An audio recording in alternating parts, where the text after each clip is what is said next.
Hello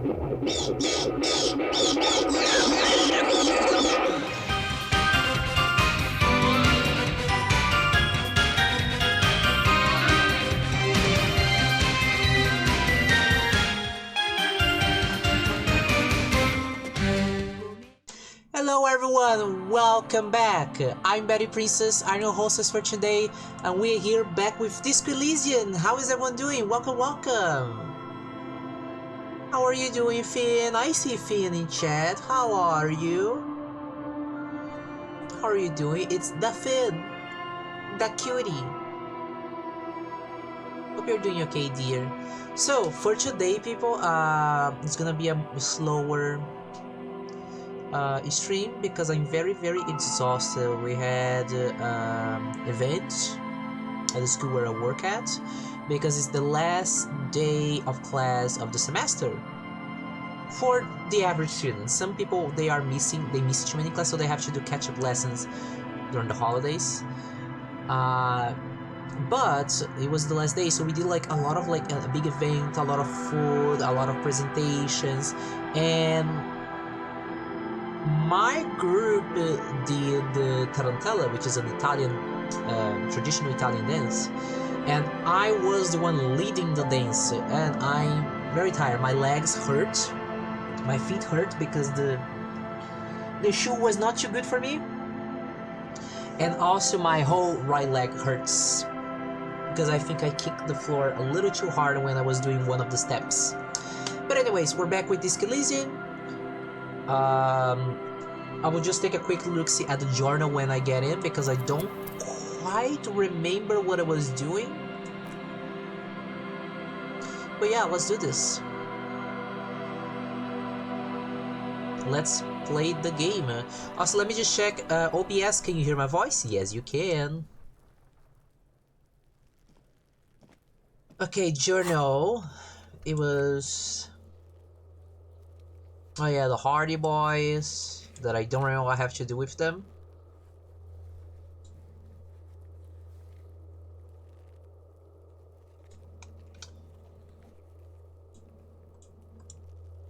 I don't know what I have to do with them.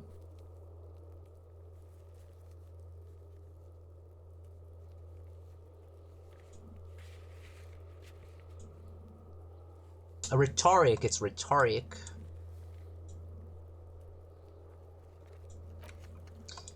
Close the waterlock Wednesday, that's later. Morale, that's later. Later. Hey, Nika the Brave, welcome to the Bat Guy. How are you doing? How's my favorite bat doing on this lovely day? I'm doing okay. I'm just a little bit tired. I'm tired. Today we had an event. It was very, yeah. Tucked in your bed, who put in fishing clothes, sweet tattoos for the whirling secret passages. The smoker on the balcony. At 21, we have to visit them. Track down my gun. Okay. 21. My rhetoric is okay. And I have anything that increases my rhetoric.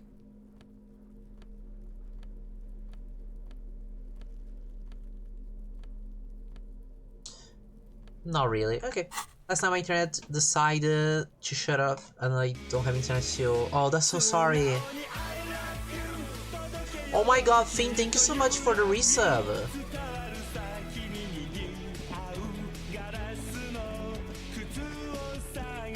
Hey Batty, look. Thank you so much, really appreciate it, my dear. Thank you, I am looking. How are you doing, Finn? Okay, I don't know where to go from here.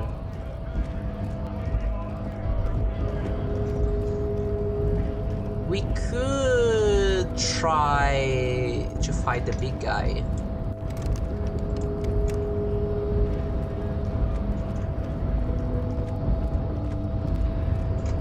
Yeah, I think I'm just gonna do it. I think I'm just gonna go for it.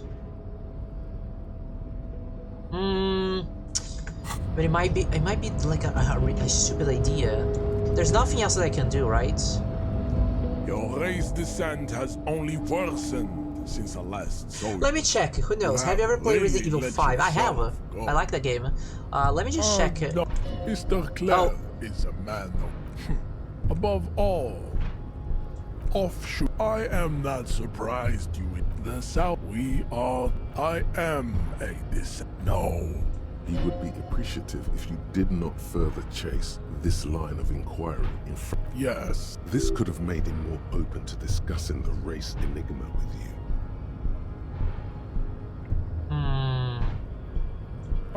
Don't. There must be some friction there.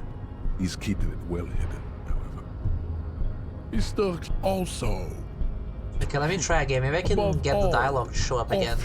Of Executioner? I don't remember the bosses. I like Wesker. That's the one I remember. I am a... No. He would be appreciative. I'm from... You have heard enough about our phylogenetic secrets. I am... You pick up on something artificial. Fine. Interesting. Racist. I am not like them. Correct. Okay, I just can't get the dialogue again. I might have to do this. Let me lower my physical instrument.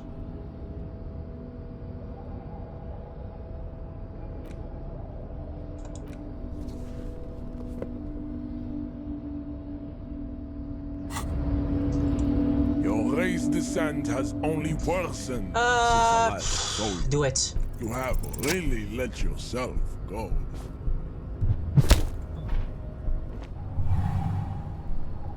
Just like that, the man is reeling.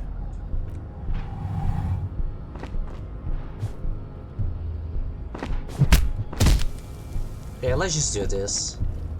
The man lands with a dull thump, like a broken down puppet of muscles and sinew. For a moment, he still tries to keep his head up. I'm just gonna press the button. You slam your fist. Looks like you're the new measurehead now. Her voice is surprisingly calm. No one is the new measurehead. Let's go before he gets Oh, I got an achievement. Really get Kim to trust you. The goodness of... What's the name of the achievement? Goodness of the good boy, the good cops. Okay. Excuse me. Why don't you get money? Thank you. Yeah, I'm just doing it. I'm crazy, I'm doing it. You punch the guy so you can enter here, because otherwise you'll have no access. Dinner's up here, see you later, Batty, stay safe. Okay, have fun, have a good dinner. But yeah. What is your least favorite boss, Nika, from Resident Evil 5? Radio? An imposing combination of a punch clock and a payphone is looking down at you from the wall. Okay. I don't want you to spend too much time because I do know time is ticking. Clock is ticking.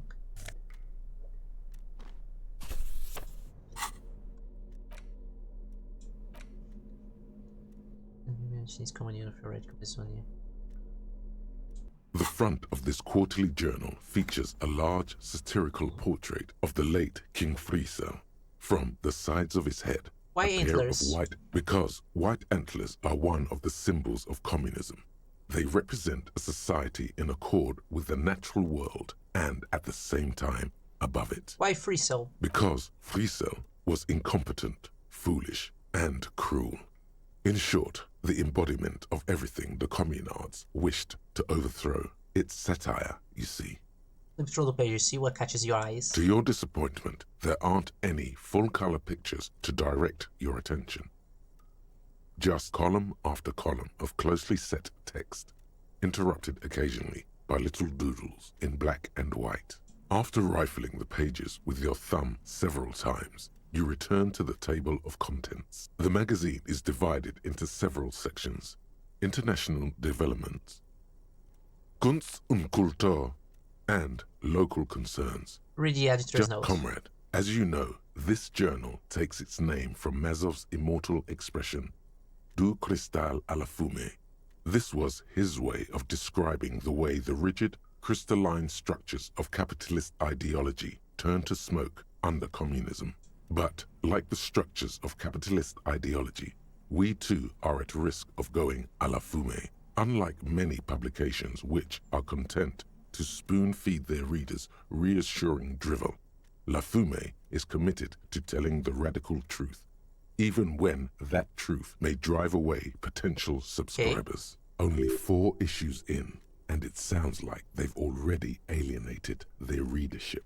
So please, if you value our radical Mazovian perspective on contemporary politics, culture, and international affairs, please consider subscribing today. Yours in struggle, the editors. Play cool, pretend everything's in order. You flip back to the front of the magazine.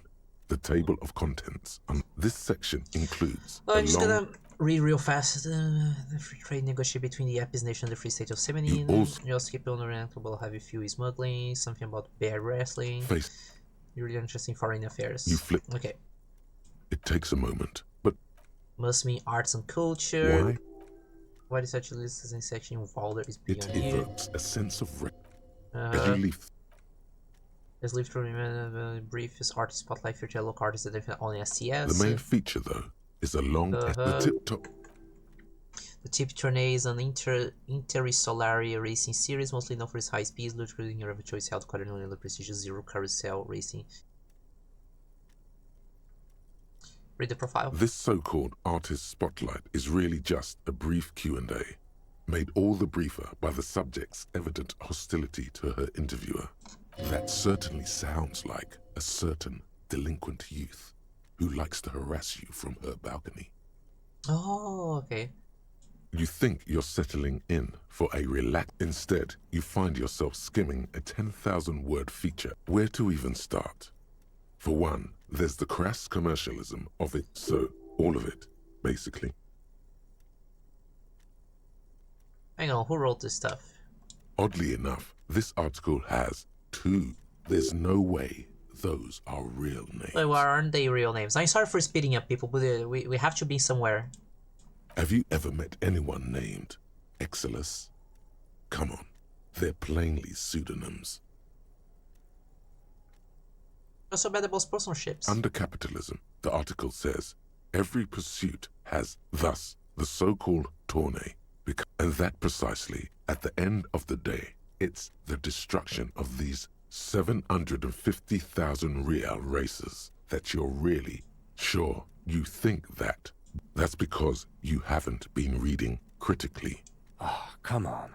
Can this article read your mind? No, I guess not. Well, there you have it. No reason to get hung up on the pretentious ramblings of if I had to wager, I'd say they've never even... You flip back to the front I'm of the magazine. I'm really sorry, but we have to run in the game because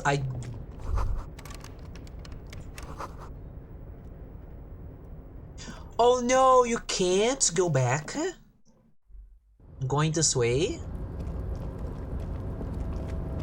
So if you do this, you're stuck on this side. In that case, I'm gonna load because we have to do the interview at 21 o'clock. Damn, and then we can go up there later because then we have all the time in the world.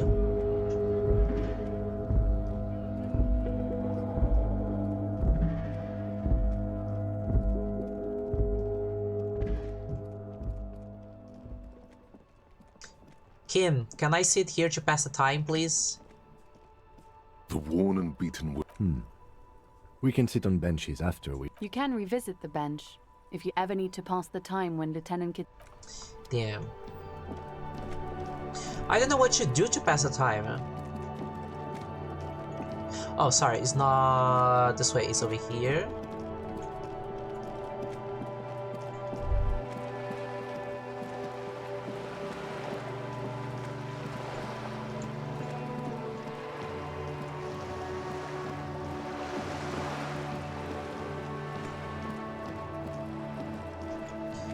We can talk to the girl later. Over here.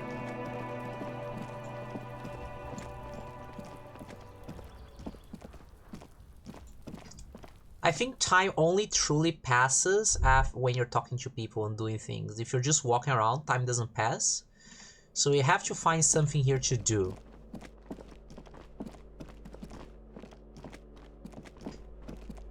That isn't just a five-pointed star. It's the star and even today, half a century after, the star gone. Gone is the glory. You are the big... Okay, whatever. Anyways. Let's talk to the old lady while to buy some time. Give me a moment. Who are you? I'm no one. Just an old woman who cleans these hallways. Do you live here? If you can call it living. I have a little room upstairs right next to the coal room. It's barely bigger than a closet. But I don't complain, no. I have my bed and my aching bones to keep me company. And that's all I need from this world. She hasn't spoken to anyone for a while. Even her sentences feel rusty. Ask away, policeman. You know who lived in the Farclose apartment? Let's just buy some The hell time. am I supposed to know? Another nut job, I assume. Why is there a hole in the wall in the abandoned apartment? Some lunatic lost his mind. All kinds of morons pass through these halls. With how small these rooms are, wouldn't you want to break the wall down? It's one of the residents on vacation. Their mailbox is overflowing. People come and go. I don't keep an eye on everyone. They probably just moved or died, hopefully somewhere else. Tell me about the man who lives at the end of the hallway, Uno de Ritter. I don't want to talk about DeWeeters. Why not? Addicts. All of them. And sometimes I hear them screaming. They don't like me cleaning behind their door. Think I'm listening in on their fights. We saw unpaid utility bills. Aren't they going to be evicted? No one likes them in this building. It's only because of the kids they haven't been thrown out. I don't like talking about those people. Can you tell me about Cindy? Who's Cindy? Oh, the paint girl. The artiste? Nothing I can do about her, I'm afraid. She ruins the walls faster than I can clean them. Still, she leaves an old lady to her business.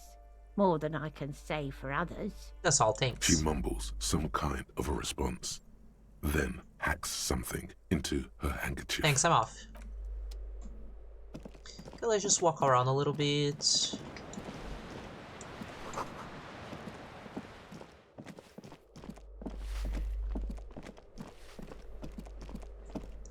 Let's run around. Blah, blah, blah.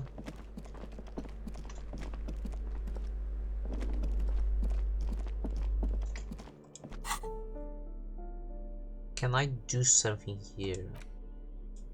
The note is written with a blue pencil on a piece of lined office paper. The kitchen magnets have left. Someone has scribbled S. You'll find the filament memory. Damn, it's like 21, but like there's nothing I can do to pass the time because Kim is here. I can pass the time with him here. Yes?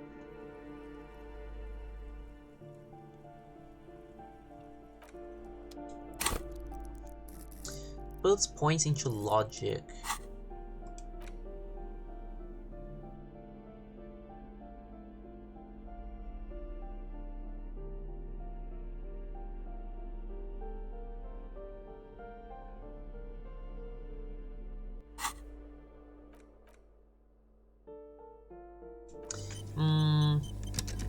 Okay, I wanna test a theory, okay? If I stand right here and wait, does time pass?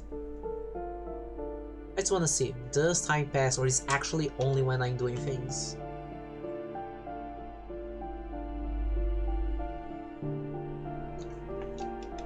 Cause time was flying when I was doing the book. But I can go there because then the door is gonna lock behind me and then I can do anything else.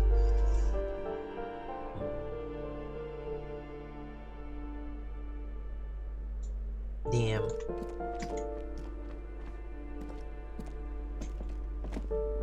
No, time doesn't pass.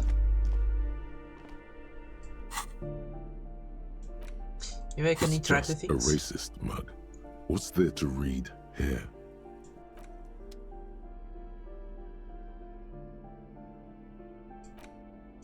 Medicinal purposes of the pearl.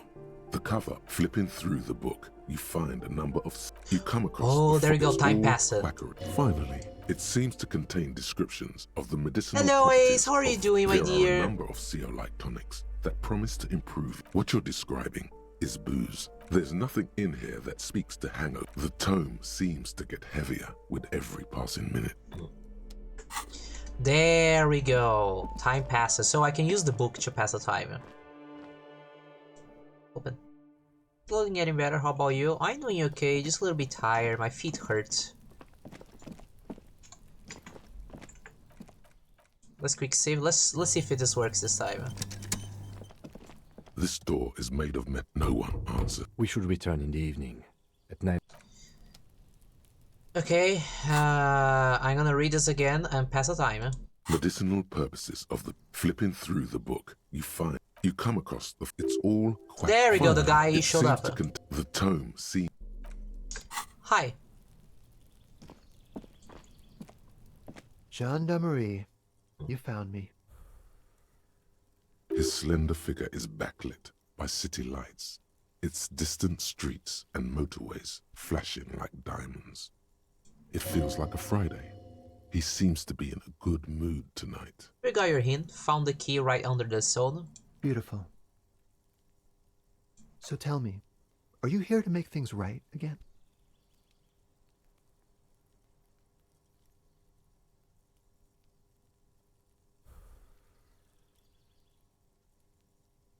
What do you mean by right?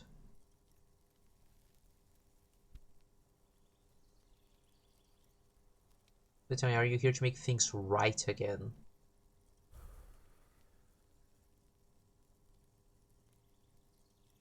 Do I want to ignore his question? Because I feel like this is the best option. Instead of... Because I don't know what he means by, are you here to make things right again? I don't know what you mean by right. Let's just say that's what I'm aiming for, yes.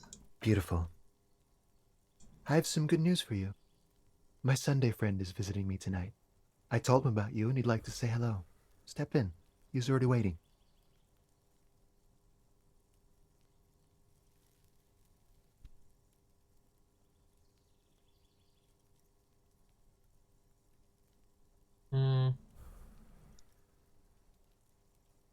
By the way, I'm really digging the view here. That's why I chose this place. Martinez is special, isn't it? Wait. Suddenly you're digging things? Is it Friday tonight? I feel like Friday. Yeah, it does feel like the end of the week. Such gentle weather. Well, I'll talk to him, but first I want to talk to you. I don't want to use this one. This might feel a little too aggressive. That's nice, but I don't have anything to tell you. It's my friend you're looking for, not me. He takes another drag of his unfiltered cigarette and looks around. It's getting dark and the neighboring windows have lit up one by one. Besides, I've got to run. He's going to leave you alone again. That's sad. Something tells you you're never going to talk to an individual this cool or mysterious ever again. Run where? To the city. It's a beautiful night. Alright, go then. Take care, alright?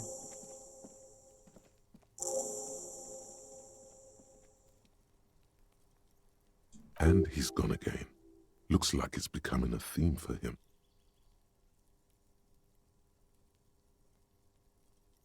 He's always leaving. Why is he always leaving him? Who knows, detective? It's a mystery. Let's go, Kim. We have to interview his Sunday friend. Right after you. Okay, let's quick save before we go there.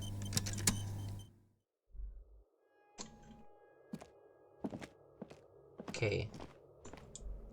I don't think there's any problem looking around. Business.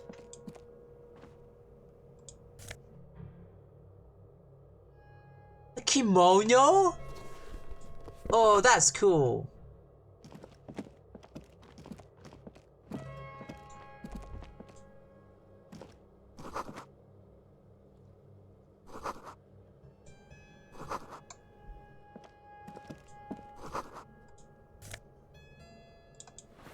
Yeah, he has like Asian stuff.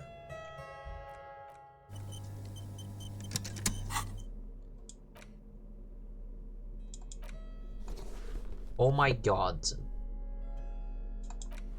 Oh my god.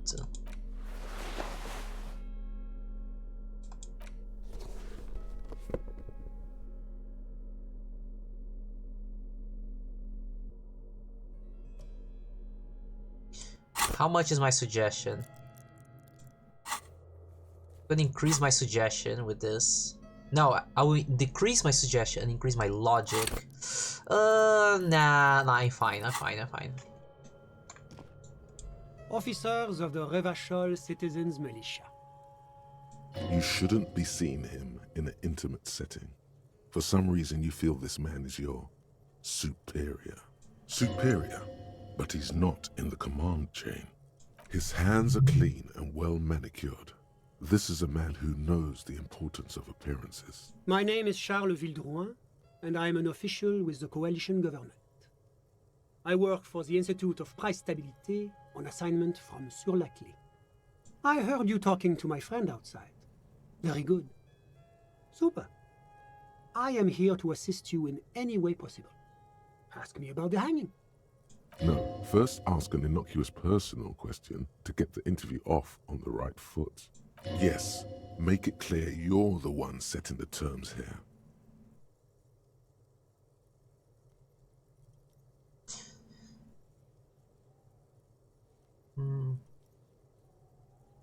Let's talk about the robe. Before we get to that, tell me where you got this beautiful silk robe from. Oh, we got it from an atelier in the East Delta Commerce Center. Personally, I think it's a little culturally insensitive, but the material is great.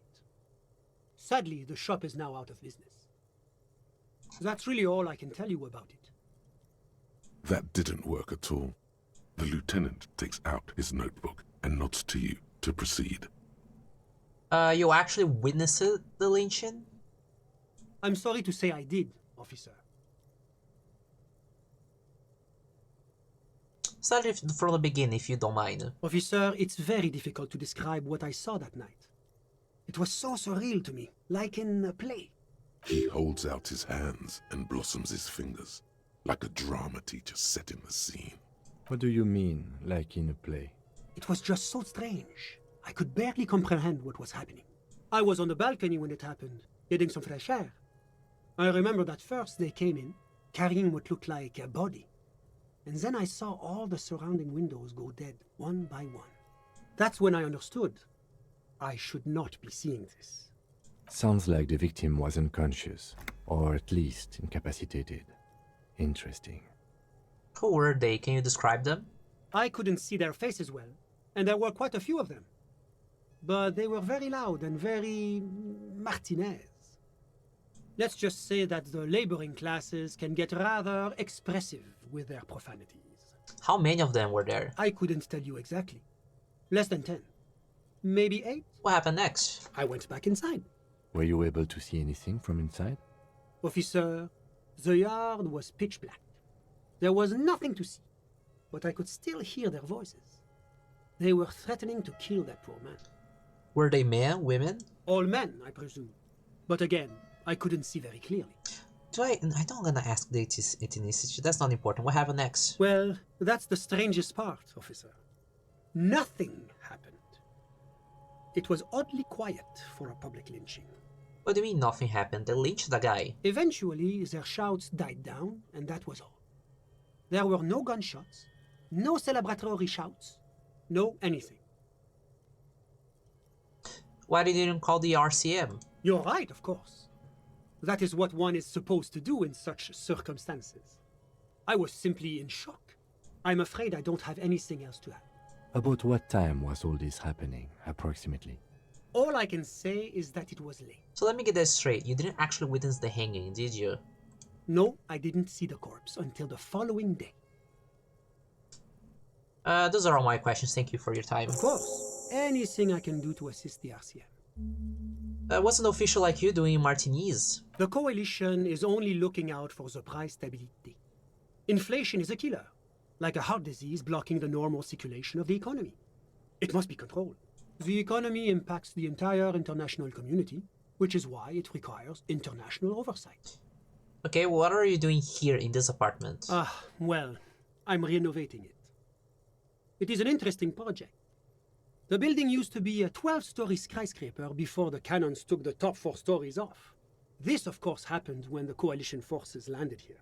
You could say I'm undoing some of the material damage the international community caused when we arrived here. So you're some kind of bureaucrat? Yes. As I said before, I am a commissioner from Sur-la-Clé working for the Institute of Price Stability. This is one of the main projects of the Moral Intern. Wait, there isn't actually an Institute of Price Stability, is there? Or maybe there is. God, it's impossible to understand whether someone from the Moral Intern is joking or not. I don't feel like asking this one or this one, but I've heard about this morality before, but I want to know more. It's the International Organization for Moralists, hence Moralist International. The Institute of Price Stability is just one of its many mind babies, as is the Coalition.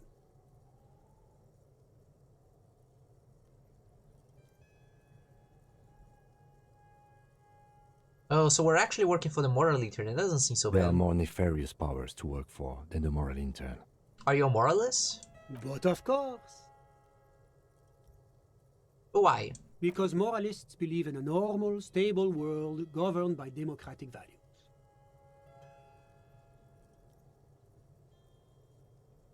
Martinez doesn't seem very normal or stable to me. Martinez? No. Martinez is something else. What about the rest of the Revachol? Is it part of the normal world? Revachol is generally difficult. It's led by an interim government, which means it hasn't yet achieved full democracy. But they are working towards it. You're all doing very well here, relatively speaking. I'll be honest. What is moralism before I say anything else?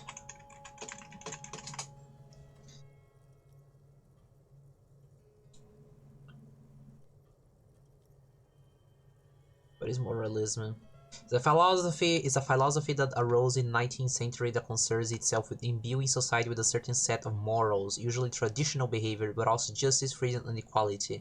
It has strongly affected North American British culture concerning private issues such as the family unit and sexuality, as well as issues that carry over into the public square, such as the temperance movement. Okay, it's like being judgmental.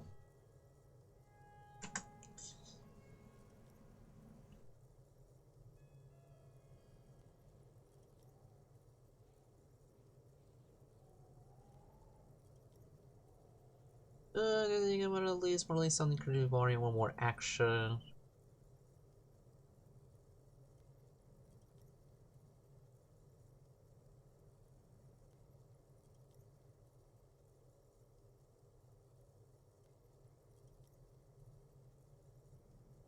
Democracy is a meaningless sham as long as the working class is under the boot heel of capital.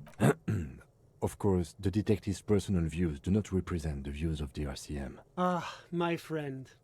But the lesson of the revolution is that communism does not work. And you're telling me this world is here is working out well? Hello, Vale, how are you doing? It's moving towards the right direction, and that's all that matters. Progress is measured in centimeters, my friend. Now, enough of this delightful political interlude. Was there anything else you wanted to ask? Well, Sur-la-Clé. What's there to say? Sur-la-Clé is a modern, urbanized country that measures very high on the Human Development and Freedom Index. Mostly, though, it's known as the executive heart of EPIS. Moreover, it is a great sponsor of less emerging. Or I suppose I'm okay, just tired. My feet hurt, my legs hurt. Whose progress it supports and cherishes. Darling, that can't be an official designation. That makes Revachol Sur-la-Clé's darling. Because a great percentage of Revachol's culture hails from Sur-la-Clé. Its language, its people, its cuisine even. Or at least in the downtown La Delta area. And enough business, let's talk about something else. Whatever you wish, officer. Can you tell me about your friend? Ah, my friend. My friend is a good young man. His family immigrated here from Yeah, Tehran, at least and now I can life rest. has not been easy for him. but he understands the importance of education. He has taken his future into his own hands, and that's all that matters. What's Kedra? Kedra is a candidate member of APIS. But, between you and me, their potential membership is a more contentious issue. What do you mean? That it's never going to happen. They entered negotiations in 21, and it's been pending ever since.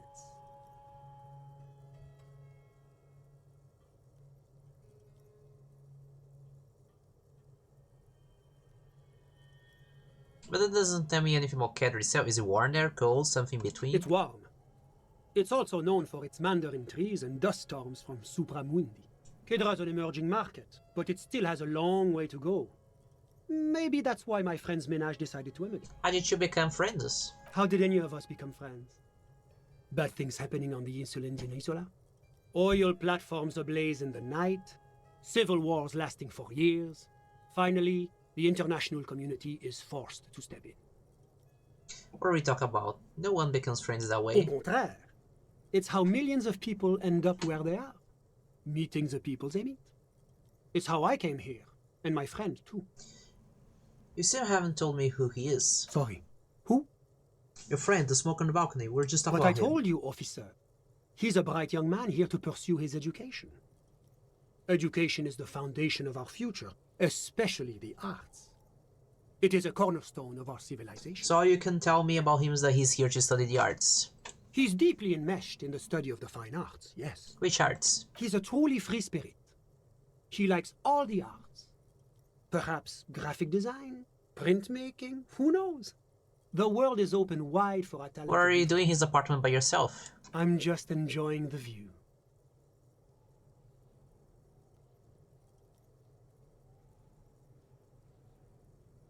The view is dark outside. Listen, What? I'm not hearing anything. the Insulindian Bay. What about it? This place used to be a luxury accommodation before the revolution. Apartments, of course, were much bigger then. A few walls have been added here and there, leaving some of the tenants without a private bathroom or a kitchen. But the million real view stays. You can't take that away. I was asking about your friend. My friend comes and goes. I'm sure you'll see him around. He's a busy bee. A busy bee? What an odd choice of words. I had something else in mind. I'm all ears, officer. Thanks, I've got all I need. A moment, officer. Do you have everything you need from me? I'm afraid we won't have the chance to speak again once you leave. Hold on, why can't we talk later? It's against diplomatic best practices for an official in my position to be discussing murders with local militiamen. And I'm pressed for time. After you leave, I should be leaving as well. That's not the real reason he's so apprehensive. Men in his position shouldn't be seen loitering around in underprivileged young men's apartments in the middle of the night. Thanks for the heads up, my work here is done. Of course. I'm glad I could help. You didn't help too much, but you gave me XP, so I'm happy.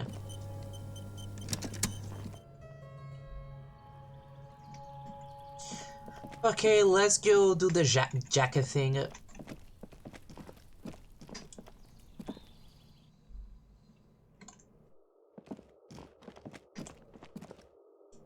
Come on.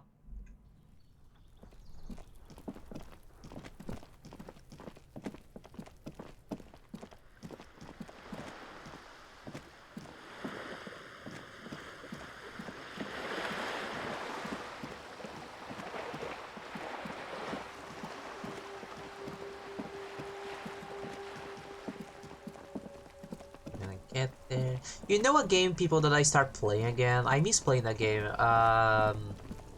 Really dangerous. I love the game, but it's so... It takes so long to do anything in that game, but I love it. I'm currently upgrading my Alliance Chieftain, which is a massive ship.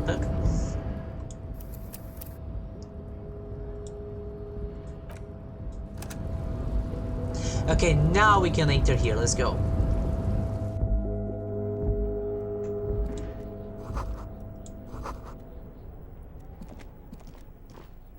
So this.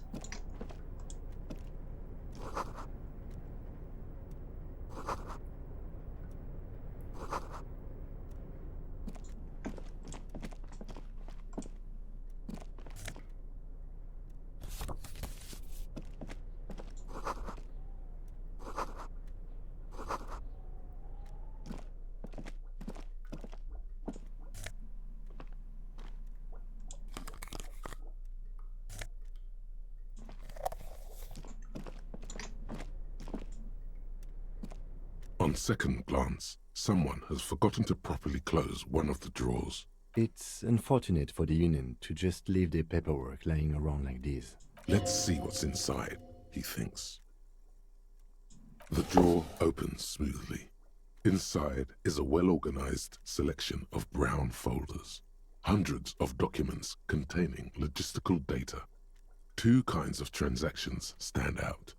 Materials coming into Revachol from the outside world, from Muindi, Grad, and even Ilmara, and the same materials being handed over to companies inside Revachol. Kuron, Coal City, La Delta, and Jamrock are listed among the many districts where the imports are being sold. Anything interesting? It's hard to make sense of this thicket of company names, dates, quantities, and percentages. You try to focus, but the lines are getting blurry.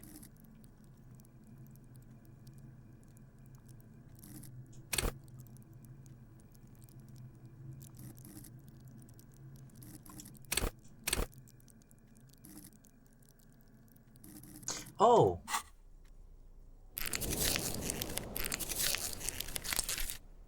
Oh, that's cool. Hi, Sylvia. How are you doing, my dear? Welcome to the Batcave.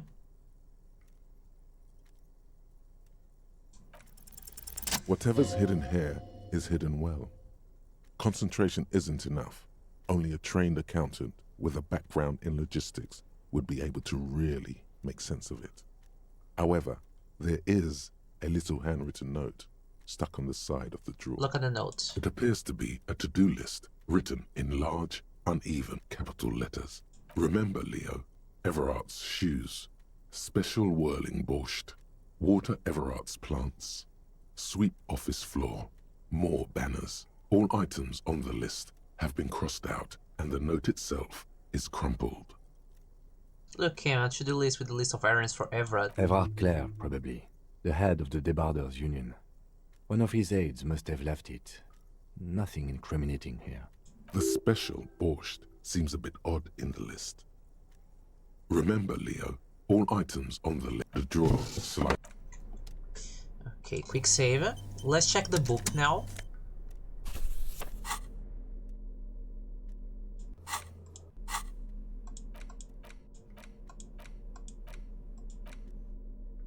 The front of this quarterly journal features because Friesel was incompetent.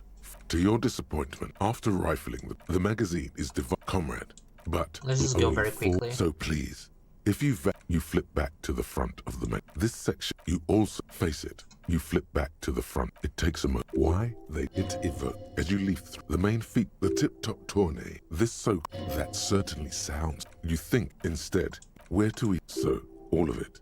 Basically, oddly, there's no. Have you ever met an undercapital? Thus, and that at the end of the day, it's the sure. That's because. Ah, come on. Well, if I had. You flip back to the front of the magazine. Okay, let's go back to where we were, which is let's see what they mean by local concerns. Unsurprisingly, much of this section is taken up with articles declaring unqualified support for the dock workers' strike. You skim the headlines. Paint the harbor red and white. Martinez tames the wild pines. A city in revolt. Finally, there's a brief article by the writer, G. Martin, accusing the owner of the Capeside apartments of illegally attempting to evict certain communist tenants simply for not having paid their rent.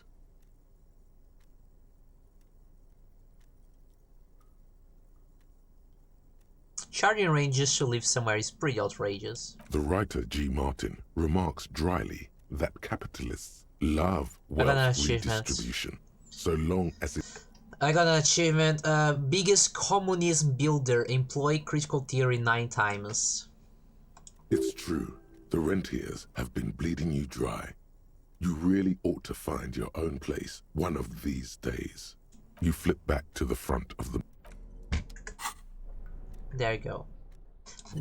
Now we can continue exploring. So we can go here.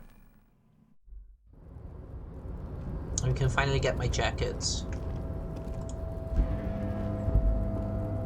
The tarpaulin cloak is still... As your fingers touch the tarpaulin, it almost feels like the cloak wants to deliver a message of comfort through your fingertips. I will shield you from the elements and give my life for yours. That's what the cloak is relaying. Okay, let's put on this.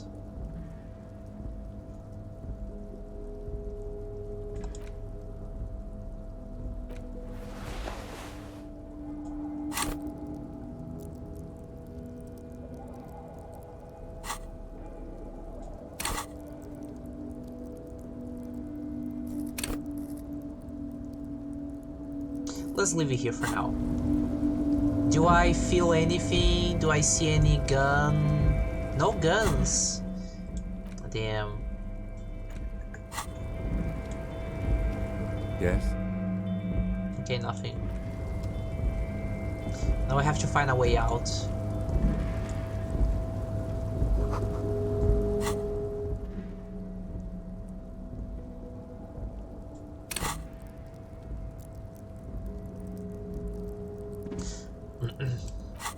Do we want one more suggestion? -1 half light. Where's my half light? No, I think this is fine.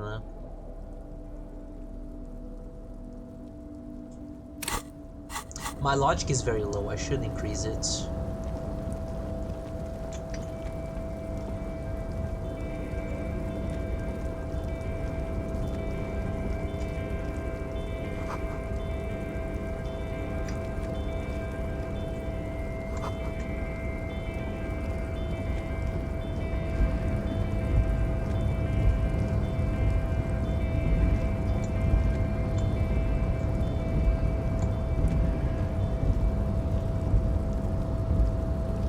I can go over here. Oh my god, this place is huge!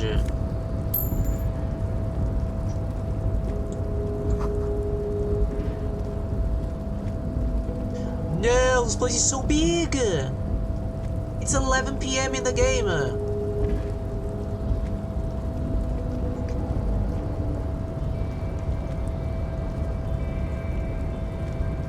A rusting control panel with Marsh on. Adept. Oh. Now I'm gonna leave this. I think this is gonna open the gates and I don't want these cabs to win.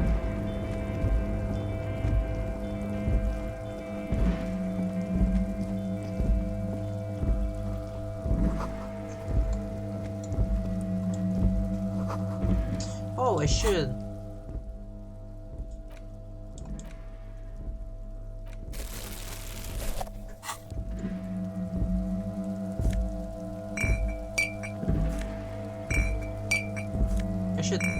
Get all of these.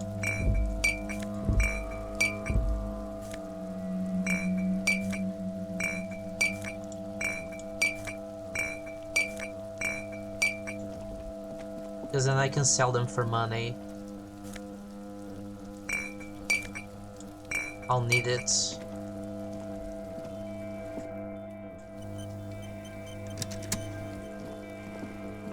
This is the night watchman's booth. The name on the door reads... So this is where Renee works. I'm gonna look around. If you must.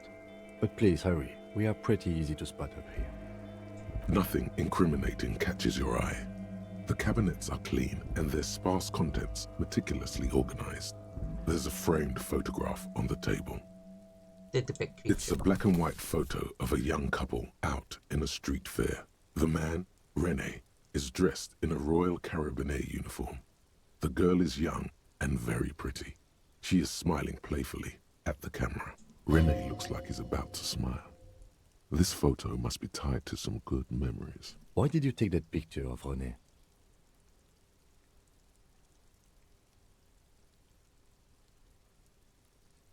I didn't want to take the picture. I want to look at the picture. The game took the picture.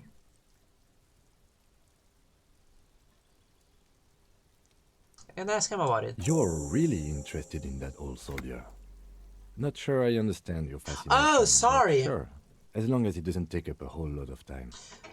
I remember who Rene is now. Rene is the old guy. Never mind, I thought it was someone else. Numerous empty wine bottles glisten in the rain. Someone partied really, really hard here. Wait, how hard? Well, they went through 6 bottles of potent Pilsner, 3 bottles of Commodore Red, and almost 4 packs of cigarettes. It must have been pretty hard. It's probably nothing, this car thought. I don't want to dwell in the thoughts of drinks and become an addict.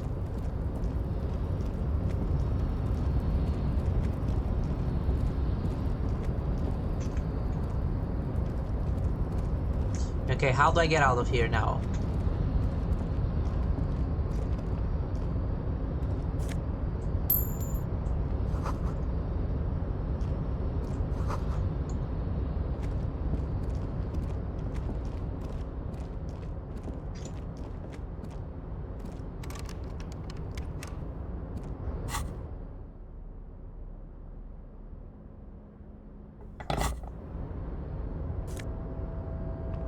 Oh, gloves.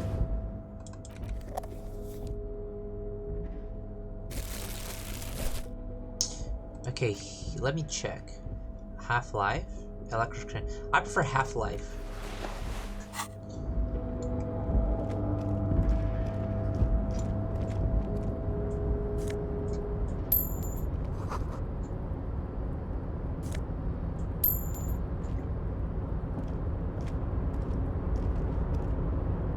Okay, I can enter there.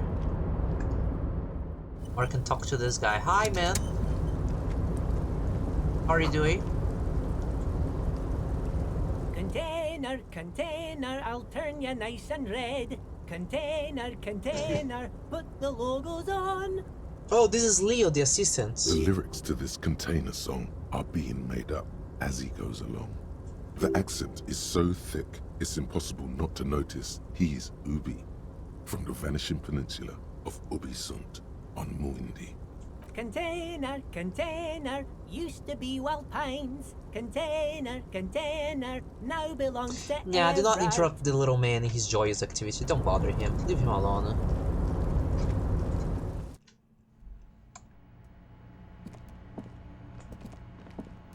A large table with 2 huge vacuum-insulated thermal coffee dispensers. Someone has forgotten a small plastic card next to the stacks of cups. Peer into a discarded coffee cup. You see nothing exceptional. It's a dirty cup, smudged brown, with old ground coffee stuck to the bottom. What am I supposed to see here? Look closer.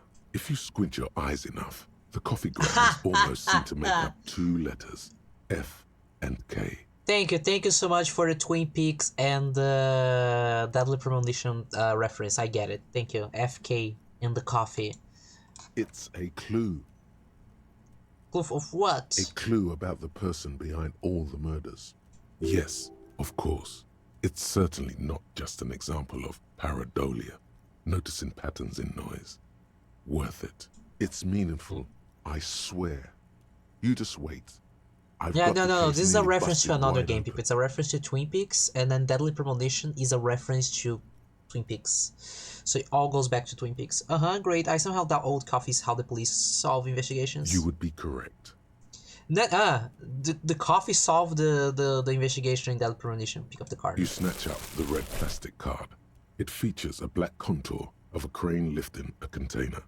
The name, Etienne Hogarth, is written in the middle. Below it, oh, we got a card. Oh, I guess he enters in keys. Yeah.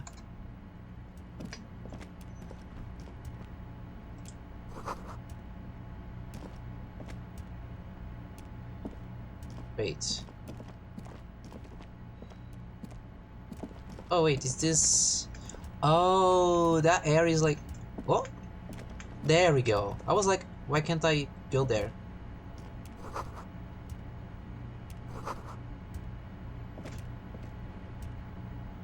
So we have to come here like during the day to see what's up. Okay, let's get out of here. Hey Alex, how are you doing, my dear? It's been a while since I seen you. How are you doing, my dear? How's your week going?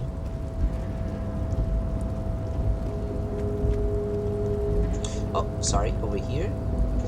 Can please let me go down the stairs?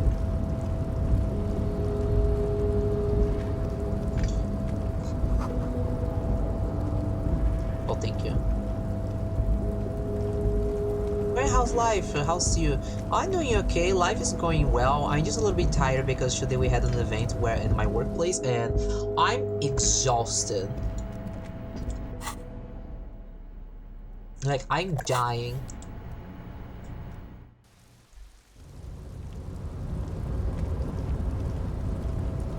Okay, people went to bed already. It's already like 11 p.m. Move. Thank you. No! I was gonna have money to...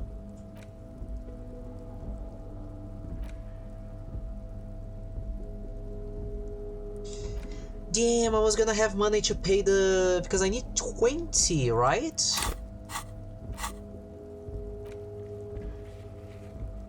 What is it? Yeah, I need 20 real. I have a lot of bottles here that I can sell, but now I have to sell a lot. I don't have 20.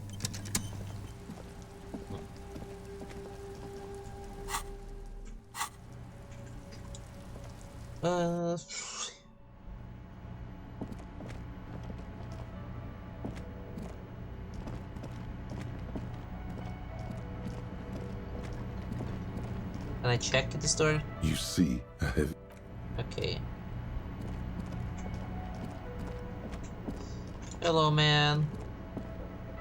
Can I help you? Got the 20 real? Then why are you... Oh god, I need the money.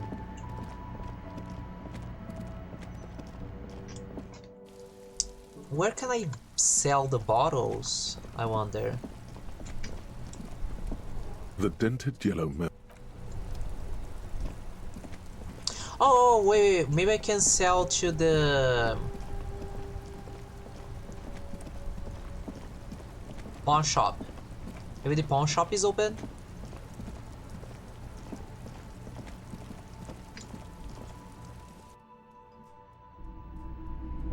Hey, man. Hello, hello. Let me know if I can help you with anything. Sure, let me have a look. Anything else you're thinking of selling?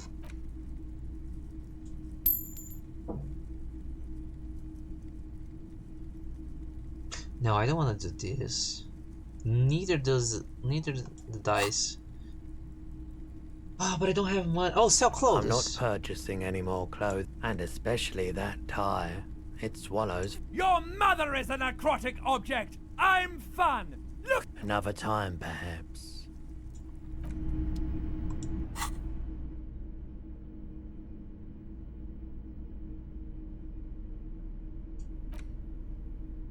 Damn.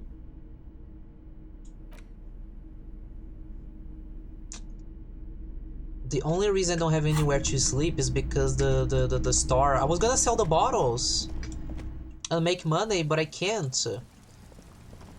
Maybe I can sleep with Kim. Maybe.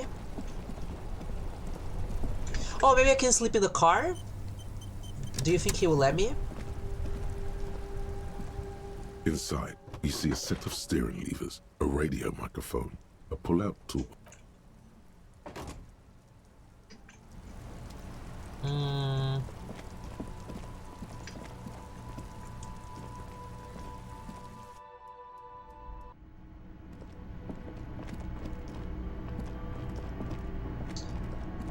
Where can I...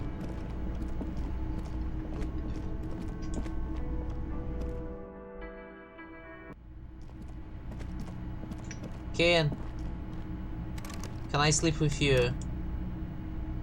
Yes?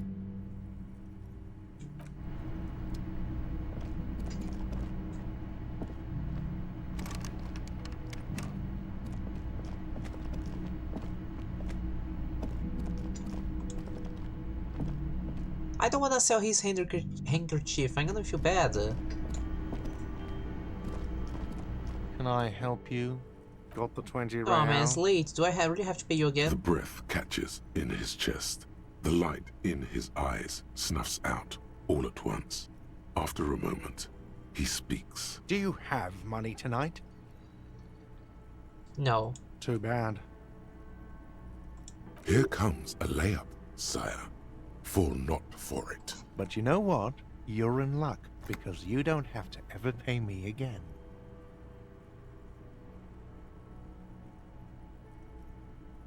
Wait, really? Really?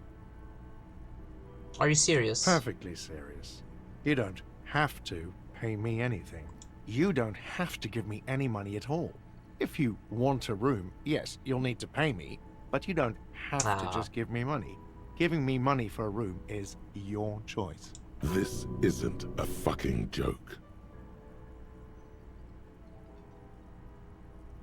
This isn't a choice. I have nowhere else to go. You want a free place to sleep?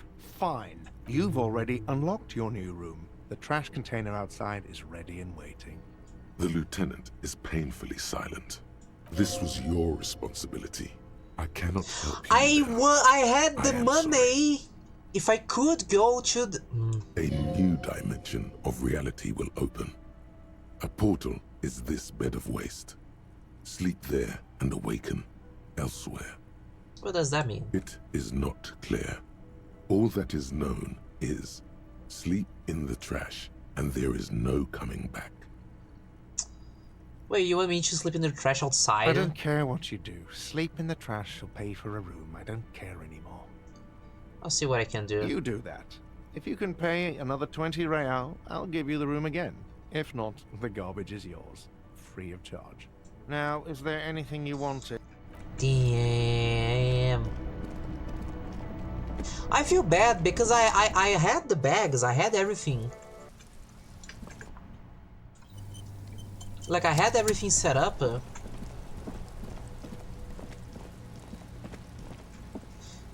If this store were open, I could just go in there. Can I force the store?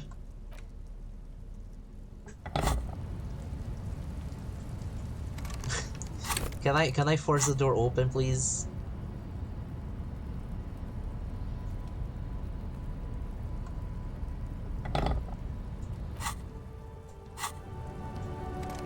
Okay, no. Well.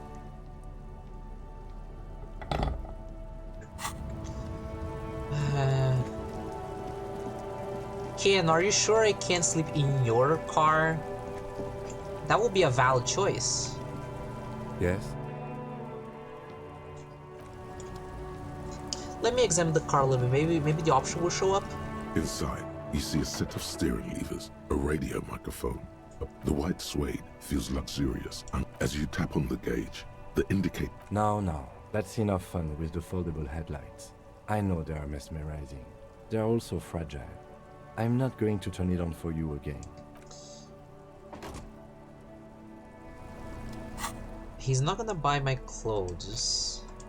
He's not gonna buy items. I don't want to sell this shit. I don't want to sell this. And I don't want to sell this because otherwise I can't make questions about it. I don't want to sell the dice.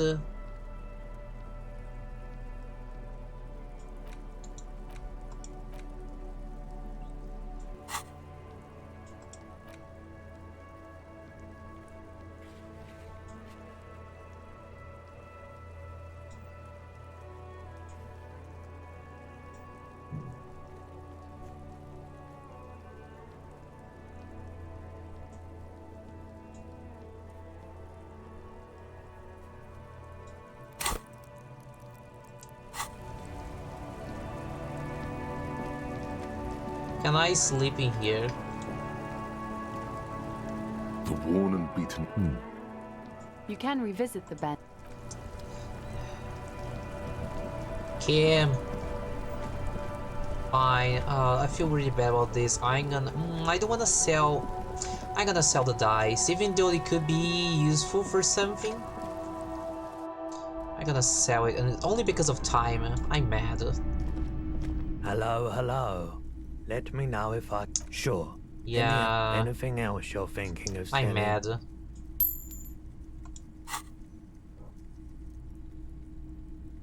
Another time. Okay, now I have the money. Let's go.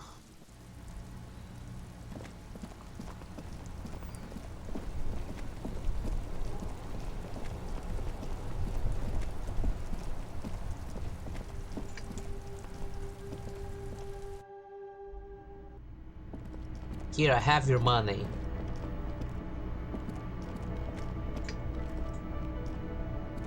Can I help you? Got the 20 real? Yeah, here. Good. You got the room for the night, but remember, you'll need another 20 real tomorrow. How could anyone forget, asshole? Take it easy on him. Deep down, he really hates being the guy who has to remind you. Goodbye. Yeah, goodbye, goodbye. Let's just go to bed. It's a new day.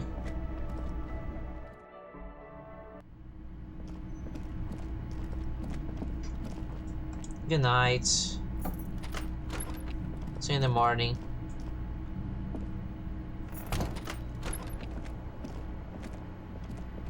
Oh yeah, can I do the thing here? In the mirror now? A mirror hangs on the bathroom wall.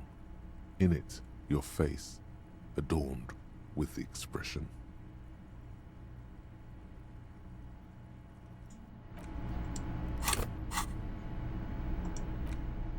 Ah, the chain cutters. A mirror hangs on the bathroom wall. Oh, that's In very it, your face, challenging. adorned. The faucet is quite terribly mangled, but you just might be able to twist its parts into place. You handle the chain cutters deftly, applying just enough pressure. The faucet regains a recognizable shape. The steam stops. Told you that you needed those chain cutters. Everything is connected. Everything has a purpose. The mirror begins to clear slowly without you having to wipe it. Electrochemistry. Okay. Let me try electrochemistry.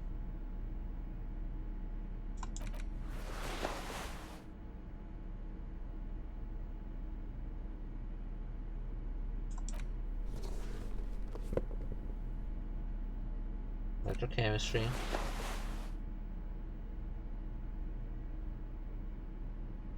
Okay, let's try this. The pockets of these new jeans are perfect for sticking your hand into.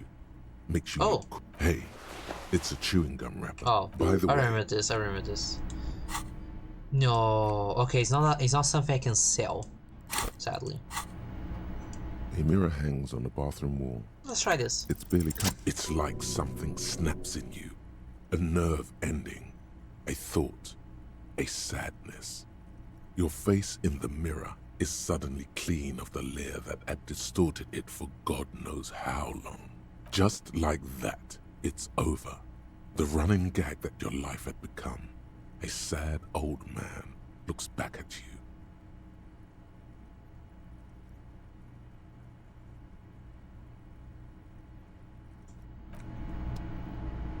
Puts points in...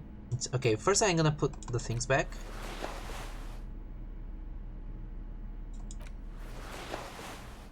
Okay. Put points in logic. Did it say logic? A mirror hangs on the bathroom wall. No It's barely encyclopedia. covered in steam anymore. You see your I have face, 2 points. such as it is without I the can use... expression. It's just hairy.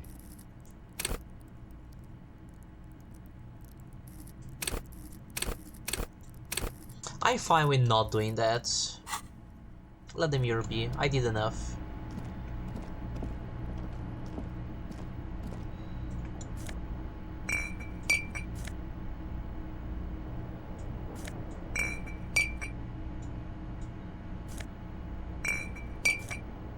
Let's clean this room.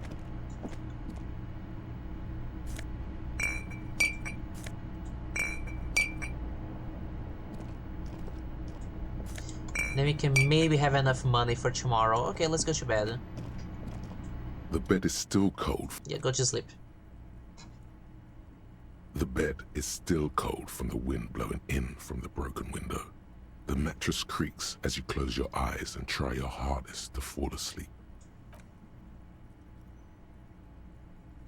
Here we are again, my broken bud. The waves are coming, carrying you away. But you can't go. No, you have to stay. Always half aware of yourself. You're not cooperating, brother man. Why? It's your disgusting body. Even through your sleep, you feel a vague discomfort suffusing it. Your belly and your sides are unpleasantly tender. You wish you could curl up into a fetal ball of safety. But you cannot, because of the pain. That pain in your right side is your enlarged liver, by the way. As for your kidneys, you've really been compounding the damage lately. Every cell in your body is moaning in agony, asking, what did we ever do to you? I'm sorry, cells. It's all me. It's my fault. Now, you're finally thinking about something other than yourself. Let's see how far that'll get you. These are my just desserts. I will do. No, I think I need medical attention. Oh, yes. They'll check you out, give you some pills, make it all okay. The Wonder Maker. I made more like a therapist, not pills. Like, he needs therapy. Don't be stupid, Harry. It's not happening. They don't make new kidneys and livers in hospital. All you've got to do is pray to God it passes and stare at the flickering darkness. You're just stuck here, in the half-world. Could try looking at other people, really looking. But why would you want to start doing that? I will. I'm looking at people all the time. I like them. Sure you do. They're all so I like people. I'm a social butterfly. Some of them are nice. Others are scared. At least they're interesting. Each one has a process just like yours, running in the space between their ears, full of secrets. Vale says, if I was thinking about myself, then why does everything hurt? What do you think you're doing right now? Coming to some greater awareness? Look at all these lights, blinking in and out of existence. Thoughts! You're just pretending that you're asleep, even to yourself, while the world goes on without you. Let it. Let it. But it never seems to let you go, does it? Time to rise and wipe that shining sweat off as best you can. Gather your bearings. Rock and roll.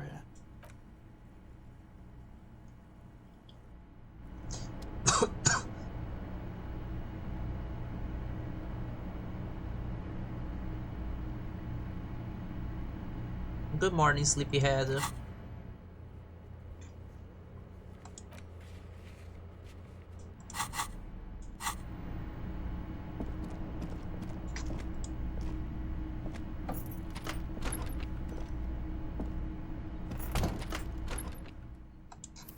I'm gonna save here New Day.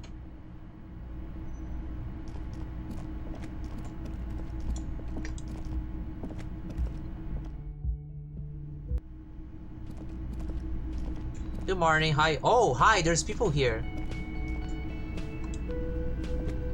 Yes?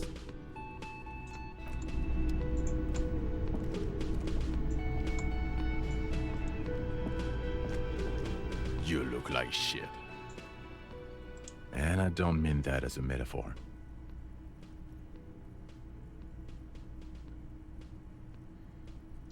The last couple of days have been rough. Oh, don't be so modest. We're looking at several months worth of damage here. Kind of a miracle you're still up and at it, to be honest. Oh, come on, Jean. It looks like it's been a rough week on him. It's not just this week. What do you want? Okay, so this guy is cool. He stands there like a statue, an angry statue, and he does not like you. There's something about this guy, strange about this guy. Figure it out. You know what it is. It's like the two of you know each other. Just ask him. Tell me the truth, do you know me from somewhere? Oh, I definitely know you from somewhere. Another life. From where? Yes, from another life. A different life. Maybe the life of a police officer belonging to the ranks of the... To what station do you think you would belong in this alternate and totally fictional reality? It's 41st, right? 69. 41st? Okay. That's plausible. That's entirely plausible. Now we're really getting somewhere. Somewhere good. Let's talk about the hypothetical Station 41 you mentioned. Okay.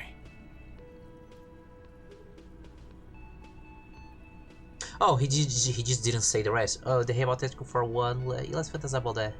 Not busy. You're not busy. Let's just play around.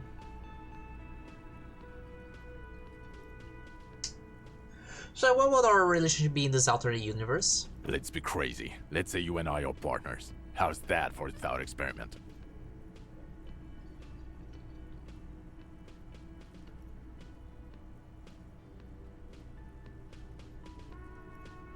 Kim's cooler than you. I'm sure he's fucking flattered.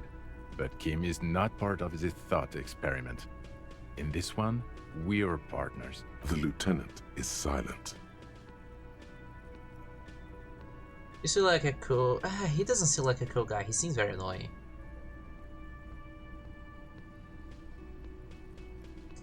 I just gonna be honest and say, you seem like a bit of a drag. No offense, but I could do better. None taken, my friend. None taken. Let's be honest. There's been some purely fictional talk in our imaginary station in regards of who'd even be worthy of your partnership. And the conclusion is that a man with your caliber should form his own one-man policing unit. Anyone else would just slow you down. Who else is in our imaginary police station? You're not going to believe this, but... police officers. Yes, sir. Solving crimes, locking up bad guys, and get this, and not getting that drink on at 2 o'clock. Just some regular boring motherfuckers in suits and uniforms. Nothing spectacularly extravagant like you, the far-out son of Lung. Who is the far-out son of Lung? Oh, it's you eccentric genius. I mean, with your unorthodox approach to police work, it has to be you. Why don't you tell me about him or her? Not even a little bit. It's an urban myth about an officer who is so far undercover he can't remember who he is. As I said, just an urban myth. You are not the son of Lang. He's trying to protect you from further rough handling, dished out by the sunglassed man. Okay, yes, you get the joke. Leave it at that. I can't imagine anymore. Neither can I, partner. Neither can I. It's a mere second, but it feels like you saw something. A gram of compassion in that sadness. Okay, then see you around. Watch out for yourself, loser. Okay, the man with the sunglasses and his hypothetical Station 41. Weird, right?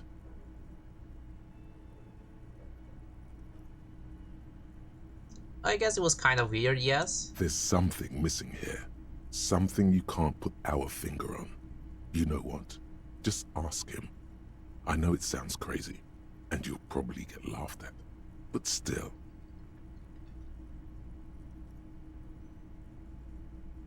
It's impossible. I don't want to waste my time. Of course, yes. It's preposterous. Here's the deal. I could, because we have to open the well. We did promise the guy we were gonna do it first things first in the morning, so we're gonna do it very quickly and then we can come back. Okay. Run.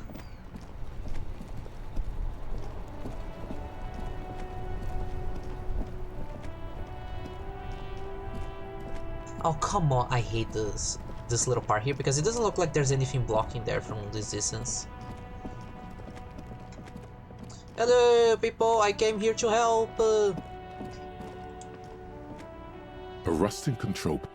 You grab the handle. The water lock starts moving. I did it! They promised they would let me do it first. And I said, yeah, I'm gonna be there, 7:45 in the morning.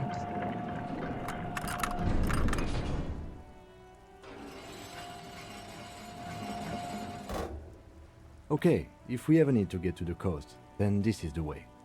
But please, contain your wanderlust for now. I don't want us to... Focus on one thing. No, we're not gonna go there. But I promised I was gonna do it. Morning. Now we can go back and continue doing our business. We have so much to do. Okay.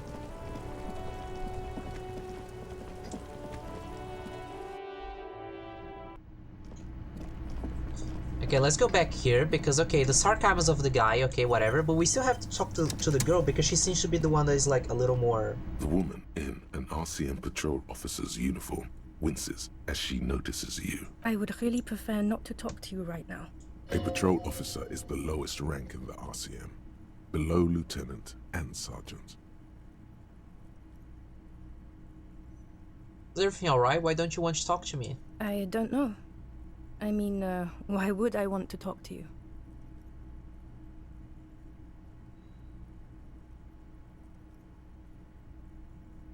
Have I wronged you? I've done that to a lot of people. No, you haven't wronged me.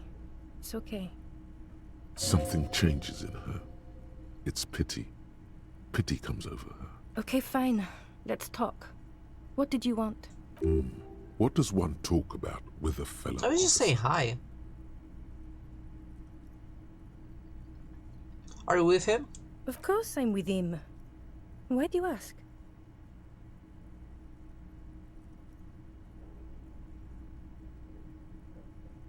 Nothing, just wondering. The sooner you figure this hanging out, the sooner everyone can go home.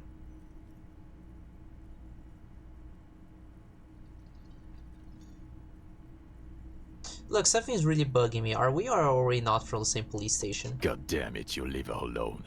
Keep your weird bullshit to yourself and be professional for once, for fuck's sake. Can I actually help you with something? Yes, of course. Preposterous. I mean, you would remember if they were, right? Social anxiety in the game, yeah. That's not possible. Okay, goodbye, bye. Okay, I'm gonna talk to your husband later. Hi, sir. You wanna say hi to me? Hi, gendarme. Another rendezvous. You're here. I am. So are you. What brings you here? What are you doing here? Admiring the atmosphere. What about you, officer?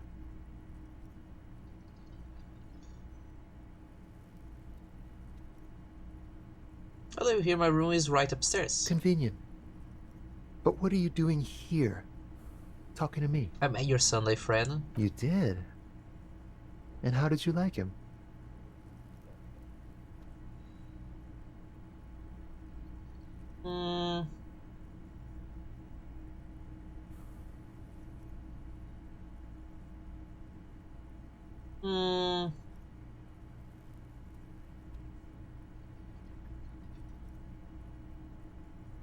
You're right. I'm just gonna be like, you were right. He was magically bureaucratic. I told you, he can be very useful. I guess that's the charm of powerful people. What are you two? Friends, I told you. Sunday friends. Friends who like to get together from time to time. What does he mean, a Sunday friend? That he won't be there when times get tough, I guess. Is that even a friend? It is. On Sundays. Our character, I think they're a couple, and our character is just so oblivious to it. Why was he staying at your place in the middle of the night? He has keys. And he likes the view. To the sea, I mean. I don't want to talk about you, other people. I want to talk about you. Hmm? What about me, gendarme? It's the sports. He's a sports guy. All about that physical prowess and athletic skill. I've been here like half an hour so far. Everything's being so long. Like, do I have to talk to them? How do I talk to them? Oh my god, I can't believe you said that. Yeah, no, this game is really funny. Bye-bye, gendarme. Okay, I could talk to... Okay, who can I talk? I can talk to Renee. I need to talk to Titus.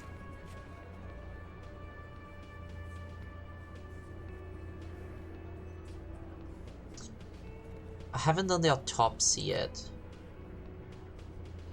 We can do this later.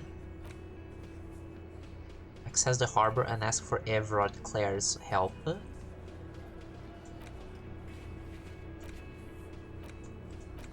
What we can do now is we can try to talk to Titus.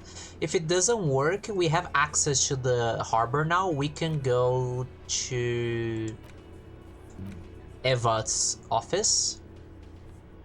We can also talk to Renee. And then we can do the autopsy and then talk to I don't know how to pronounce her name, I'm so sorry. Yeah, let's talk to you first, why not? It's you again. What is it?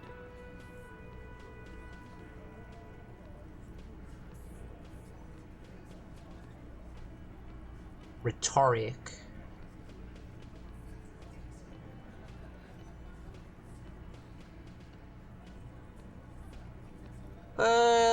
I need to increase my rhetoric. Okay.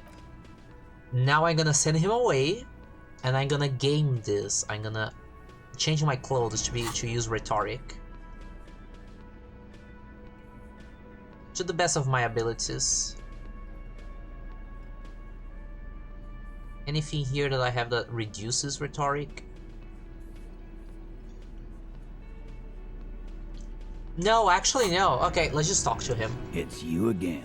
Do I want to mention the witness? Maybe. I mean, there's no reason why not to. I found someone who saw the hanging, a witness. A witness? You ain't got shit. The locals would never come to you with this. That's just cop tactics, Titus. Next, he's gonna tell you one of us already roll on the others, and he's in witness protection. Oh, actually, if I say this, they could try to get the guy. My witness isn't a local. Well, let's hear it then. He's not alarmed by the sudden appearance of a witness, but he is surprised. This goes without saying, but nonetheless, don't give out. Oh yeah, of course not.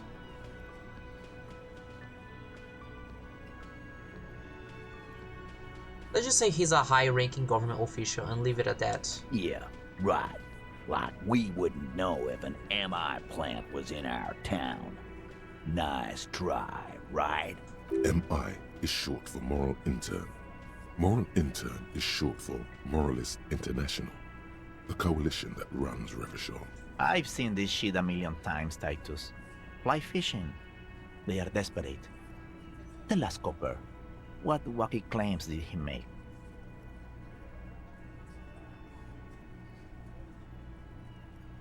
The witness said the hanging went down very quietly. No shouting, no commotion. It's you assholes that feel the need to go around like a fucking brass band. The Hardy Boys are dead silent. Yeah. It's like they put cowbells on you before they send you to the streets. What's with the cowbells, policeman? They're avoiding having to answer this question.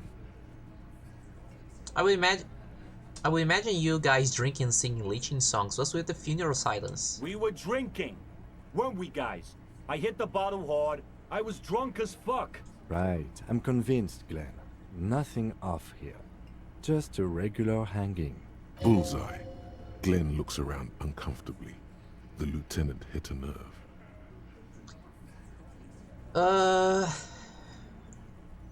I didn't ask this question, actually. I didn't ask about this, but I guess I have the information anyways. The witness said he saw two people aeropagite descent and one mask. Aeropagite? Boss, I think he's trying to say me and Theo. Well, yeah. What is confusing you? Eugene, Theo, and Elaine were there too. I already told you. We were all there. I'm not gonna say this one. Enough about the witness. Some witness. I pulled the same shit. Came up with some shit, then went and said it to people. Get a reaction. Don't have to go to cop school to try that. You don't have to go to school for shit. I never went to school, and I'm doing great. You're doing a hell of a job, man. Hell of a job. Okay, maybe it doesn't feel like this did anything to them, but they have to be fretting a little. Everyone is afraid of witnesses. Witness is a scary word. So much bluster to hide the fact that they're uncomfortable with you having this info. Okay, I'm gonna level up my rhetoric so I can try this again.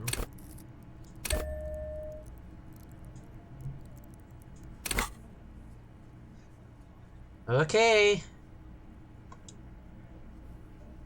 Let me. It didn't let me try. Maybe because I have to exit the conversation and come back. It's you again. What is it? Way, hi Blade. How are you doing, my dear? Welcome to the Batcave. How's your weekend going?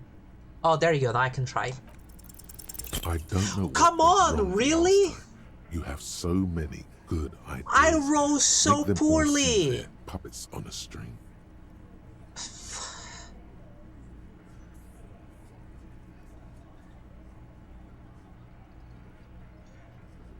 No, we fucked. I'm just gonna do the same things as I want to before. hear this. Who do you think is fucking fiddling me? I think you're losing it, Fiddle. No. No. This fucking suicide carny is trying to get to me. He'll put the fiddle down. I do not understand. Okay. It didn't work with him. We're gonna go...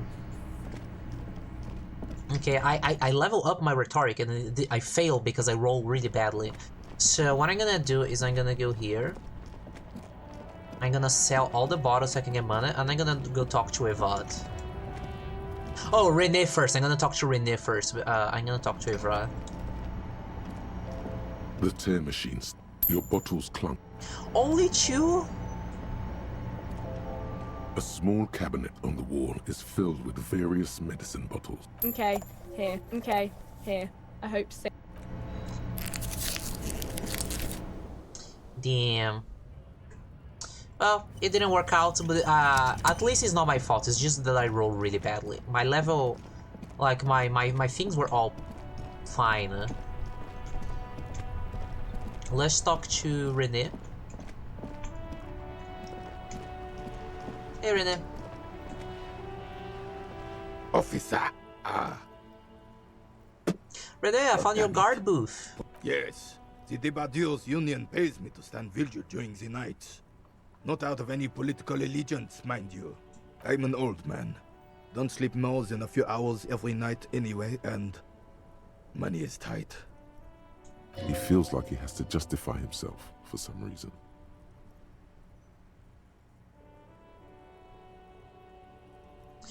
You must have seen something on the night of the murder. Your booth looks right into the yard. Yes, it does.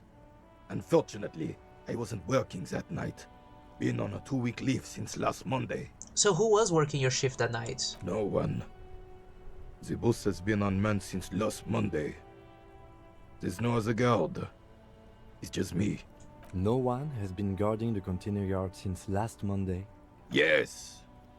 It's not actually an issue. I mean... Look, officers. The container yard doesn't actually need a guardsman. Never had one before René. Monsieur Claire had that booth built specially for him. It's mostly decorative. So it doesn't matter if you're there or not? The possibility of someone being in there is enough to discourage any ill-minded individuals. Evrard created this job for René because he knows the Royal Carabiniers' pension of honor and PTSD isn't something a man can live off. A decorated Kingsman collecting tear reflects bad on the whole neighborhood. His words. Ooh, people, give me a second. Ooh, my leg, the muscle pulled a little bit. Remember, I did a lot of physical things today, and my leg pulled. I'm standing up a little.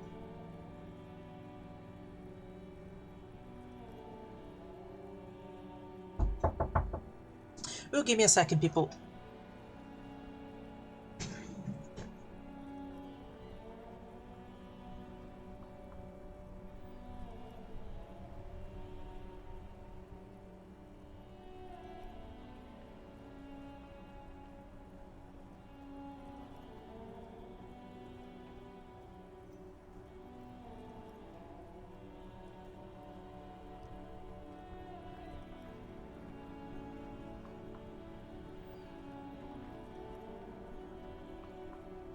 People, I'm gonna do a very quick break, let's say 5 minutes. My grandparents are here, they want to say hi.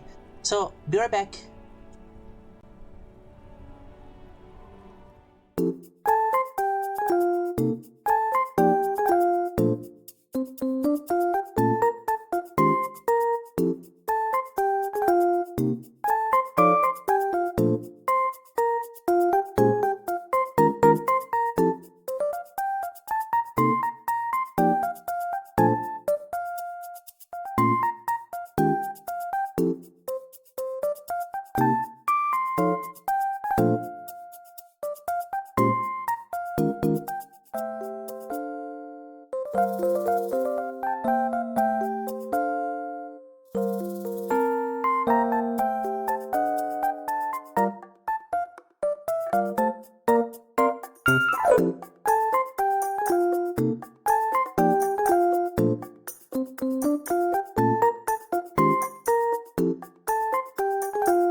Hello everyone, I'm back. It was good.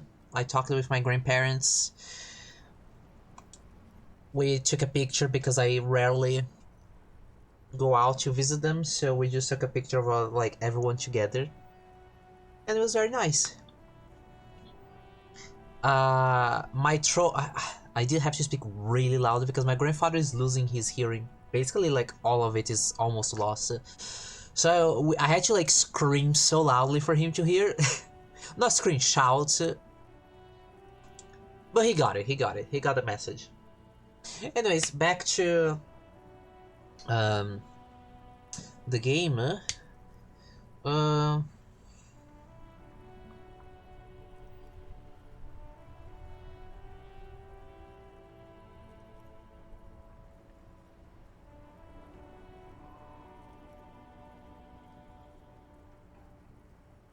What is tear? What do they mean by tear collecting? Tear collecting.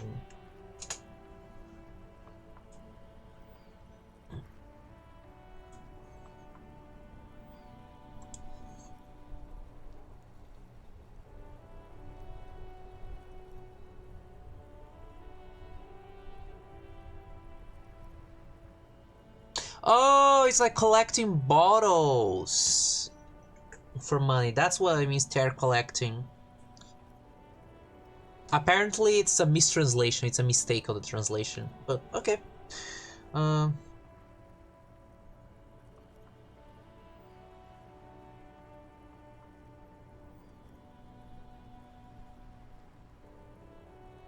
don't get all the elderly back in the job market. The elderly need to relax.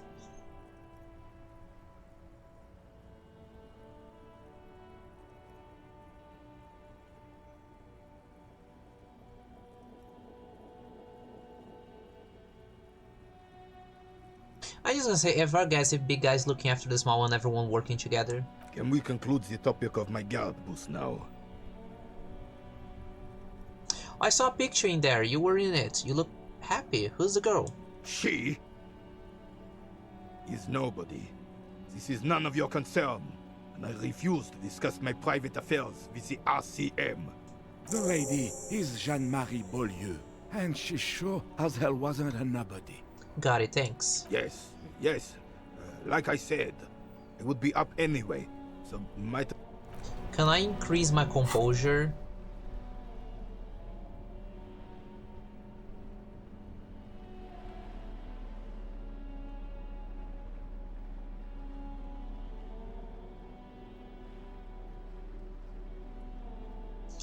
Oh, everything's already set up. Okay, I'm gonna try one more time. Why not? Always reminds me of it. Still, all you see is an... Anything else I can assist you with, officer? Damn. Okay, well. Okay, I talked to him about that. What can I do? The Titus. I missed the star. Yeah, let's talk to Eva. Because there's nothing else I can do.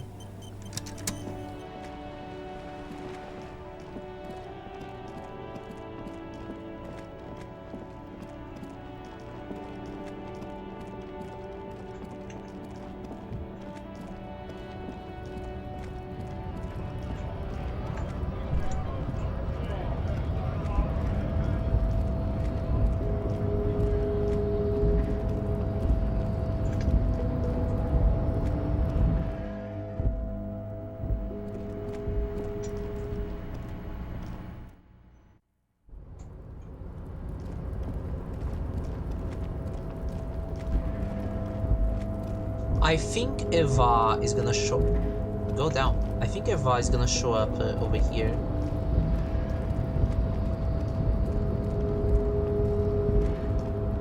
If my theory is correct,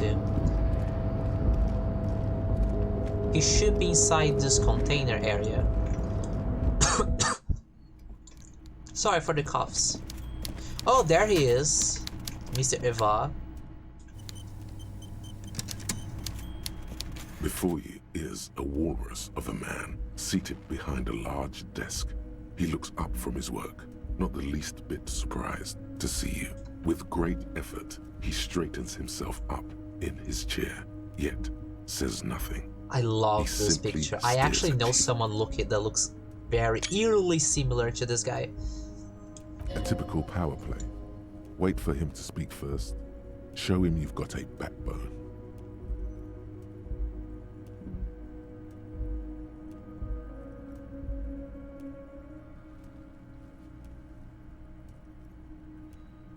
The one good eye of this man fills you up without even flickering. The other, his lazy eye, is constantly moving like a goldfish in a tank.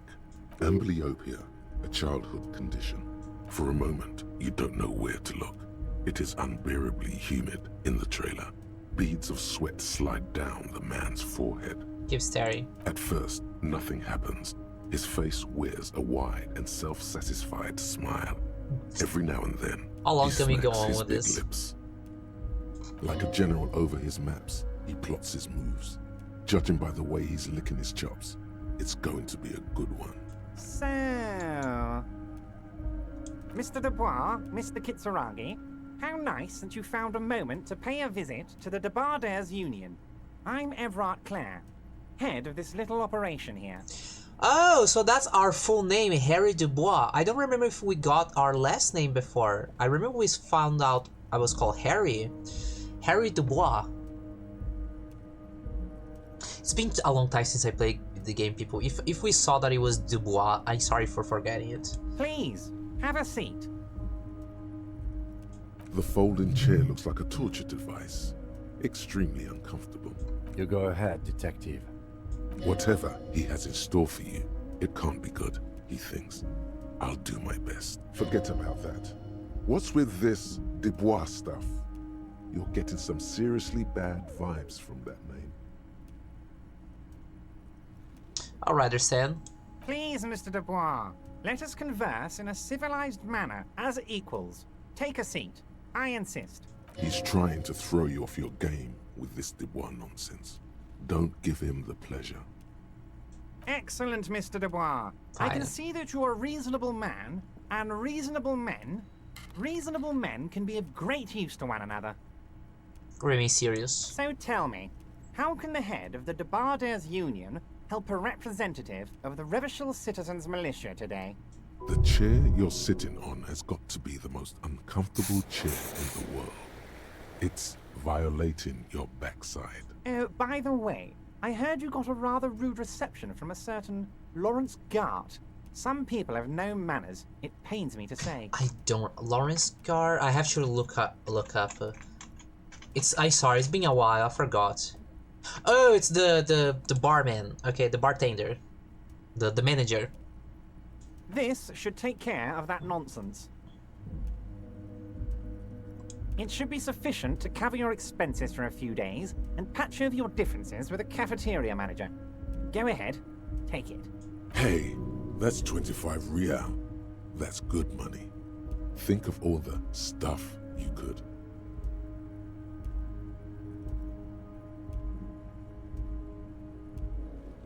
Wait, you know Garter? Yes, I know Lawrence. He's a real character. No union man in him. A real piece of work, that boy is. With a grin, he points to the checker game. It's like you're on a game show.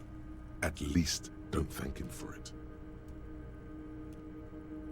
Don't say anything, just get a check. Is there anything you'd like to say to me? Or... No.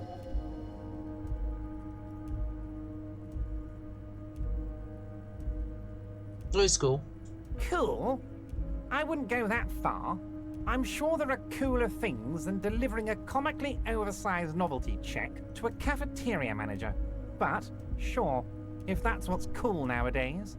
Now, I'd like to set your mind at ease about one other matter. Your lost gun.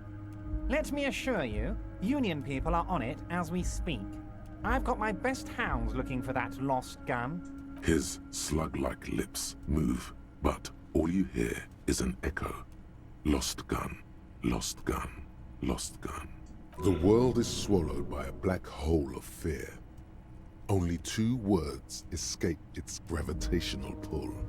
Lost and gun.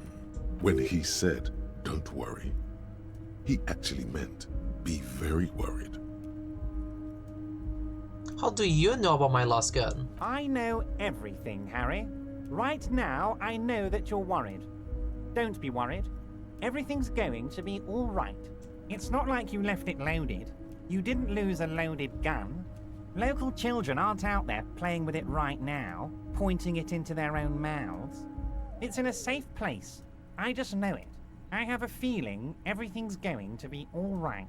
Kim? Officer, we will deal with this later. We don't need Mr. Clare's help with this. I wouldn't be so sure about that. Damn, my composure is not good. God, you're sweating. Your knee is jerking. You're about to cry, aren't you? You're about to cry because you lost your gun and those children are gonna shoot themselves with it. No, I'm not going to cry about it. Mr. Dubois, you don't look so good. What is this, Mr. Dubois? He keeps repeating. I keep losing my morale! What is he trying to pull here? You need to cool the fuck down. Chill. Mr. Dubois! Mr. Dubois! Harry!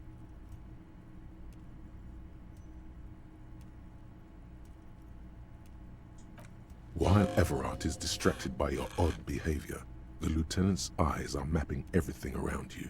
The folder, my character is like such a papers mess. on the wall. Mr. Dubois, are you okay? Can I get you a glass of water or something? Are you having some kind of medical emergency? Maybe you could use your hands somehow, in a kind of throw-in motion, like you're throwing that Mr. Dubois act right back at him. He's Mr. Dubois.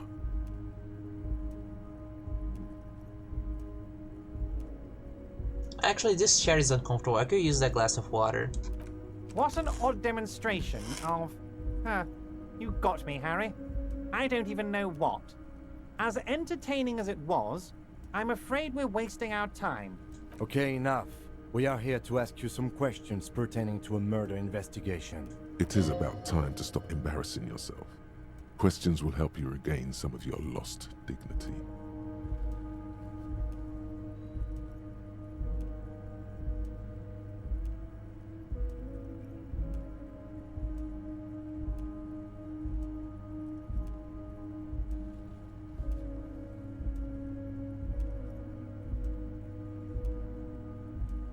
Aren't you going to ask me how I got in? Am I going to ask?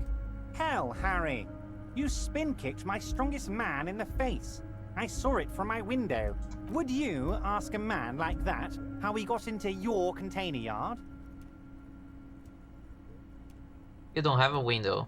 It was a figure of speech, Harry. Of course I don't have a window. I'm in a container. Anyway, I assure you, I am a very well-informed man. Information reaches me before I even get the chance to request it. I don't know if I want to mention that the Union is involved in the drug trade.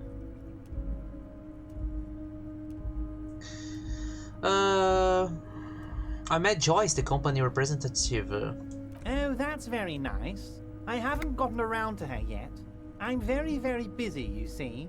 I hope you're getting along. One thing I want to make very clear, Harry, is that this is not some kind of union versus corporation situation. Everyone is just pals here. Just pals? Yes. We're all trying to do what's best for Martinaise. Don't feel like you shouldn't work with her just because you and I are such good friends. I'm not a jealous guy. Whoa, that's so nice of him. Suspiciously nice.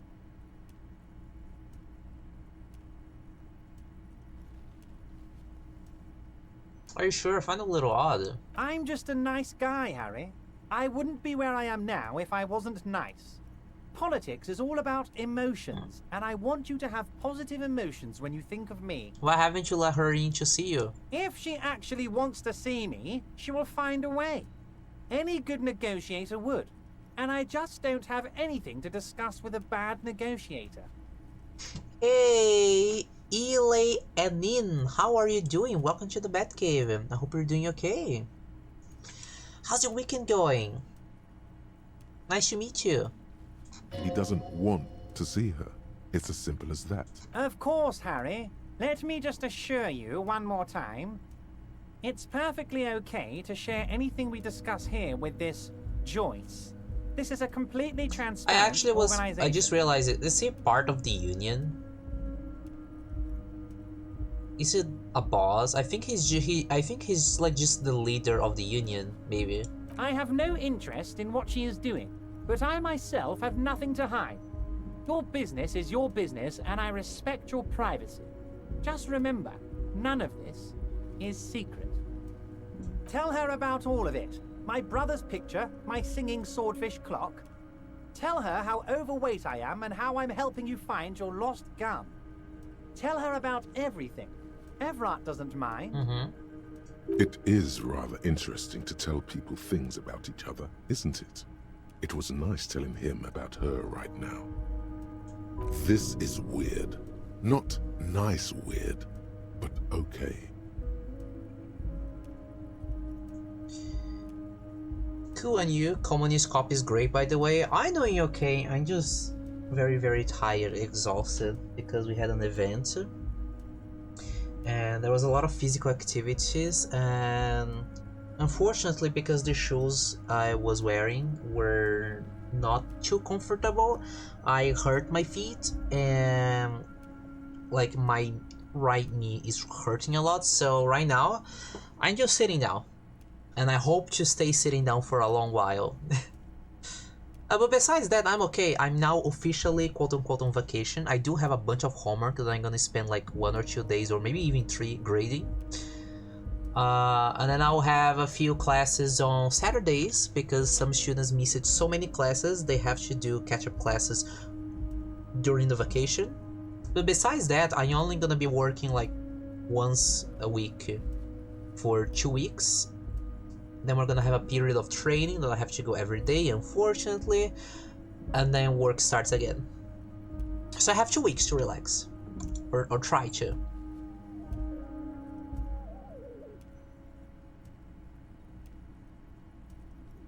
I don't remember if I can tell this to him. I told the Union is involved in it. I'm just gonna ask it. What? Harry, how could you say that to me? You know I appreciate a joke as much as any Johnny Fat Guy, but I can't take slander. Are you actually investigating this? The reaction appears to be sincere, but it's impossible to tell with this guy, honestly. No comment. Harry, you wound me, Harry, in the heart. But I trust you to put this to bed. Do what you must, and let's change the subject, shall we? He's hiding his real reaction beneath courtesy. Thank you for your understanding. We will continue to do what we must. You too, Lieutenant. You know, I like you, but you never were my favorite. I'm a Harry guy. I don't like this guy. Harry. None taken. Did we have anything else to do here, Harry? You don't like this guy. Could you help me get the dead body down from a tree? You might have noticed there's one hanging on a tree behind the hostel cafeteria. Yeah, and unfortunately I rolled so badly with the Union. I was trying to get them to help me. But I rolled like so horribly. Like a critical failure, basically. But I have the stats. I had the stats to do it. Oh my. Don't take this question personally, but why would I get involved in this matter? Mr. Clare, the man was hanged with a cargo belt. A steel-reinforced cargo belt. It's safe to assume the Union had something to do with the murder. Besides, getting the body down would benefit all of us. It's a stain on the neighborhood.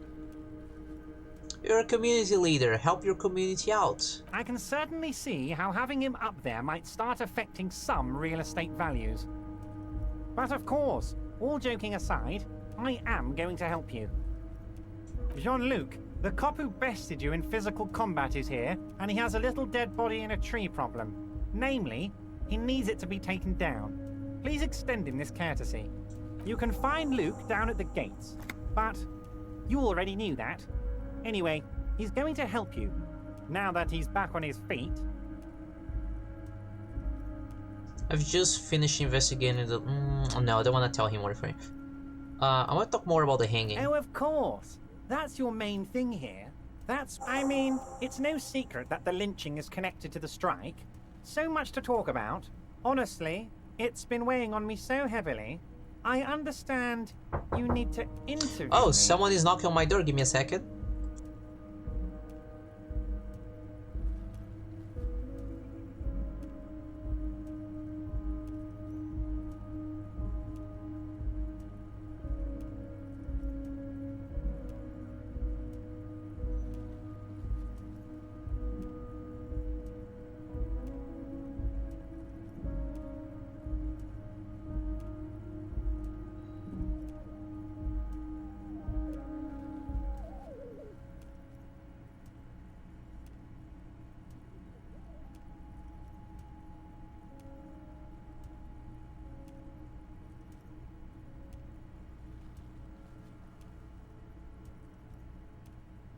I am back. My mother was just knocking on the door. She was cleaning her wardrobe and she asked her closet, and she asked me like, "Oh, is this yours?" And I was like, "Oh yeah, this is old." And okay, anyways.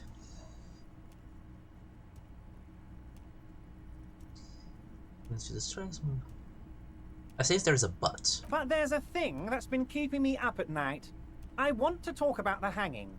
I mean, if we could just calmly talk, exchange information, we could blow this thing wide open. Yes, that sounds good. Let's do that. But I can't think straight with this thing weighing on me. You're police officers, aren't you? I have a crazy idea. You guys are basically door-opening machines, incredibly talented at opening doors. I've opened a few doors in my life. And I'm sure you're going to open this one with flying colors, Harry. This really is very simple, and there's nothing shady about it. An excellent opportunity presents itself, sire. You could win the trust of the arch-liar, pretend to play into his hand. Then, should you wish, bend his efforts towards your own.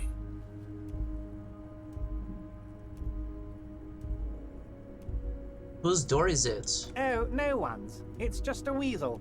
A weasel lives there. Nothing for you to worry about. What do you mean by a weasel? A loud blabbering weasel. When weasels feel no one is watching, they start acting foolishly. Just go there, unlock the door, and leave it open. It's been such a burden on me, Harry. I just want this to be over so I can discuss business with you.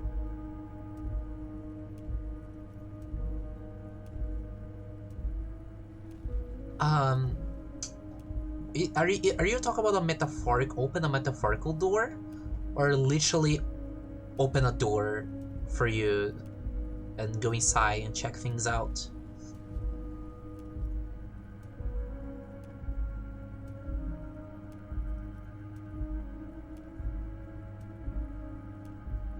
I'll look into it. We need to talk about that murder. Fantastic, my friend. Just let me know when it's done and we can take our friendship. You can get the key from Manana. He's down by the gates. Manana's like a free agent in the Union. Special operations. Hardened socialist. A real free thinker too. He'll tell you precisely where the door is. One last thing, Harry. Just open the door. You don't need to go in or anything. I just want that weasel to come home and see the unlocked door. Just open the door. You don't need to go in or anything. I just want to, okay, like scare someone.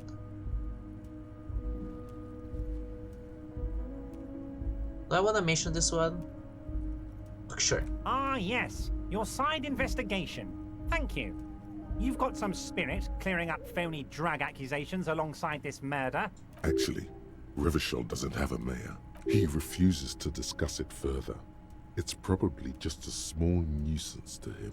Not even a speck of anger in his voice. That's that then. However, I'm going to leave now, but we might talk again later. See you soon, Debardeur. Just kidding, but not too much.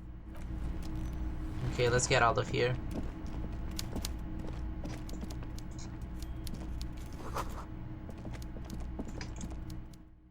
Okay, let's go talk to the big guy now.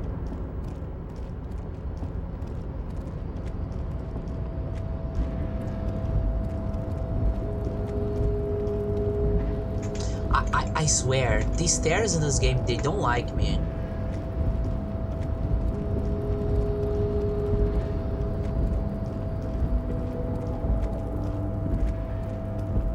I don't think there's any problem in just checking what this guy wants. Oh yes, what is the thing he gave me?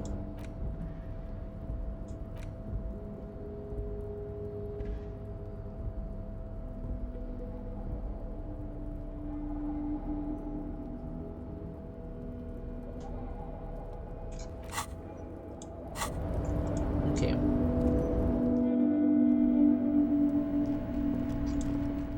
I mean, it could have gone worse, so I guess we actually made some nice progress. Okay, we can talk to him about that. Or we can talk to this guy first and see what's up. So let's talk to him first. Hey, Mananya? So, how'd you like our harbor? You've been in there, he means. Talked to the boss man too, probably. Labor Utopia. It's but a rest area on the path leading across open plains. Right. You talk to the boss, eye to eye, like men of the plain. If you have any more questions, I'm set to talk. Edward said you have a key to a door? A key, huh? What door is this key supposed to open? He said it belonged to a weasel. Oh, say no more. I got you. I got that key right here. And let me tell you, it's mighty good of you to help us out during the strike. Working class solidarity, as they say.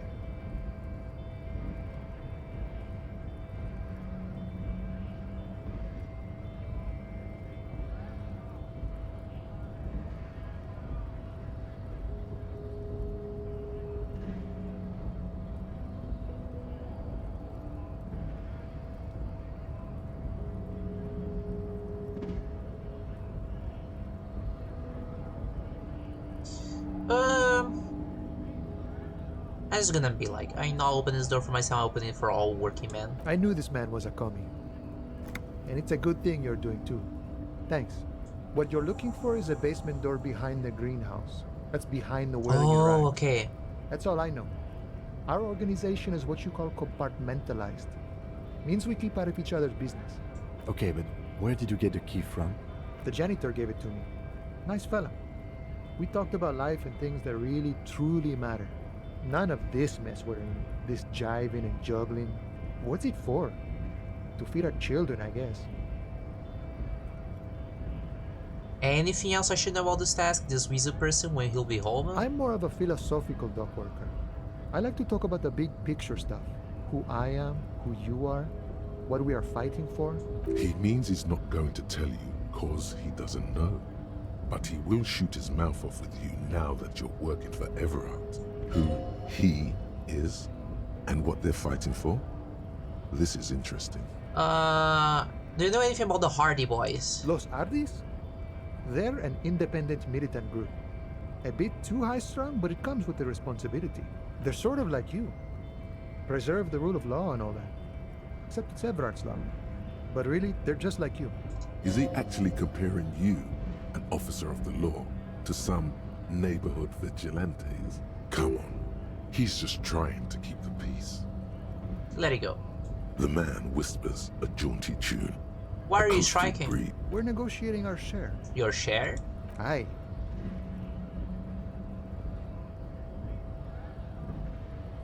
Wait, so now wages or pensions or... This stuff.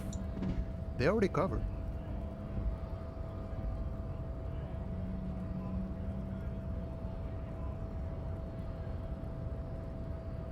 At least you got the benefits, that's something. It's not enough. Not enough to get ahead. More about keeping us in our place.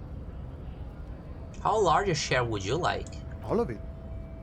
However, right now we want all the harbor workers to be on the company's board, so they could take part in the decision-making process.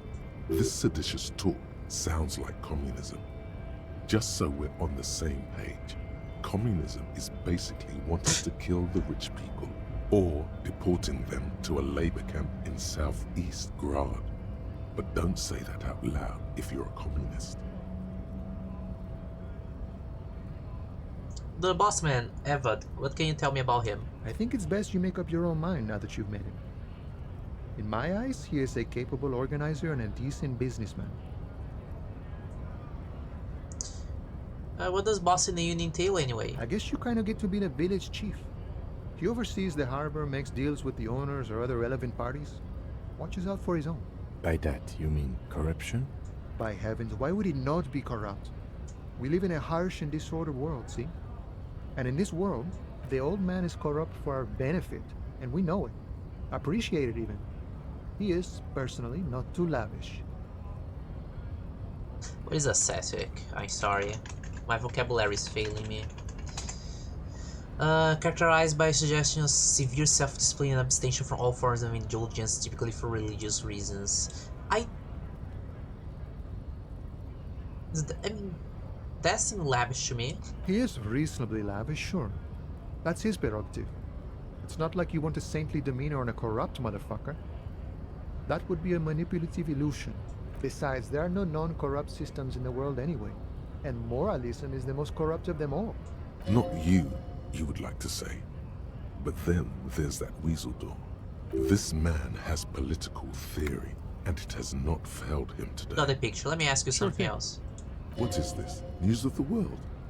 Talk about personal stuff. Get to know him. Wait, I don't even know your name. Who are you? Call me Mañana. I'm just a I already humble asked harbor that, but I worker get experience. for the past 6-7 years. Mañana sounds like a Mesk word, but he doesn't actually look much like a Mesk. Not a given name for certain. It's a taken name. The kind for artists, or criminals, or revolutionaries and the sort. An alias. A nom de guerre. I gotta say the last one, because it is actually a good name. Well, man, Mañana, that's a sweet-ass name. A name worthy of the man who holds it, friend. Names are important. Have you had any other names? Plenty to go around. Don't get greedy and try to swipe mine, though. You got your own. So it's a nom de guerre? A nom de guerre would be more like Guerra Mañana. Now that we are getting so well acquainted, what's your name? Be honest with him. Honestly, I lost it while drinking. Wow, this is major. You're like a man born anew. Okay, so if you can't find it, maybe make up a new one? I may take that into consideration. Can't live in this world without names, see? Important things they are. Vessels of the soul. Okay, Vale is talking in chat. America ain't corrupt. Totally not. We're the most not corrupt country in the world. Cough. Yeah, America sucks. Just plain and simple, America sucks. Not the people. I talk about like the corporation side of things. It's like every capitalist company sooner or later, not all of them. Some people, some bosses like are actually decent people, but like this, there are some companies that are very extreme for profit, and America as a whole is kind of like the holy land of people for people like that. What's your deal with names anyhow? Is it a spiritual thing or a philosophical one or? More a poetic thing. Any attempt to formulate a grand unified theory about it ends in the stupidest shit imaginable. Doesn't make it less true though. I like this guy. That means I can't tell you about it. I can only show you. You may understand in time. Or not. But it might be easy enough. Fair enough, seems interesting. Words guide our life. We commune with each thing through its word. Every word is also a name, is it not? Alright then. The man whispers a jaunty tune. A coastal breeze ruffles his hair. The encroaching doom is golden red. It is inside you, but also outside. You're Tequila Sunset. You have been Tequila Sunset for a long time. No, I don't want to be Tequila Sunset. What's there not to want? It's got range, meaning, layers, colors, associations, the whole works. Because I don't want to be associated with booze. Oh, I just realized he's not smiling super hard anymore. I just realized that his picture changed because I did the mirror thing. Yeah, okay, I'm totally Tequila Sunset. Boyadero! You see his eyes turn teary with appreciation. He is extremely happy for you. Shake his hand. You receive a good, strong handshake in return. What's a boyadero? A really cool guy. Boyadero is actually like a cowboy. It feels like there's an entire history behind the word. But it doesn't really matter. You got it. You know what it Nod. means. He takes a swig from his flask, then offers you some. The idea of alcoholic swill sloshing around in your bloodstream feels fairly unappealing. Yeah, no. Thanks, I'll pass. I would just go wild. And then we might go wild together. Which sounds fun. But I guess I have a strike to watch. So, anything else you wanted to discuss, Boyadero? No, good talking to you. We actually did a lot right now. Oh my god, that was a lot of conversation. That was a really good conversation. So we can go to the basement. We can also ask for help with the body. So let's go talk to the big guy. I forgot his name, Measurehead. Hey man. Do not presume this has drastically altered our race dynamic. It was just something I had to do. Our personal dynamic has changed. A little. He means very little. Eva told you to help us get the body down from the tree. So it was. You bested me in race combat to reach my superior, then had him give me an order. I salute your cunning, enemy. I will go and remove the body from the tree with my bare hands. You're so noble, Measurehead. There's a but. But while I am gone, someone must stand guard on the bridge. That someone needs to be you. Both of you. That would mean you're openly showing the people that you're taking the Union's side.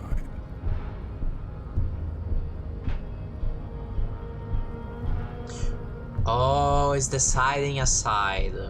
I mean, I'm with the Union. Go get your money. Okay.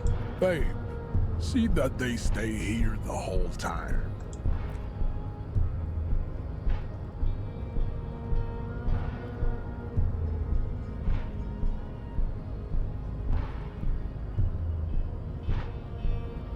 Can I change my outfit so it's... The woman's gaze follows Measurehead as he leaves. Just in case someone comes fight me, I don't think my outfit is very good for fighting. So, you guys are like cops or something?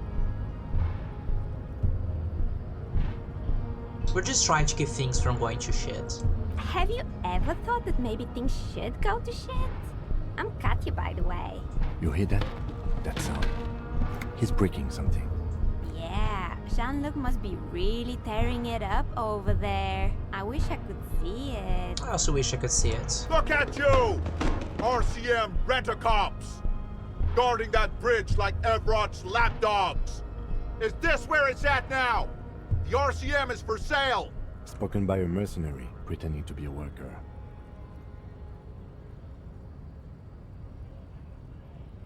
That's none of your business.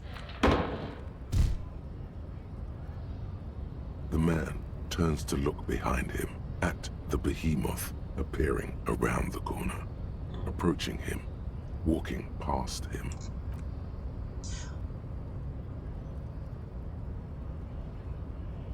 Hey, man.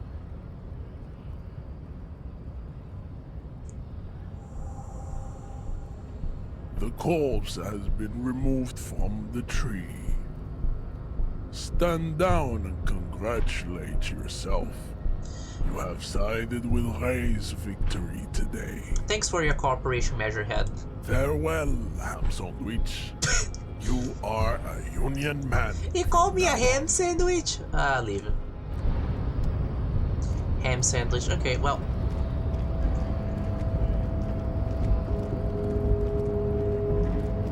Excuse me. Go down. Thank you.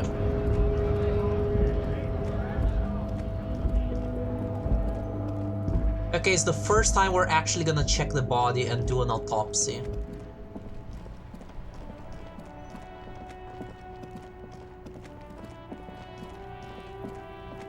Is Kuno still there? He's not! Why do you look so down, man? What happened? Did Jean-Luc punch you or something? You missed a good show before. A kid came by and completely fucked the tree to pieces.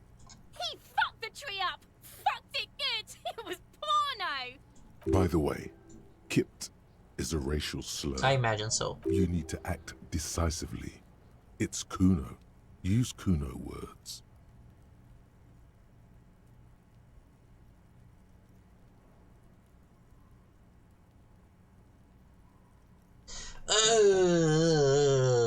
I don't want to say this, but if I do this, maybe he will stop using these words. But I'm not gonna read the text. Stop choking, Kuno! The faggot has got you in a chokehold! Kuno's not fucking choking.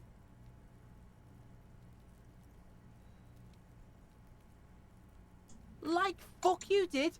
Kuno's gonna keep saying Kipt forever now. Kipt. Shit. The fuck did you want anyway? You got your fuck bag down. Now let's talk normal shit. Oh, now you want a normal conversation, huh? Yes. Kuno wants a normal conversation. Ask normal shit, please. Okay, I'm off. Kuno doesn't fucking... Yeah, just stay there. I hope you two can die. It's fine. Let's check the body. The corpse lies on the ground among the remains of an absolutely demolished pinewood branch. It's gently laid on one side. Well, it's down. Mr. Measurehead has done a good job. Nothing is too broken or compromised. The victim is ready for a field autopsy. A field autopsy? Yes. 1. Investigation of the scene. 2. Initial examination of the victim. 3. Field autopsy. 4. Transportation of the body to the morgue. We are on number 3. I level up so many times. No, never mind. Not too many times, actually. I lied. The RCM's 4-phase murder scene processing manual. The fuck are they on about? Cop's gonna cut his shit up!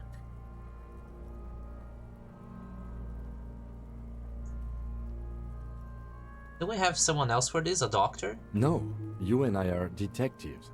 The honorary rank of detective signifies our ability to handle the entire incident chain, from autopsy to cleanup to social work, everything. Yeah, I feel like a detective. You are. Your station would not have assigned you on this case if you weren't. Now... The lieutenant adjusts his glasses and takes a deep breath.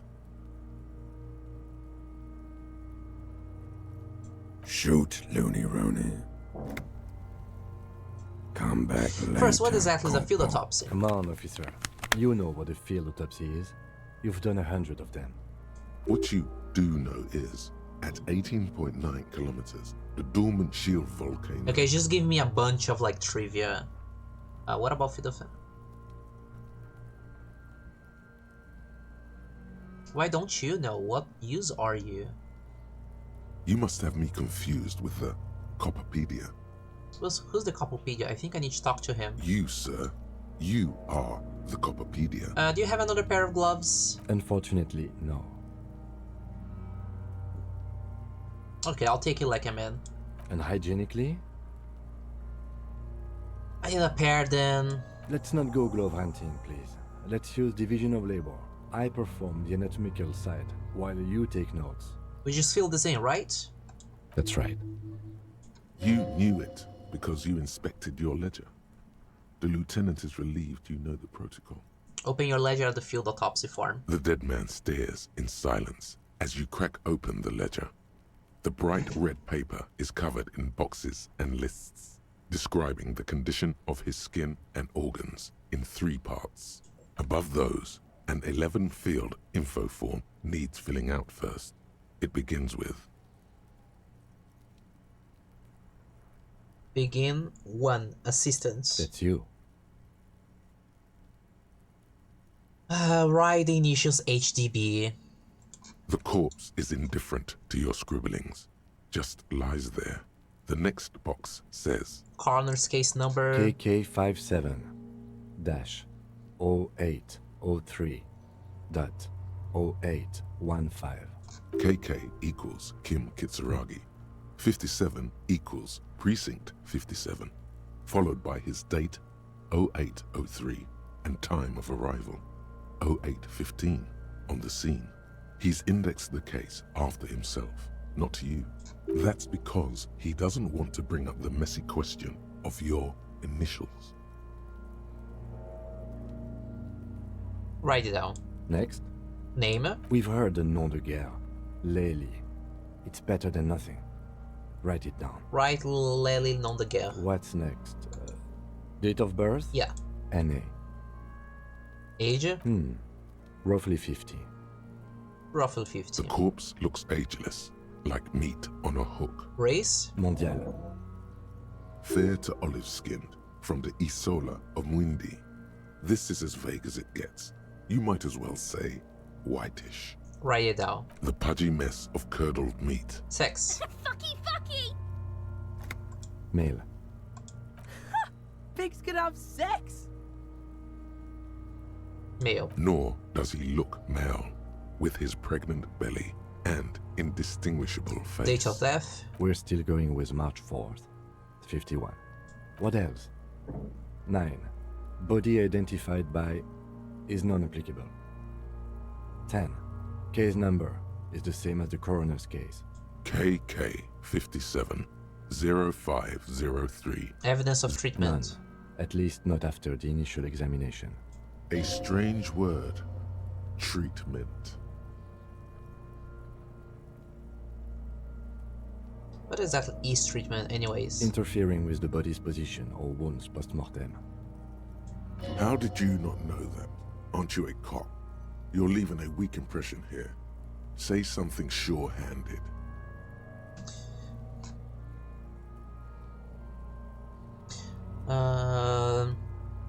So evidence of treatment is like interfering with the body's position. Yeah, no, it didn't seem like it. Agree, no treatment. A silent nod. The lieutenant places his gloved hand on the corpse's chest, as if in preparation. Your central nervous system recognizes this gesture. It's the stations of the breath. Ecclesiastic, religious in nature, a holdout from pre-DeLorean burial rites. It takes him 2 seconds to perform. Then, somewhere in Jamrock North, a small wood shed behind Rosencrantz Row, Lieutenant Nick Feuerbach puts his hand to the chest of a small corpse, no larger than a monkey. It's raining outside, light drizzle. There is darkness in the shed. Elsewhere yet, an obese female sits in a wicker chair, her silhouette bull-like against the window. Outside, Grand Coudon. The day is turning dim for Sergeant Mac Dawson. Hand extended, he approaches, to make sure she is dead more than anything else. And so, all across Jamrock, Coal City, GRIH, 42 deceased persons found today. 42 stations of breath. We should start the post-mortem. I didn't really get what. Turn the page. The corpse cannot feel Kim's hand on his chest. It no longer meaningfully interacts with its surroundings. A thicket of boxes and lists on red. Let's go by paper parts. Tries to answer why. External examination summary. Clothes. The deceased wears armored boots and white briefs. The make of the briefs is Babrodine, I think. Let's see. See, it's happening. Babrodine, yes. Inexpensive. Size M. Color white. The disappointment is palpable. The red-haired thing was expecting something more lurid. Right The down. boots are ceramic, vitreous enamel. They are fused to his skin from blood flowing downward post-mortem. Removal of the boots is left for processing. Tattoos. The upper torso is covered in a single, continuous tattoo, resembling a national pattern. It reaches from the right shoulder to the heart. The ink is blue and white. The assistant has a color photograph of the markings, to be added to the case files as document A1. The photo is taken on the scene, using a Trigat Mini. The deceased has a belt for airlifting cargo around his neck, tied with a hangman's knot. Color yellow. Length 3 meters. There is a buckle on the other end. Well-nourished, athletically built, measuring 1.8 meters. Generally consistent with age, about 50. Preservation is good. Ambient temperature, below freezing. Body hair is light brown. Distribution is consistent with age. The deceased had male pattern baldness. Hair is combed back, short. Lividity is consistent with hanging. The head is congested. Contusions are present on the head, chest, and thighs. Consistent with stones thrown post-mortem. Low velocity. Fucking low velocity? You think Kuno doesn't know what you're talking about? Velocity was fucking max. Talking shit about Kuno's velocity. In addition, there are bite marks on the face, scalp, and chest. Consistent with predation. Ligature mark. The steel wiring. There's too much of it. We need to remove the belt so we can get to the ligature mark.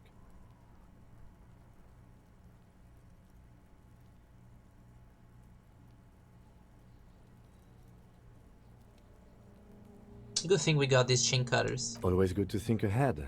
Now, we need to cut the belt to see the ligature mark below. Carefully, with as much precision as you can. See? My pig is gonna fuck his head off. No, he ain't. Your pig's a boring fuck. Look for a good spot to cut. The belt is equally tight around the whole circumference of his neck, swelling over the edges like white bread. I'm gonna level up my rising physical from the east. instrument. Give me a better chance of getting this. You jam the Oh, come cutters on. right under the knot. That seems like a smart idea. Yeah, somewhere there. Already they're buried deep in the man's flesh. Then you rotate them to get a better hold. Then... Enough, cut some. Yeah, fuck him. Fuck. Told you my pig was... I should have a go first. I think I have a strategy. Let him work. He sinks the cutters into the knot, preparing Yeah, to I perform tried. the cuts with his elbow to his knee for precision. Yes, that's much better form than you had. Snap. The knot is slashed. Another cut and the belt falls apart like a flower bouquet, revealing the dead man's neck and the dark red ligature mark around it. Here. The rope rises to a point, leaving a gap in the ligature mark. The suspension point is in the back of the neck, on the nape. As it ought to. This is where its grip on the curdled meat is gentlest, pulling up.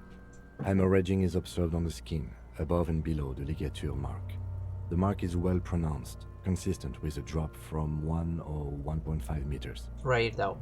Chest is intact, normal contour. Abdomen is protuberant, pelvis intact, genitalia... No! Let's get out and see! I fucking knew it! This is clearly what they've been waiting for, ever since the autopsy began. The lieutenant is trying to make it as boring as possible. Genitalia is male and unremarkable. No evidence of injury. Write it down and move on. Back is symmetrical and intact. We're not entertaining Upper these and lower cases. extremities are intact, but asymmetrical. There are combat injuries on the right hand, thigh, and hip. In addition, I see smaller, Welcome back, residual Vale. scars, too numerous to count, covering about 30% of his skin. Last item, hands. Examine his right hand, no else with the other hand. Let him... Hands are clean. No sign of a recent struggle.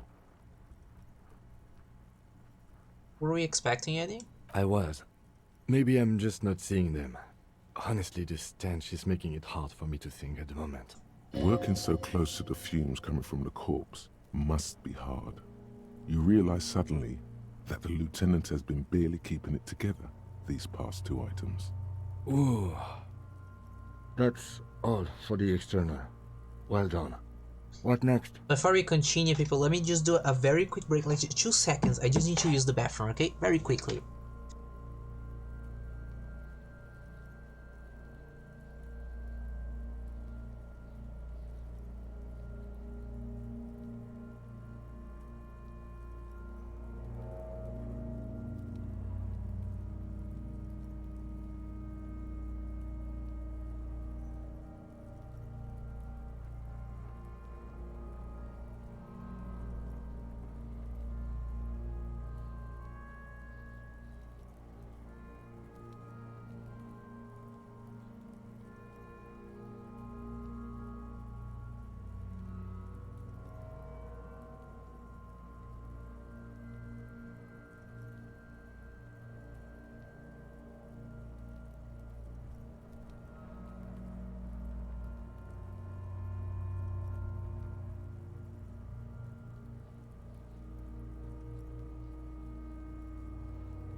Okay, I'm back. I hope I didn't take too long to come back. So, internal examination summary. Central nervous system. I have nothing. Do you have anything on this man's central nervous system? Of course, there is a moral to be drawn from it. A moral to this story. No. Musculoskeletal. Purge Let's do fluid this is coming seriously. from the mouth. Not injury related. Eyes and tongue protuberant. Hyoid bone. Let's see. With his eyes almost closed, the lieutenant puts his hand on the dead man's throat and begins to massage it, gently. A rotting smell erupts from the mouth. Purge fluid runs down his lips, black and viscous. Yeah, jack that fucker off! The hyoid bone is fractured. The rest of the musculoskeletal system is intact. Unremarkable. Respiratory system. Oral cavity shows no lesions. The victim has received dental implants, possibly after a combat wound. Mouth swollen. Hemorrhaging present in mucosa of the lips and mouth. Oh yeah, Vale, no, you have not seen. These kids are horrible. From here, it looks as though The girl is the clown-faced worst. man is screaming. The tendons of his jaw are torn apart. Because she tries to Hyoid incite him ripped to from the force be worse, of the lieutenant's hand. like her.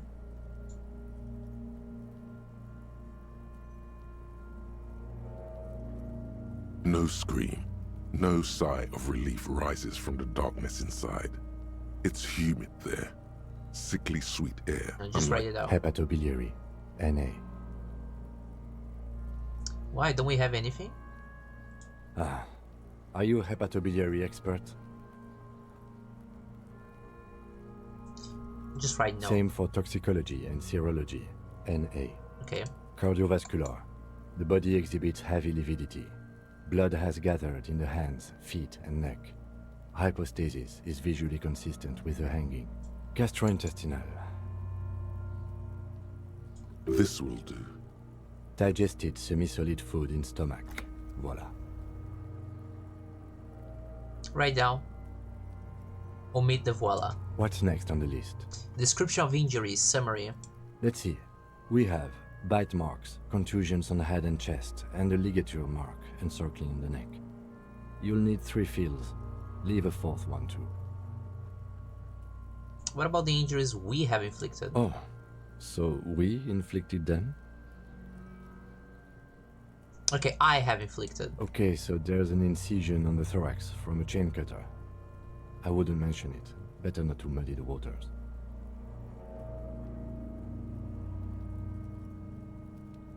So back to injuries. Injuries. Bite marks. Head, chest and scalp bite mark injuries. Predation by birds has caused damage to the body. Odontologist does not need to be consulted. And your opinion, officer?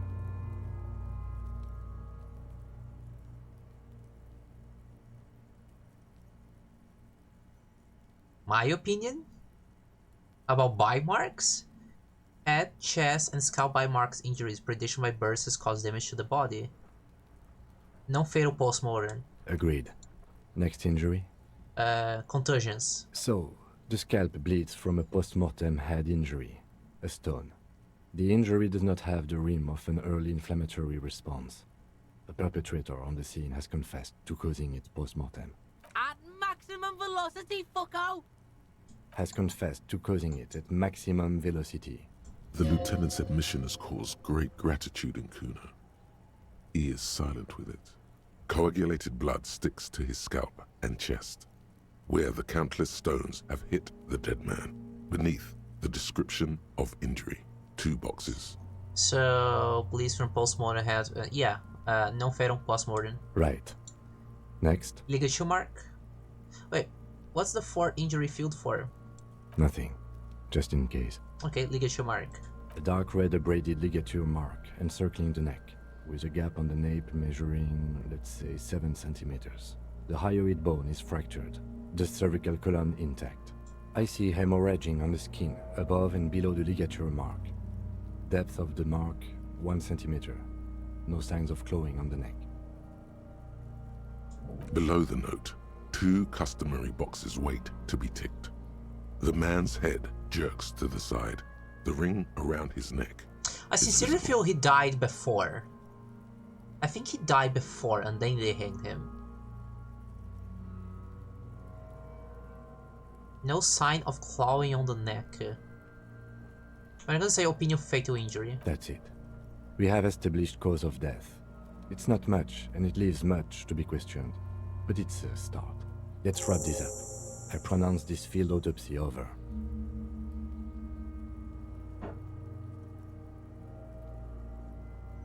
Well now, first, how did it go? Well, we established probable cause of death.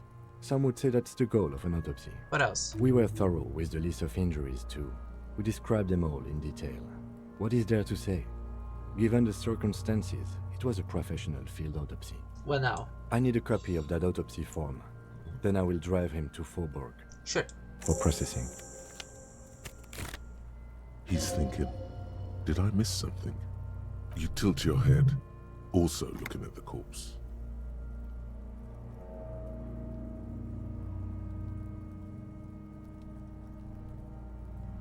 I can't level up my I can level up my perception, see if it helps.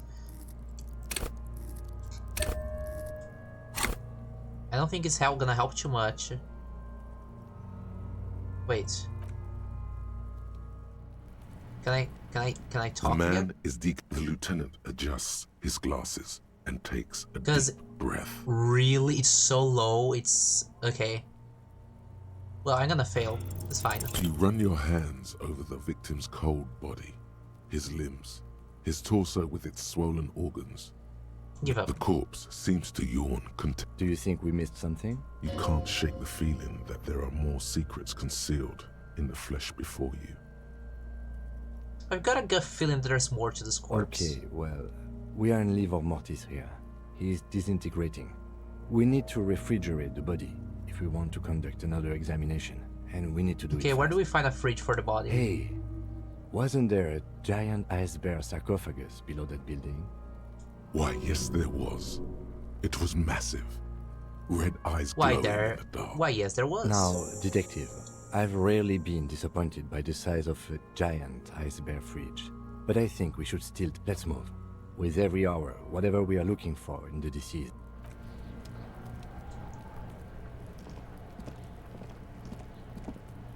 There are several footprints in the mud, left by work boots. Anywhere from 6 to 12 pairs have walked. What kind of boots? Heavy workers' boots with reinforced toes and hobnails, all over the yard. Isn't this something an industrial worker would wear?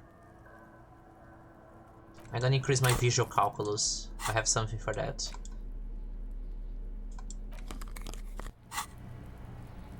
There are several footprints in the mud. 8 pairs of boots have shuffled back and forth in the mud. Where else have we seen a gang of men in Go work in one by one. 1. Standard work boot. Steel reinforced toes. Number 46. Just like Titus was wearing in his booth. This is the big dick. Titus Hardy. The one with the ball cap on Interesting. his head. Is it? They didn't even bother to change boots. Putting them on the scene is easy. Maybe even too easy. 2. Standard work boot. Steel reinforced toes. Number 3. Hobnailed work boot. Steel reinforced toes. Number 43. The inked banger perhaps. 4. Standard work boot. Number 45 or 46. What else? 5. Another standard work boot. Reinforced toes. 6.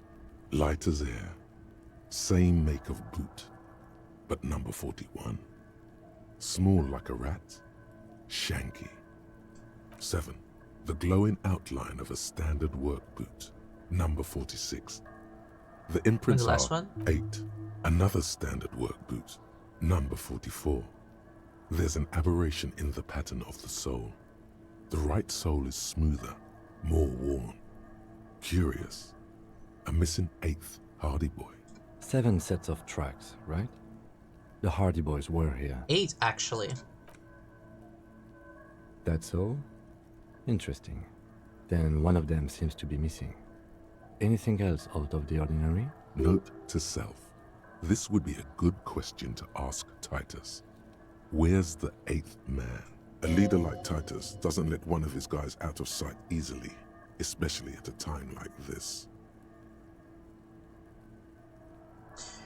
Let's step number 41 shoot. I'm guessing that's the skinny Hardy Boy. The one with his front teeth missing. Yeah. I could still be wrong, but I'm probably not.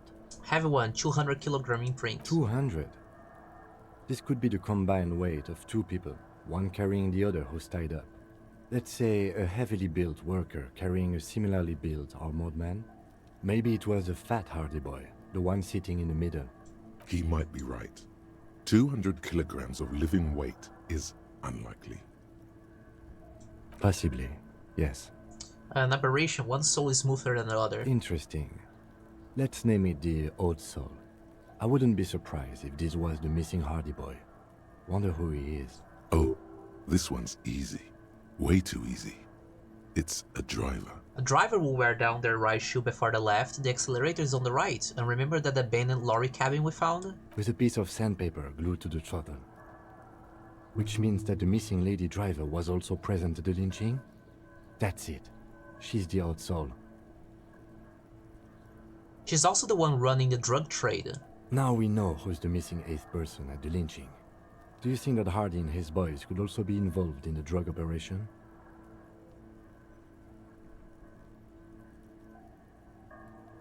Not necessarily. The lady driver could have kept the drug trade a secret. You're right. But we should still go and see what Titus Hardy has got to say on the matter.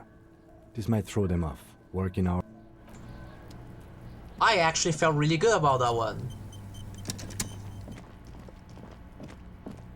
Okay, oh yeah, put on the glasses back. I actually felt really nice about that one. We have to check the back here.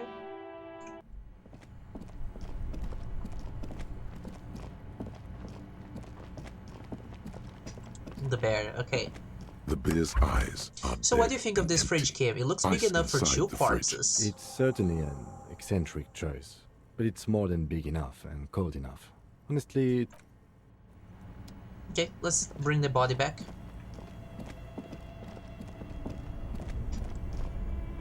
Both cables are unplugged from the breaker box. A giant electric mammal awakens. Great. The owners of this building will just have to keep paying for the electricity sucked up by this monstrosity. It's just for a little bit, then we can take it to the autopsy.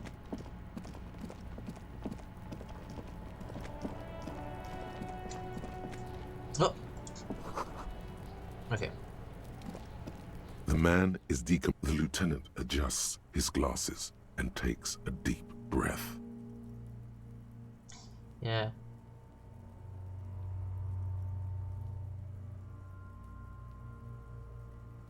Really, I cannot take him? Let's back him, take him away. If you think so, officer, I'm not going to object. I need a little help for carrying him to the holding pen of my kinema.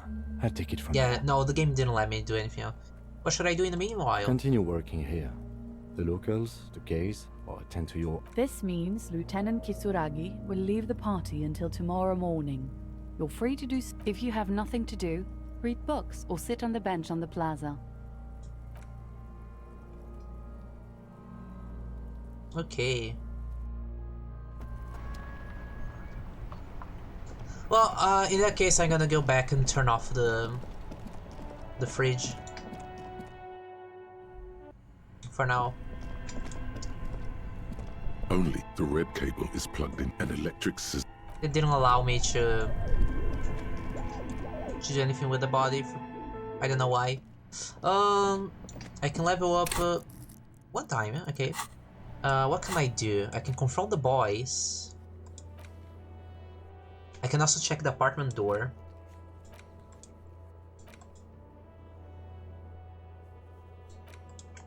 Okay, there's a lot of things that we can do right now. Let's open the apartment door first. I have to go around though.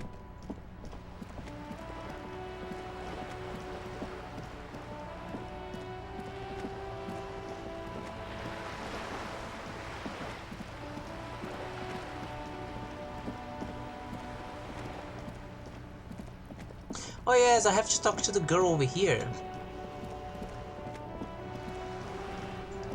Yeah.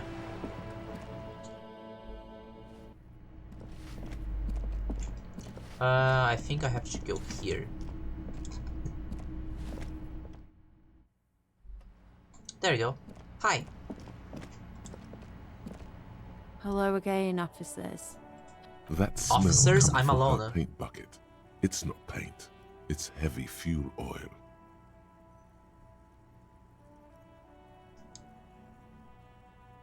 Does that heavy fuel oil? What did you think I was using? Aquarels? This shit is pumped out of government vehicles. She did it herself. Pumped it out.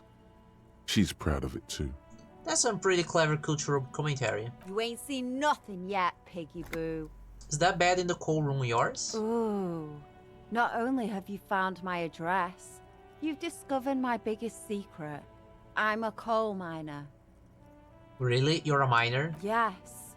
I keep hoping a shaft will collapse on me, but somehow it never happens. It's not the nice place, but I guess we'll have to do. It doesn't have to do anything at all. Nothing does.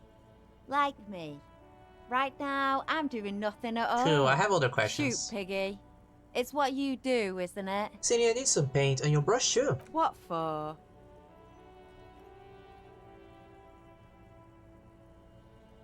For art. It's for art, okay? Well, if it's for art. But what kind of art are we talking about? To be honest, I haven't really thought of anything yet, but I'm sure I will. Then you have time to find your own fucking brush.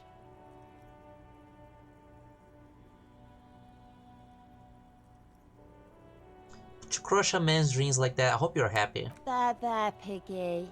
I guess art just isn't really you. 'Cause you suck in life and in everything. Is my conceptualization that small? Bonus from items.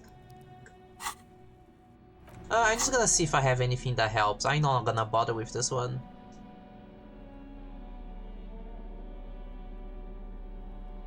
Yeah, I'm not gonna bother with this one, it's fine. This is just a little side thing.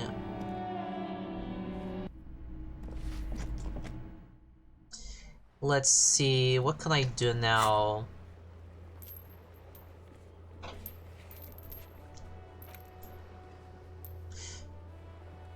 Oh yeah, the apartment door.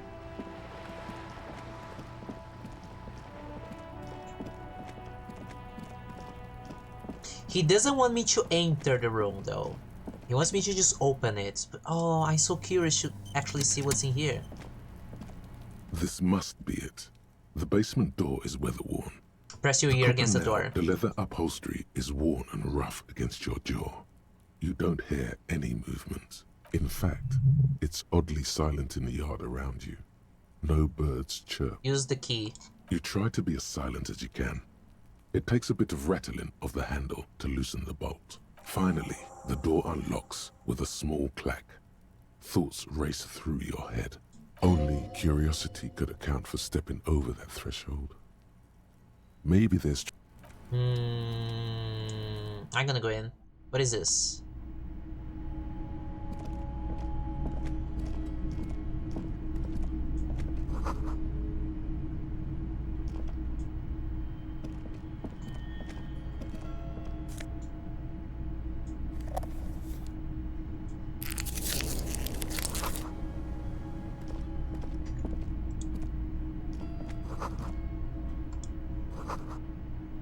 This is the flag of Revachol, the suzerainty.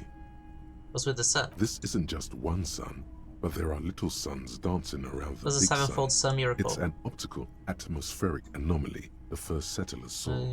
It is but one of the many.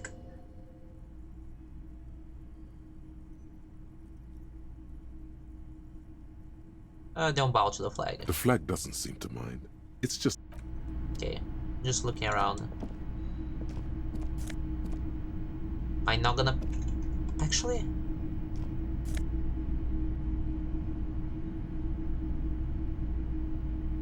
We might need this for logic. A row of mugs sits on the shelf. Each one depicts a human figure. A dark-skinned woman grinning amidst mysterious symbols. A broad shoulder... Move from the mugs, I'm not gonna touch them. If I break something, that's gonna be bad. Just go out.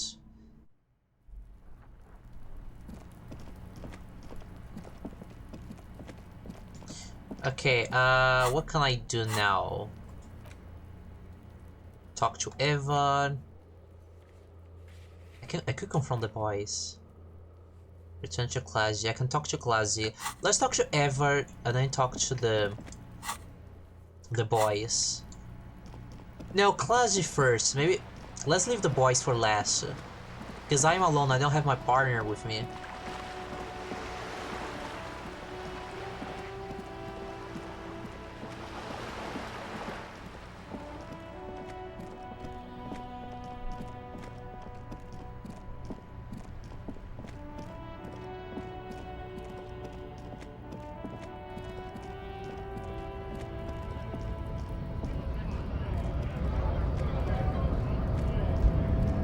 Hey Manyanya, hello, how are you doing? Excuse me.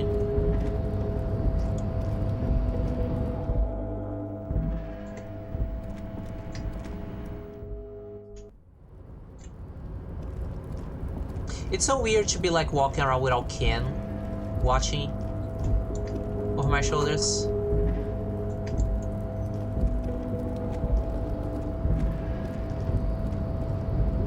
It feels like a little kid that is like free to break havoc.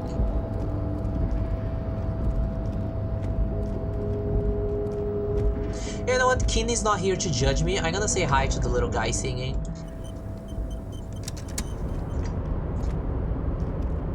Container. The lyrics, the accent is so... Container. Hi. Everard. He looks after everyone. Huh? Well, hey there. How can I help you, mister? The look in his deep blue eyes is as sincere as you've ever seen. Kind of makes you feel like an arsehole for no apparent reason. I see you are not a union man, mister. Did you get lost? You're not one of them scabs, are you? What is it with you people and scabs? I mean, I don't personally mind. Folks is just folks, you know, and folks gotta eat. Just some of the other guys don't look too kindly on the scabbing kind, if you know what I mean, mister. You're Ubi, right? Oh, yes. Born and raised in Irish, mister. Mum had to leave my dad after he got a bit violent. Took us here to the new world. I was about 10 then. Too old to lose my accent then. People say us Ubis are up to all sorts of trouble with sheep and other animals and whatnot. I just want you to know there was never any of that where I come from. No, sir. Those are just nasty rumors. What are you doing with the containers? Oh, I'm just making some covers for them containers here. Yes, I am. Yes, I am. So it's easier for the crane operators to spot them.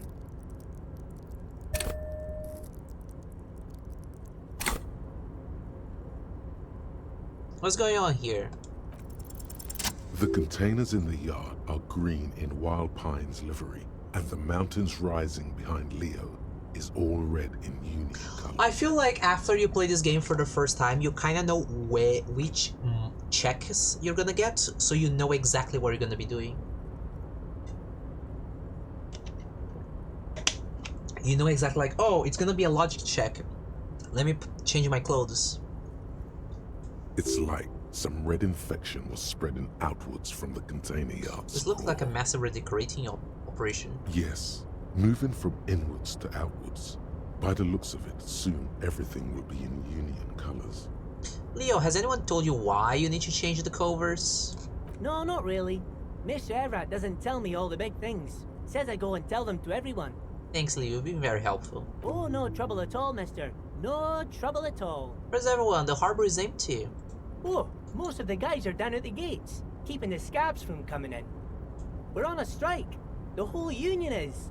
You don't have to work when you're on strike. Ha!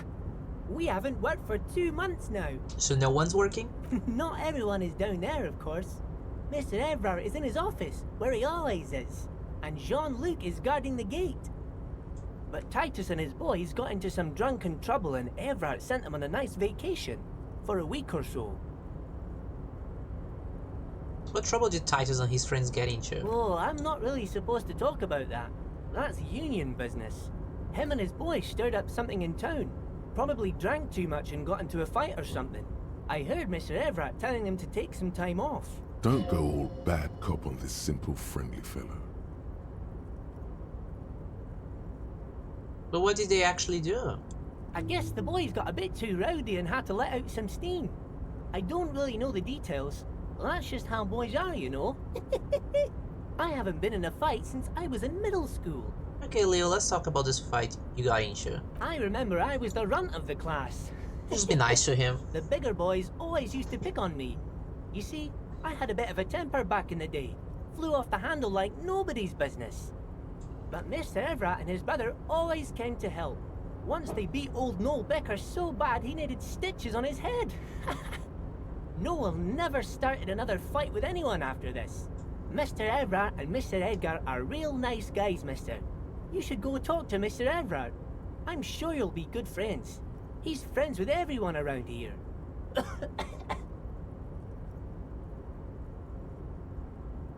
Do you work here? Yes, yes. Everybody needs a job, and this is mine. I'm Leonard, by the way. Leonard Bellick. But everyone calls me Leo. I'm like Mr. Everett's right-hand man when Mr. Edgar is out of town. And Mr. Edgar's right-hand man when Mr. Everett is away. Actually, Miss Beaufort is the right-hand man, but she's a lady. Who's Miss Beaufort? A real pretty lady with a skin like those Douai Sucre candy bars my missus likes so much. Them are real nice to suckle on once the dinner is done and me and the missus sit down beside the radio. But I can't listen to the radio all the time. There's so much to do around here and I'm always busy keeping things running here. Yes I am, yes I am.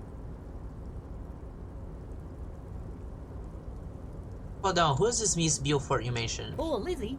She is a real sharp tool. Mr. Everett put her through some fancy school and everything, east of the river. 4 years she was gone, and when she came back, she was all fancy Oh, and the lawyer. Okay. He respects that word. That's obvious. but she's a real nice girl. Grew up in this here neighborhood, knows everybody and gets along with everyone. Real pillar of the community I one see. day, I'm sure. For a fraction of a second, there's sadness in his eyes. If me missus and me was to have a child, I'd be real happy if she turned out like her. But she can't have kids. Dr. Lemaitre said so, and she knows about such things. Been a doctor for almost 50 years, she He's has. such a nice guy. If something happens to him, I'll kill everyone in the city. Law school? Could she be talking about the union fixer, aka the gardener?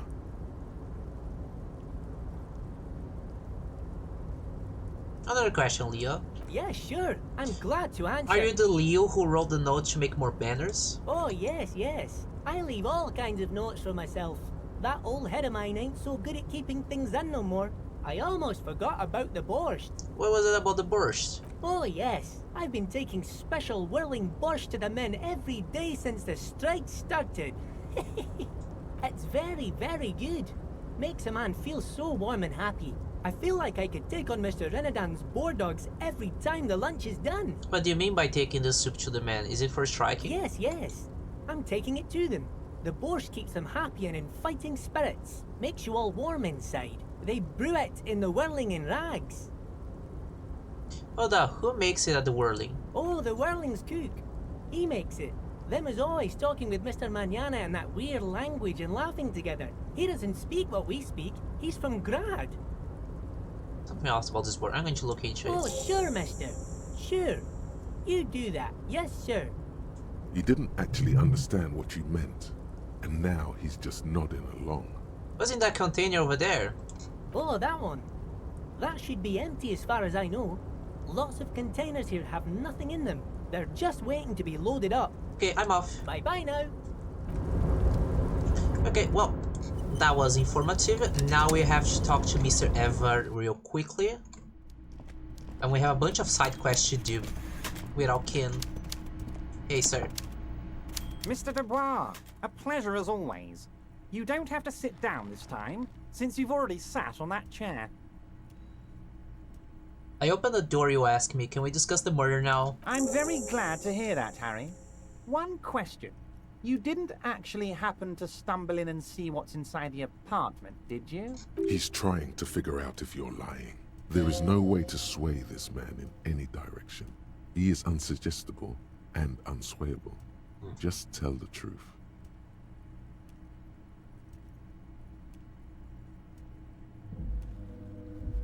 I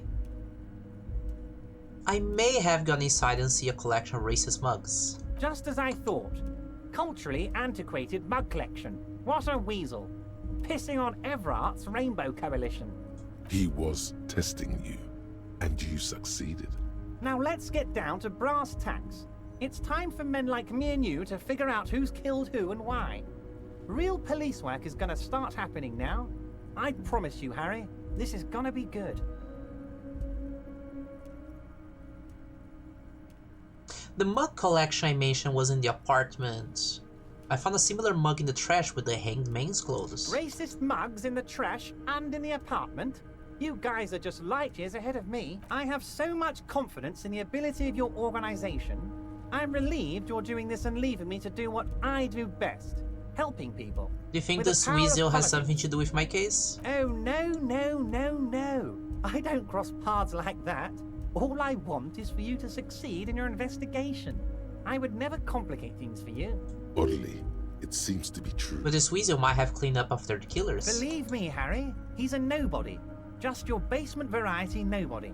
Can't imagine him being connected to a high-caliber case like this. But he does live nearby. Maybe it's a pedantic weasel. Fascists are known to be neat freaks. I feel like a real detective right now, Harry. Am I getting this right?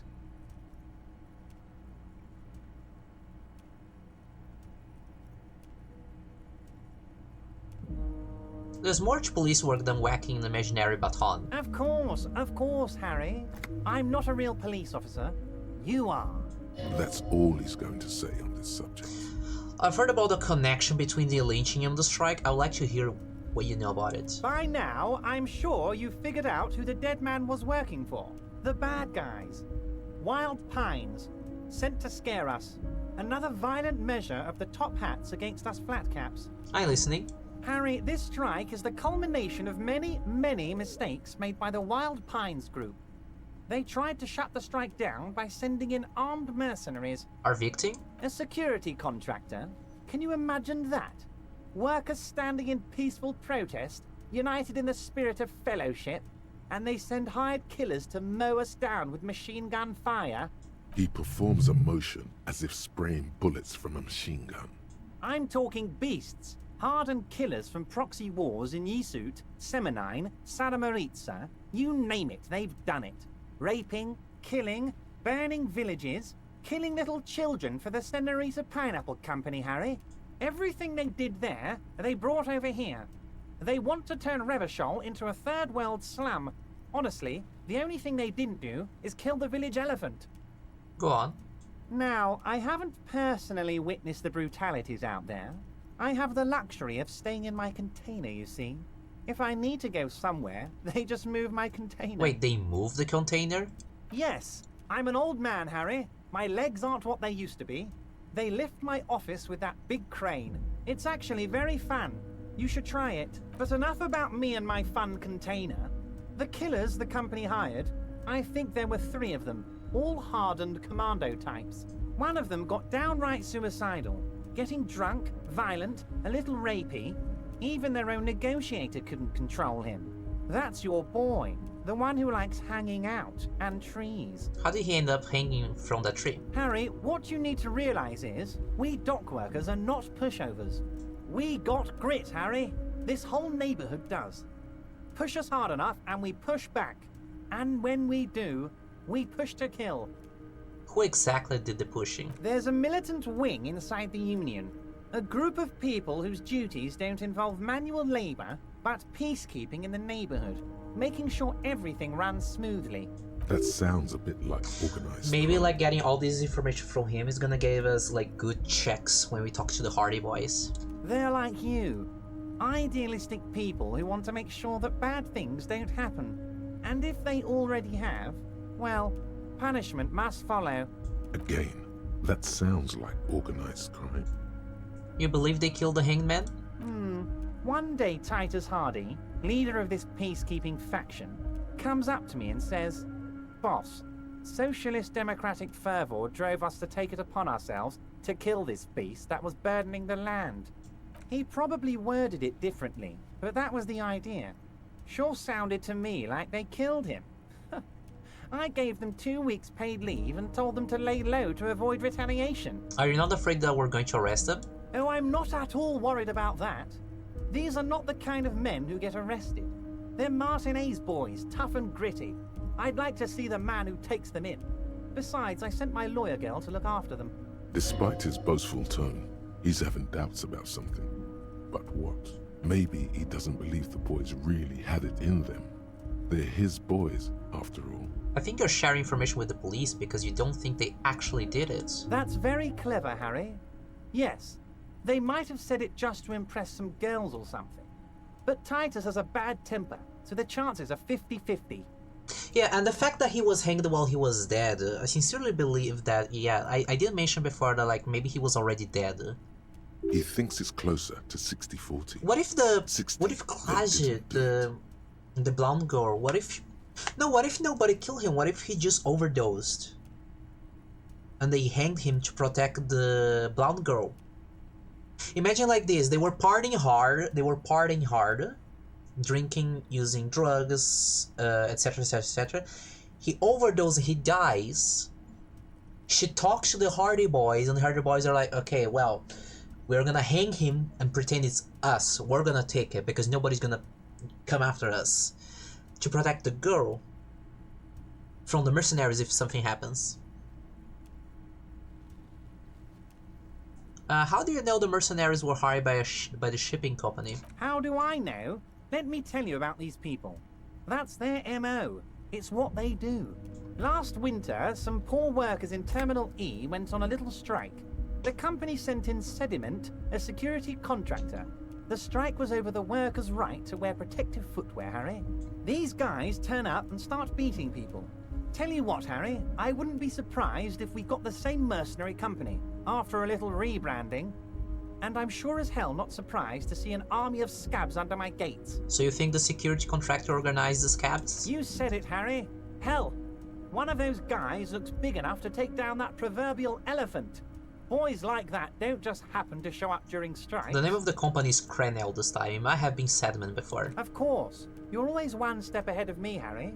I'm no genius. I'm in this position because people like me. The remaining mercenaries are organizing a tribunal to take on the Hardys. Tribunal? That sounds serious, Harry. We Union men should be shitting ourselves. I wish you hadn't told me that. I'm gonna lose sleep over this. Let's change the subject. He's clearly happy about the tribunal. You don't seem to worry about it.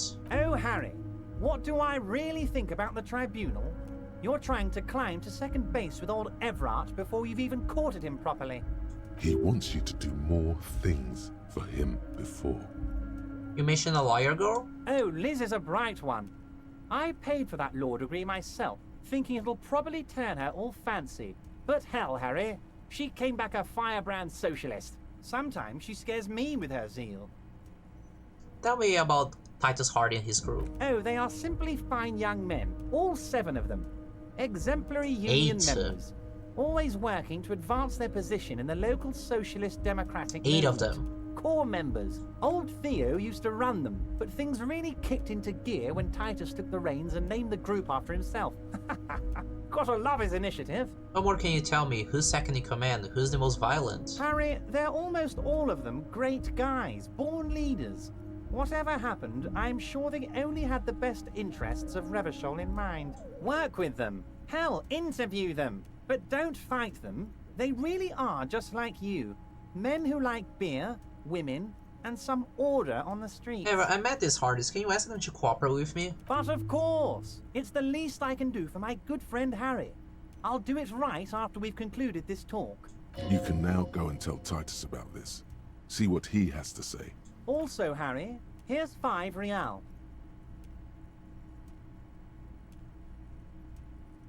Wait, what are you giving to me? I'm not giving you anything. I'm just holding out 5 real. Good boy. A real team player. Now, do you have any more questions? Good talk. Let's conclude for now. Was it a good talk? I'm not sure we made much headway here. I was hoping we'd bust the case wide open. Heck, I even wanted to tell you what I really want to achieve with the strike. I don't know what happened, Harry. I wanted you to feel like Mr. Martinez. And of course, I also wanted you to find your gun. But it's like I can't completely trust you. Yet. Yes, Harry. It's like I can't fully trust you if you're not a man of the left.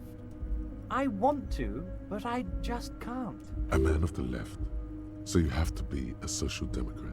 He's been hurt too much in the past by men who aren't social democrats.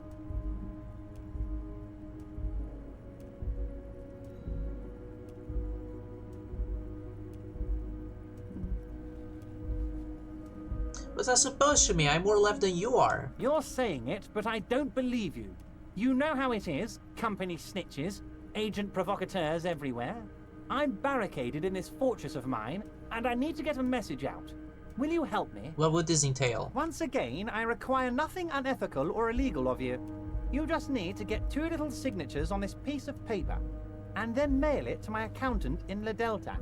What are the signatures for? I'm glad you asked, Harry. The Union is going to build a modern youth center in Martinez. It will be righteous. We're gonna get those teenagers off drugs and on roller skates. I don't believe you. There's a nameless little street on the coast with some old houses around it. Most people have already signed. I just need 2 more signatures to get this mission off the ground, Harry. Where is this place exactly? On the coast, Harry, across the canal. There's a cul-de-sac there, a little village they're calling it. A gloomy place. You'll find it. I trust your detective skills, Harry. What will happen to the current occupants? They are just gonna have to deal with the construction noise for 6 months, and then they'll be living like kings. right next to a fancy new youth centre designed by the best architects from Stella Marie. Is he absolutely sure the tenants won't be thrown out in the street? Are you 100% sure no one's going to end up homeless? Am I? Harry, these people, Martinez is the most important thing in my life. I would never let anything bad happen to them. We're gonna build a youth centre there. The value of their properties goes up and kids have a place to play in. I'm looking out for these people, not pulling the rug from under them, Harry. I'm looking out for all of Martinez. Hey Amanda, thank you so much for the resub. Really appreciate it, my dear. How are you doing? Apos 2 meses esto de PC de volta. After 2 months, I have my PC back. Welcome back, my dear. How are you doing? Also, I sincerely feel like he's telling the truth here. I think he's a very slimy guy. I don't know. I don't feel not good about him, but at the same time, we have seen him with like Renee, Leo, and such. I feel like he's a stand-up guy. He's just maybe it's just the voice, his voice. He just sounds like slimy. He means it. Fine. If I happen to be there, I can ask them. You bring joy to my heart, Harry. Such a pleasure to be working with you. Here, you need to get signatures from Isabel Sadie and Lillian Carter. The cul-de-sac is right past the pawn shop and across the canal. I heard there was some trouble with the water lock, but it should be fixed now. Once you have the signatures, mail this to 13022 La Rocca in La Delta. Then I'll know you're a solid socialist.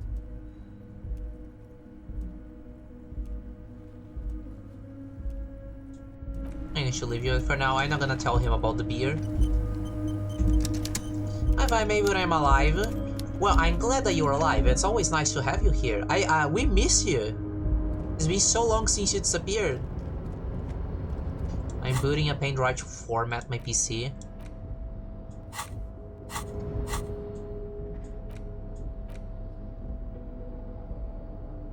You take the legal documents out of the envelope. A 12 to 40 month construction period and the zoning plan in the addendum.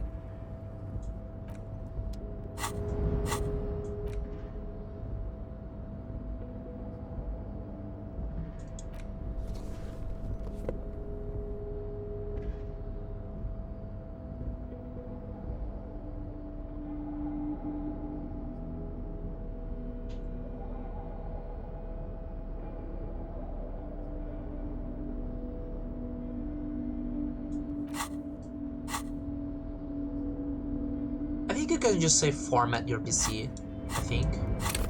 I forgot where the item, there you go. You take the youth center cuts into the ocean like the bow of some great modern ship.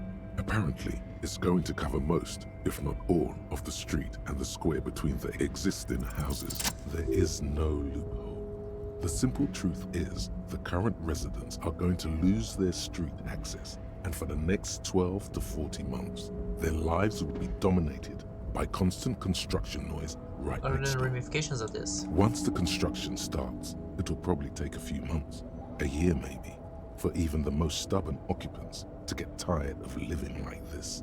After that, they'll sell their property for cheap and move out. That's terrible, poor people. Can I do something? Well, you could trick Everard. Get some random people to sign the document. By the time the union boss finds out, your business here will be already concluded. Wait, can I confront him about this maybe? If Disco has Portuguese translate, it does have Portuguese, it has Portuguese, not voice, but I think it has Portuguese text. I can't tell you if you can trust it or not because I didn't, play it, so I don't know in Portuguese. Mr. Dubois, a pleasure as always. You don't have to sit down this time. So...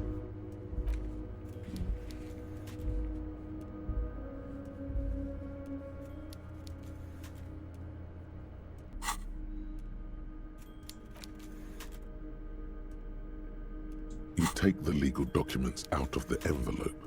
A 12 to 40 month So here's the thing, he did mention his intention to make things better. The logic voice said people would maybe sell the house, it doesn't mean that that's his intention. I'm just gonna keep working for him for now. I don't see any reason why not. It takes so long to get there. I'm so glad time doesn't pass while you're moving around.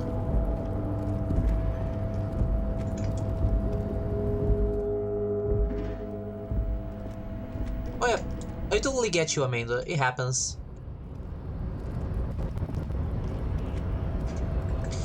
Okay, let me see. What can we do now? We can get the signatures. We can check the... Oh, we can check the kitchen. Confront the boys. We could talk to the girl first.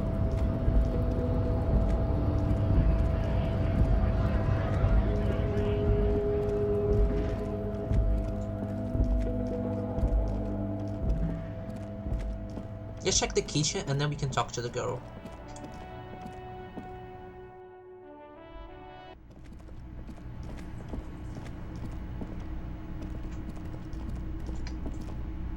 Can I help you? How about my bill for Got tonight? the 20 real. I have this giant novelty check. You must be kidding, right? Yeah, good one, officer. Real funny. But this establishment only takes cash. Now, do you have that cash, Mr. Novelty Check Man? Then why are you wasting... Damn. Where's the check? Oh, Frite store. Sorry, it's not here. Oh my god, I'm dumb. Frite is the other store. I can see a reason why not. If the house gets sold for cheap, then scabs can move in and outtroll the Union. Oh yeah, you're right. I didn't think about that. Oh, now I kinda don't know what to do. You see several packaged raincoats fill a low shelf. A small cabinet on the wall is filled with... Okay, here. I hope. Okay, here. Okay, here. Okay, here. I hope St. Batiste makes you feel better or something. Okay.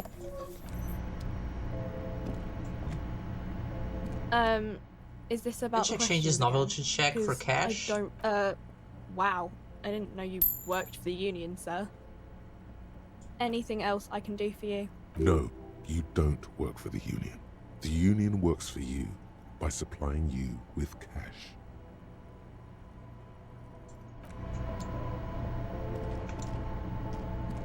There we go, we have money!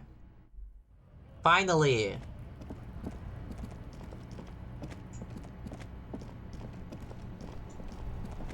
Hey, let me get this bag out. We don't need this bag.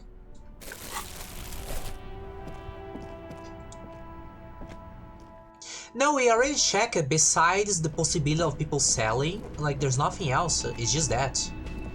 There's the possibility that people will sell, but besides that, no. Can I help you? Got the 20 real? Good. You got the room for the night, but remember... Okay, we have got the money. Let's go talk to the girl about the autopsy first.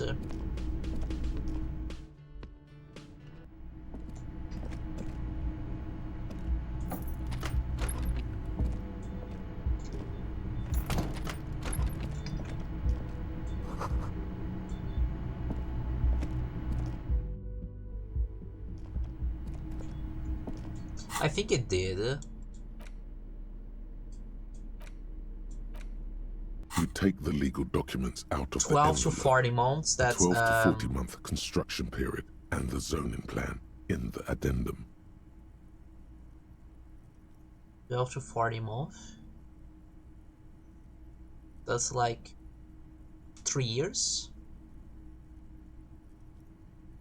The youth center cuts into the ocean like the bow.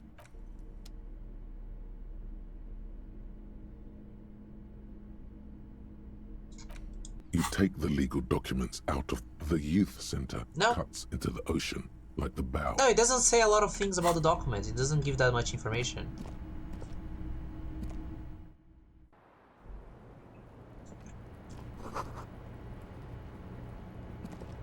Hi.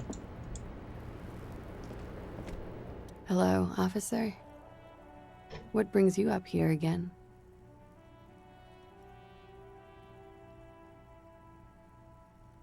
Oh, you can only talk to her if you have Kim with you. Okay, okay, good to know.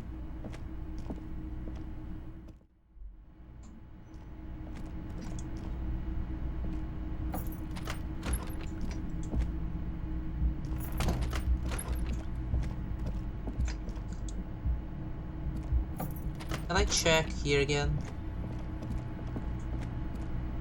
A mirror hangs on the bathroom wall. It's barely covered with Encyclopedia. steam anymore. You see your face, such as it is without the expression. It's just hairy. Okay, let's see.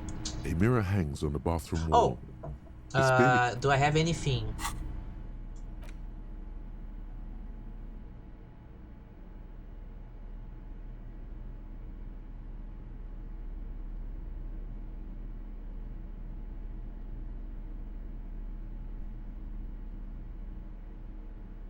Damn. Okay, well, it's gonna be with mirror hangs this. on the bathroom wall. Like the rest of you, it... Okay, so for now, nothing. We're just gonna go on with our lives. So we cannot do this. Cannot talk to the girl about it. I gotta check the kitchen situation first.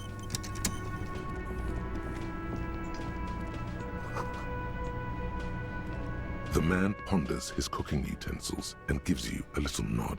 Leo said you're friends with Manana, is that true? The mention of Manana gets his attention.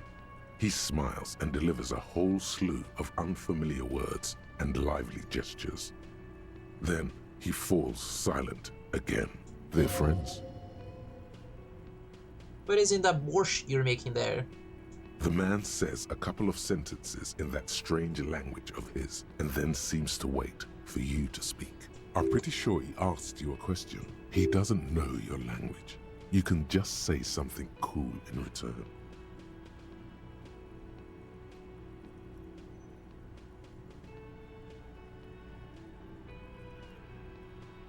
Yes? Horse need more vodka? Vodka borscht! I love it, Bratan! Turning it up seems like a dangerous idea, honestly. The place is a powder keg.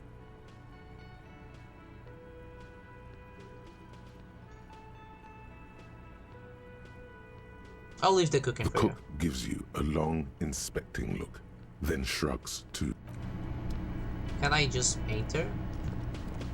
You see a heavy steel door. The cobalt blues. The door does not... Oh, what if I talk to the... Oh, I did see something. What is this?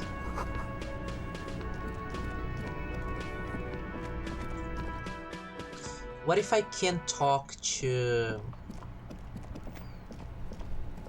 What if the girl here on the star at the side... Because it did say a mention of the door. Maybe I can talk to her about it?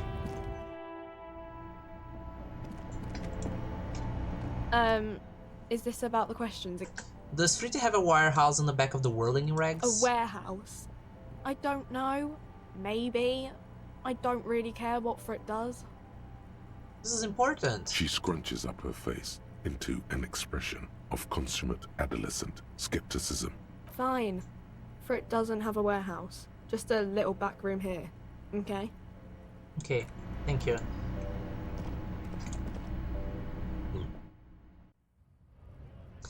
Well, I cannot talk to the girl. I cannot check the kitchen. I don't wanna... Maybe I can talk to the guy. Okay, I'm gonna talk to them. If it happens that I drink, I will blow the game, okay? Because I don't want Harry to drink. I want him to be a sober man and fix his life. The man ponders his cooking. The man says, I'm pretty sure he doesn't know your language. You can just... Vodka! Turning it up seems no like vodka, a cut it. dangerous idea. The cook gives you a long, disappointed look, then turns the stove off. Okay, got achievements.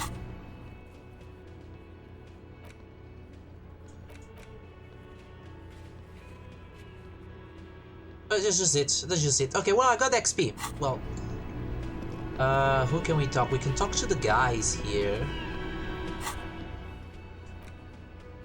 I can get the signatures. I can talk. I can confront them. Got the whole story from Titus. Add beauty to the wall. That's later. Yeah, then we can do the cryptologist thing. Hey, man. The theme on that pinball machine is a standard royalist theme, used on everything from pinball cabinets to full-flavor cigarettes. What are its hallmarks? Clinging to a picture book version of the past century, waiting for the king to come back and cast out all the profiteers and homosexuals. Basically, imagine a yellow plastic crown with a liquor brand emblazoned on it.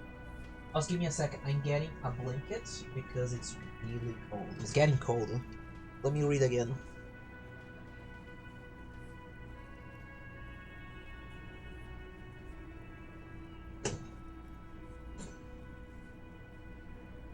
I'd rather know more about the world of today. The contemporary period stands still. The fated carousel of progress that doomed the royalists is itself winding down. Our time is decelerating into what no one knows. That was a fun little conversation. Let's go talk to Hardy. It's you again. What is it?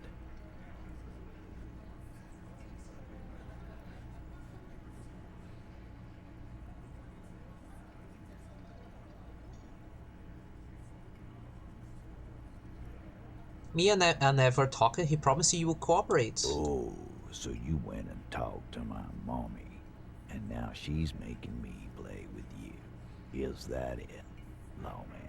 And what's gonna happen if we don't? You gonna go and tell on us? I would never tell on someone. Well, snitches get stitches, and you don't have any stitches. Although by the looks of it, you could probably use some. The old man sent word you'd be around. That's the only reason I'm being so forthcoming with you. Don't wear it out. But having Everard back you up like that did seem to have some effect. I found 8 set of footprints, but there's only 7 on you. Where is the 8th Hardy boy? What are you talking about, madman? There's no 8th Hardy boy. There's 7 of us and we're all here. Or what? You want to be the 8th Hardy boy? We ain't hiring. Actually, boss, we've been talking and we think she could maybe... This person Glenn wants to hire, he really respects her. Shut the fuck up, Glenn! I do the talking here. Now what the fuck do you want, cop? It has to be good if he won't let you pursue it. Sorry, boss.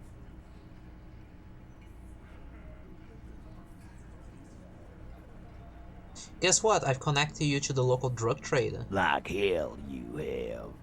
There is no local drug trade. This place is as clean as a rifle.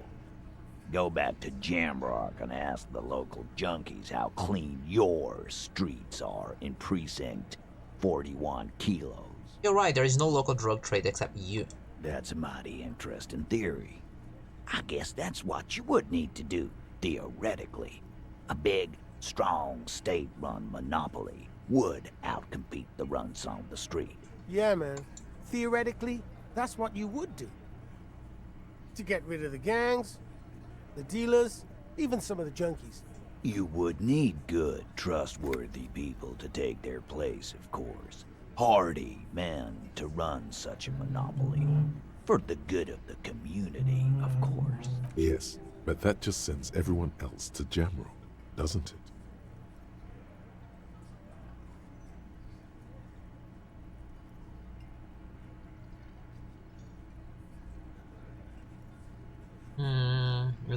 Wait.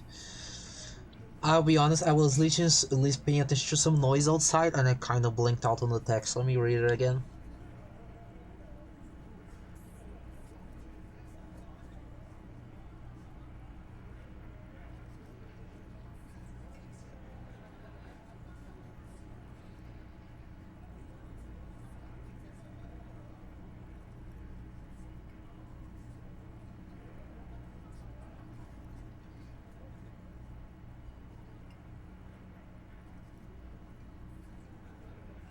To be honest, there's a. This is the talk about, you know, I think the word is decriminalization. It's like people are always gonna use drugs, but if the government legalize it and it becomes legal, then people could buy it in a way that is more controlled and maybe can help those that just buy it wantonly, because then maybe you can impose a limit, etc. I don't think these guys are thinking that far ahead though.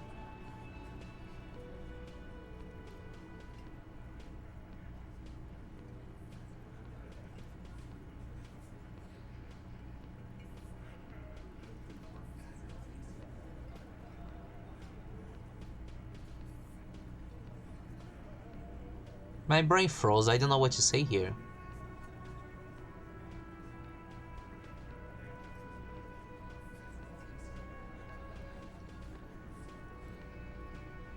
I'm just gonna go with this one. Thank you. Theoretically, of course. Thank you. Theoretically. He seems genuinely surprised at your response, in a good way. Yeah, at least let's give her a response that like will put us in his good grace. Titus, I'm amazed. Where is the same professionalism when it comes to other topics? You're doing great. I hardly have to interfere at all. I don't know, Lizzie. I guess theoretical things don't make me emotional. Now, was there anything else? The 8th Hardy, the one who's missing, she runs the thing, right? My answer is fuck off. Mind your own business. There is no 8th Hardy. I run this goddamn scene. Finally, you got something out of him. This could prove useful in the future. And here we go. Back to the usual. I know! Fatty walked on all fours. He's so fucking fat he left 2 sets of footprints. Go fuck your mom, Dennis. That's more like it, boys. You heard him. It was Angus on all fours. Anything else you need to know? 97% convinced Titus is being manipulated. I do. Are you kidding me? They're just 97% and I failed. To understand the arguments. No, we fuck. No, Glenn. I think you. No.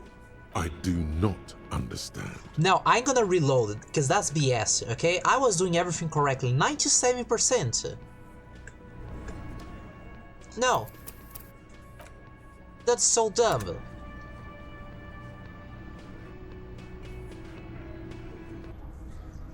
I'm very sorry, I don't like to save scan in games. I like to just go with the decision, but this is stupid. What is it? I'm not gonna get anything out of this game. I'm gonna finish the game and everyone's gonna die or something. Because I keep failing the rolls.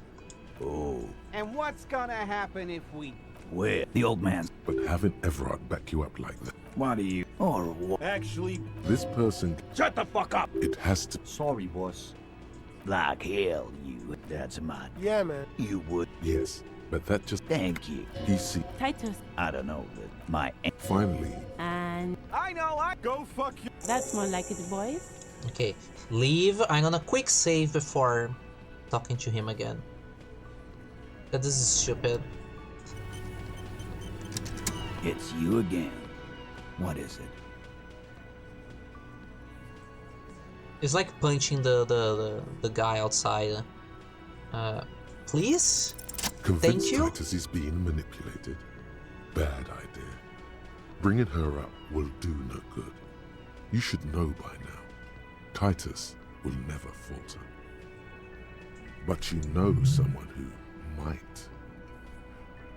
Well, his boys will. Fat Angus, the powerful guy, Mr. All Muscle. The time has come. Put him in the pressure cooker.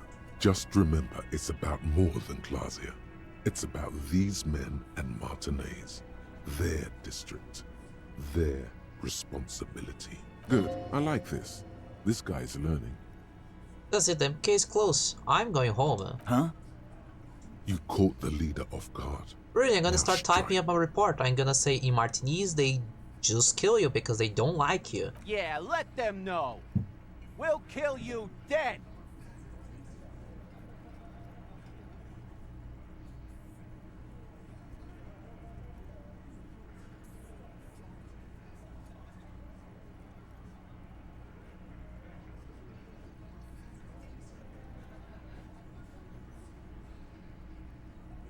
It's more about class, it's about these men and martinis. They're just shrinking their responsibility.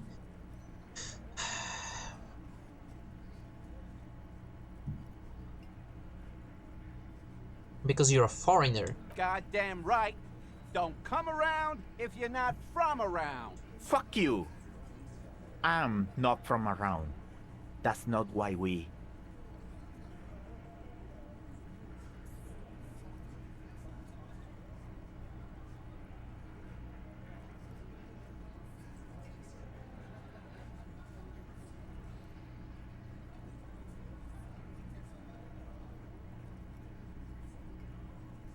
Responsibility.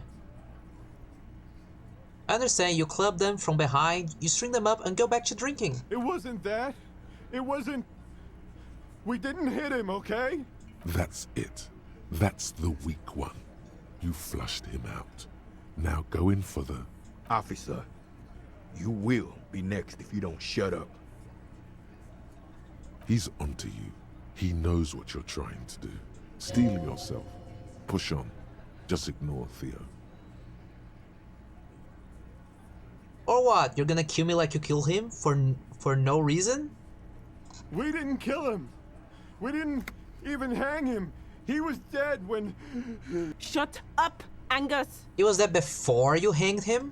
Fatty! Say one more thing to the cops and I'll... I knew it. Dennis, stand down, or I'll beat your head in. Theo, take your hand off the belt. This isn't 31. I've got this under control. Angie, where's your goddamn inhaler? You sound like you're dying. I left it home. I can't get it. I'm too fucked. I'm sorry. Why are you so fucking fat, Angus? Now it's all pointless. Because of you. You wasted my time. I told you, Titus. I told you just give her up. Lizzie, your help is no longer needed here. Go tell Everard. Fine. I'll tell him. After a long walk along the coast. What just happened between these two? You're in. He's all yours. Questions.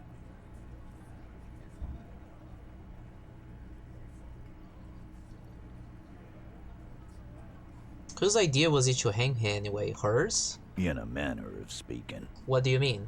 We had help from another girl. It was her idea to hang him, and I liked it for political reasons. It sent a good message. It's her, isn't it? The drug trafficker, the missing 8 Hardy. Fella, you think too much. He's off all right. You're gonna hurt your head. A little too far there, but you're definitely right. That woman is just affiliated with the Hardy Boys. You don't know her, anyway.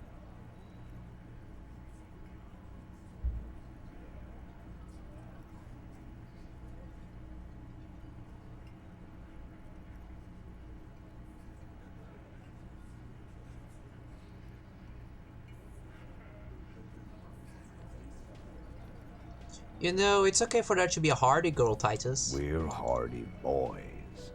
And that's it. Sure, but can you tell me anything about this affiliate name, current location? Nope. You're not getting to her. It's Klasia you want to talk to. Okay. So who killed the merc then? Any leads? Not yet. Just some ideas. She says the shot came from outside, behind the window somewhere. So that's a clue. What are you thinking? I'm thinking someone's past caught up with them. Either hers or his. Hers? She's got one of those checkered pasts. The shot could have missed. Could have been meant for her. I like that. Been thinking the same thing myself. And you had ideas about his past too? My dude. One of those mercenary buddies of his could have done it. They got guns, training, years of bad blood, probably. Or it could have been someone I'm so sad that else. Kim is not here to watch me be a good detective. Tell you what I'd do. Check out the coast for vantage points. Maybe consult with a ballistics buddy of mine. That's what I'd do. If I wasn't too busy doing this clown dance with you. He's calm now. Threw all that turmoil away. and became himself again. These theories, not bad. Don't buy either one, but still, this guy's not as dumb as he looks. So you didn't kill him, he was already dead. He nods. You hanged the corpse to cover up the real cause of death. What was it? We're not sure. Probably a bullet. The wound was difficult to see. The coroner and his assistant are wrapped in blue. Hands covered in blue gloves. Mouths covered by blue masks. Bodies by blue aprons. The coroner wipes his brow, scalpel still in his hand. Get the light. Shine it in his mouth, he tells his assistant. The coroner squats to better see the light illumines the darkness inside. Well, shit. Can't blame them for missing that. Get the saw, Alan. This just got fun. Why? Because the girls asked us to. They were in some shit. Girls plural? There's another girl? 2 of them? Maybe Klaji is the drug dealer. They'll probably say more about her. Did she kill him? Cop, I have no idea. The girl says she didn't. He doesn't think she did. Or at least he What happened hopes Sunday night? Class J came down. She seemed really out of it.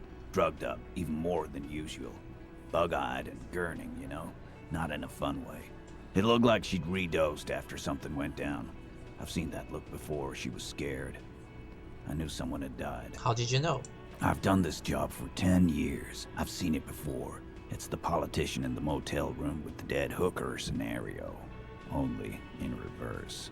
Good analogy, boss. You don't get to talk yet, Shanky. You're still on the bench. And you keep taking it easy too, Angus. What happened then? We went upstairs. Sure as day the Merc was dead. There was a bullet hole through the window. Fucking dirty sheets and bottles everywhere. He means they'd been fucking? Tibbs patched the window. And the corpse. We hanged.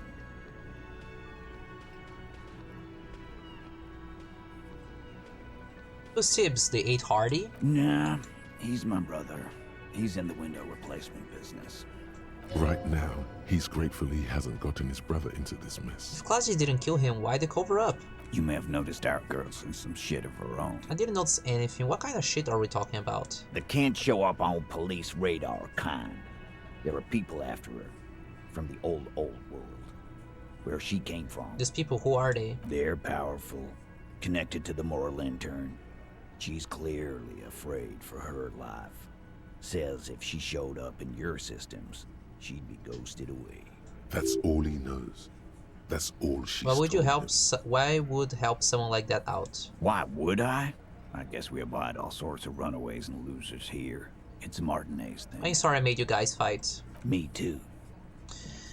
Thank you for this, Titus. I'll go talk to her for the last time. You do that. Hey, cop. Before you go, Klasia, came to Martinez to hide. Many of us did. This is where you wash up when there's nowhere left to go. The Union takes you in. Now, she refused that protection. But still, after all this headache, you would still prefer if we didn't take her away? That's right. If we didn't take care of the people who end up here, this place would just be a couple of ruins and some cargo containers. You know what? My opinion of Titus has raised. So I can talk to her about that, and then we can do the signatures and the other things. I'm gonna save the game because we did a lot of things here.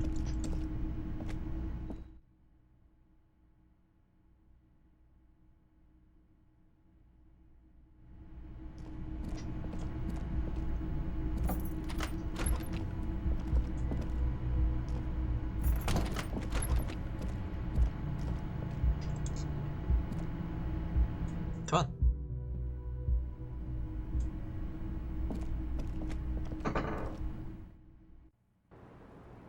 Hello, Klasie. Let's talk about this. Always good to see you. something in her demeanor has changed. She's tired, consigned to her fate, to being here with you and what's to come. The Hardy Boys told us what really happened. I understand. Just like that. No resistance. Her shoulders are slouched, her feet long and straight. You sent us on a runaround. I know. For what it's worth, I'm sorry. For all of this, for wasting your time. This is good. Clear the air first, between you two. Then move on to questions. No, it's not good. It's the opposite of that. This will let her dictate the terms of your... Shush, I can't hear what she's saying. Let the miss speak. She's tall and thin and tired. A twig trying so hard not to break. Why did you waste my time then? Because of the Hardys. I couldn't just dispense with them. They were only trying to help me. Out of the shit I'd gotten into. Is she implying the Hardy Boys are the law?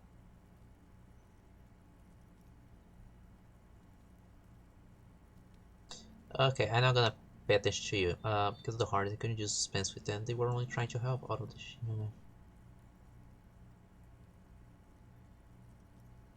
That's not a good enough reason. You're right. There's more. More? You answer to the coalition government, and by extension, the moral intern.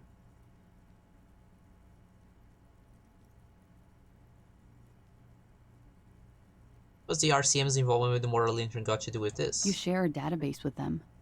You send people to their courts. What's going on? What did you do? Just business.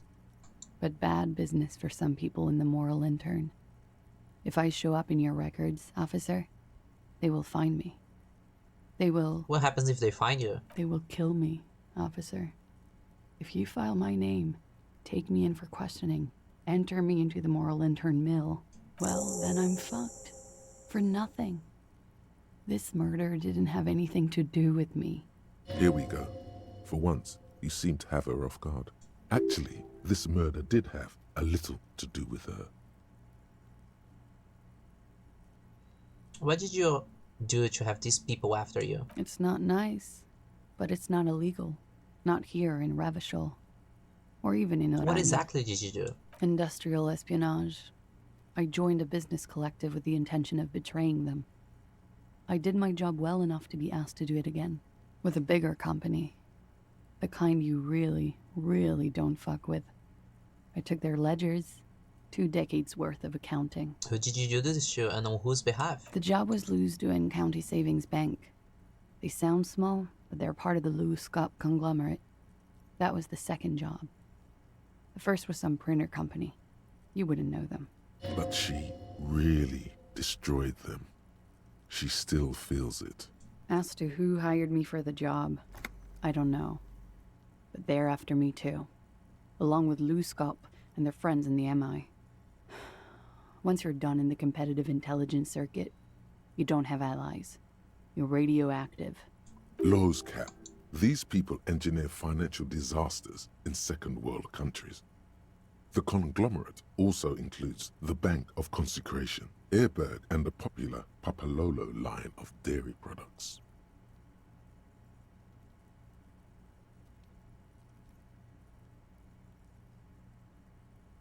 I'm sure there are people who have done much worse than that. Sure.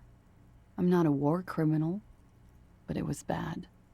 People lost their jobs. Good people, too, not just C-suite. A lot of people got hurt. But that's just more of my shit you shouldn't have to deal with. You're solving a murder. That can wait. Look into her eyes. There's more. What did you do? One of them killed themselves because of me. She says it quickly, like she's said it 100 times. To herself, to get used That's to the very idea. sad. Out of guilt.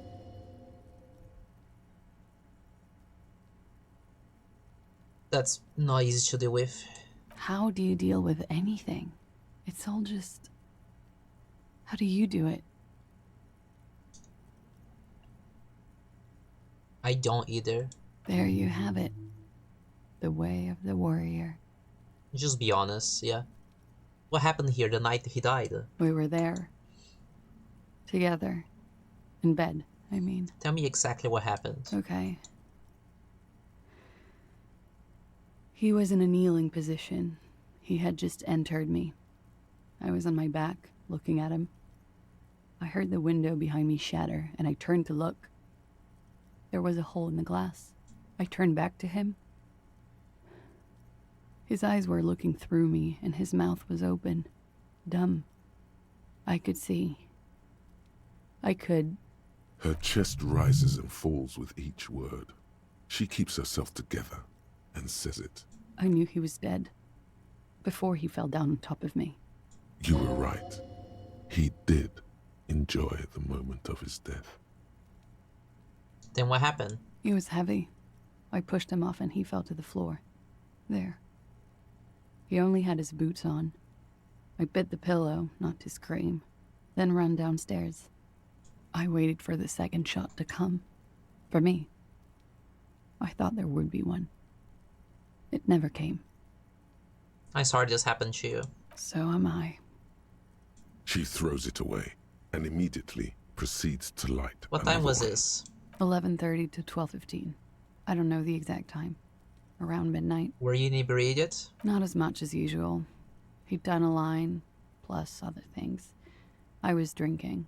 This doesn't fit with the testimony of Titus Hardy.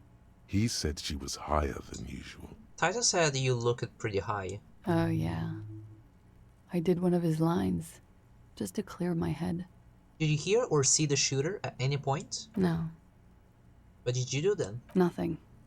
I was trapped. I was stuck in my room downstairs. I got some clothes on and crawled back up, drew the blinds. And Kim is not here Blood to hear was coming any of from his this. mouth. Not a lot. Just, he was still on the floor, slouched. I couldn't be there with him anymore.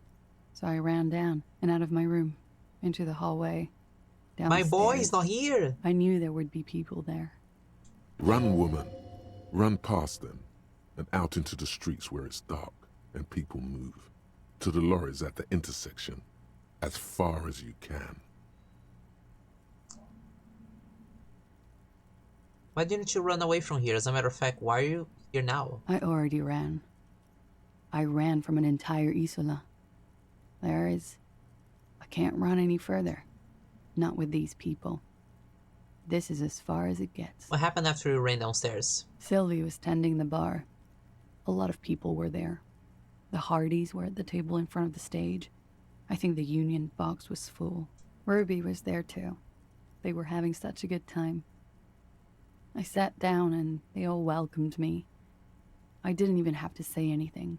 Ruby knew something was wrong. Before we continue, who is Ruby? Ruby. You know, the leader. Leader of what? The Hardy Boys. I thought Hardy was the leader of the Hardy Boys. Well, nominally, yes. Ruby's the one they go to when things happen, like things they need taken care of. She's the organizer. This Ruby, in her phrasing, is entrusted with great power. She trusts her. So we just say she's the 8th Hardy Boy? Why not? Okay, let's go on. What then? Well, Ruby said let's talk upstairs. I showed her the room. I've known these people since December. They know my situation, that I can't leave a paper trail. Ruby was the first one I told. She said she'd take care of this. It's what she does, you know, take care of things. I helped her get the body to the bathroom. We used a belt to pull him up under the shower, to keep him upright. They tampered with the body to disguise the cause of death. You were tampering with the body? Yes. Ruby said the blood in him would look like a hanging. Then what did you do? Ruby went outside to talk to Titus and the boys. I was just looking at Lely in the bathroom. I had to put his clothes back on. His armor, too. It was tough, but I've seen him take it off and put it on many times. It took Ruby maybe half an hour to come back with Titus. I'd gotten him ready by then. They carried him out. I knew what they were going to do. Make it look like a hanging. Ruby said they would. What did you do while they were hanging him? Ruby said to wait here. She also said I wouldn't see her for a while. That we should lay low or something. So I did. This Ruby, where is this Ruby now? I don't know. I haven't seen her since. Interesting. Why did this Ruby go through so much trouble to hide something someone else did? Look into this later. What are you doing? coming up with a theory. She said Ruby knew something was wrong before she said anything. How come? It was loud downstairs. She couldn't have heard the shot. It is ominous. You already coming up with theories that put the blame on someone other than Classy. What happened? Did you hear a gunshot? When he was shot? I may have. I don't know. I couldn't I'm not gonna hear ask this anything one, over did the you glass kill Ellie? exploding. No. Could the people after you have killed him? That's the first thing that went through my head when I heard the glass break. And? I thought they'd found me. They've killed him to punish me. All last week, I've tried not to talk to anyone or be seen with anyone so they wouldn't be hurt. I've come to understand, however, this is paranoia. What happened didn't have anything to do with me. Either way, something to consider. If there's one thing I know, it's that you'll get nothing from Looskop. They don't fuck things like this up. Why did you call the cops if you were hiding? Because I'm an idiot. Idiot? She's nothing of the sort. So you will have me believe, but you're not. You have to understand, the people around here, no one was making the call, and he kept rotting. And then they picked his clothes off, and that little fucker threw stones at him. Her jaw is clenched. Her throat moves. It takes all her strength not to cave in and sob. Once. Just one time.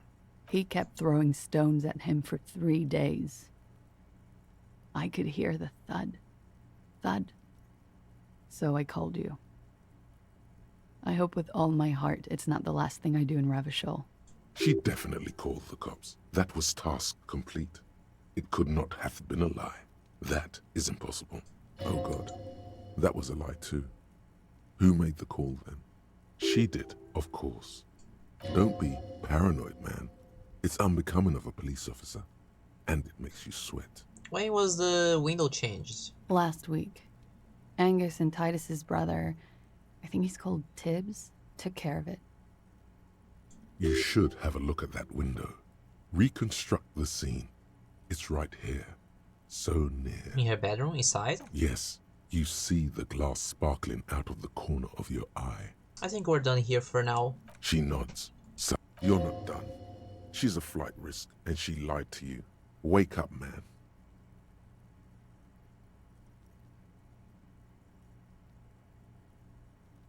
Work, please. But we are awake, son. Okay. You've been breached, Bulwark.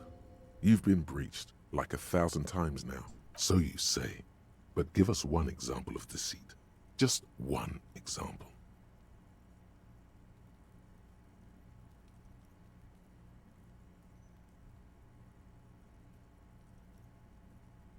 There iseth no doubt. The lady could not bear the sight of her. Try not to sweat so profusely. It looks like this one's not waking up. You'll Okay, have to I do need it more without pushing her drama further. to do this. At least for now. I don't think I want to level up my drama right now. Do I have anything that increases drama? I think I do.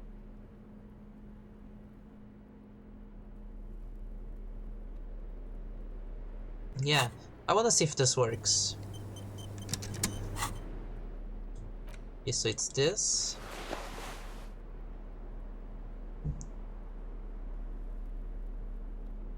And this.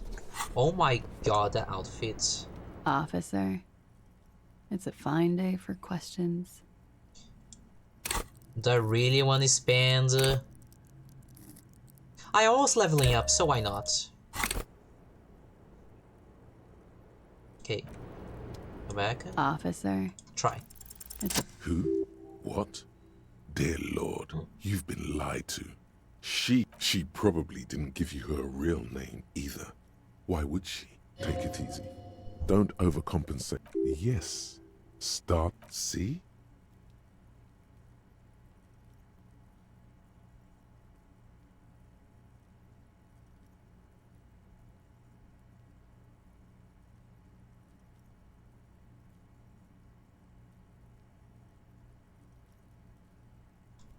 You know, I think it didn't make that...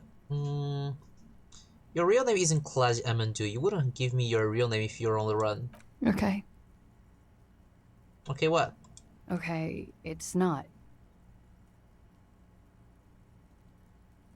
I knew it. You log your work every week.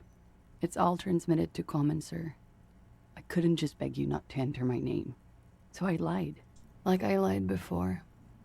Like I did at LCSB. I have to lie all the time. I'm so tired of it. Tell me your real name. It's Katarzyna Lazie. It's a Grad name, Jimsk or Yugograd in origin. Not Occidental at all. Smells of motor oil, tiger, economic desolation, and rock music-infused alcoholism. Hold on, Katarzyna...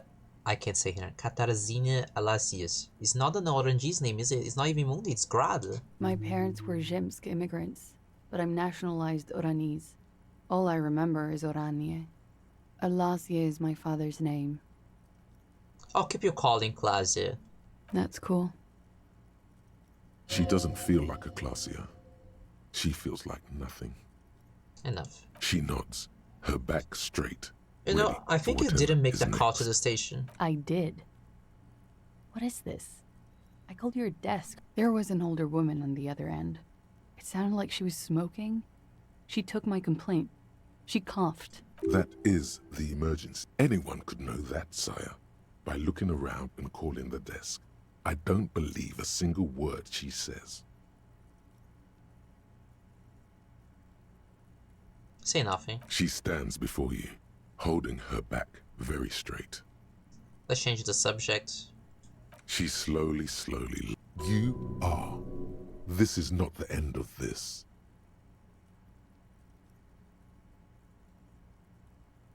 Okay. Let's switch back to our outfits. Okay, a lot has been going on. Let's go back to inside the room and try to visualize the scene. And I'm gonna switch glasses to this one because it helps with visual calculus. This window is pristine on the inside, unlike the one next to it. Light from the desk lamp reflects smooth as ice.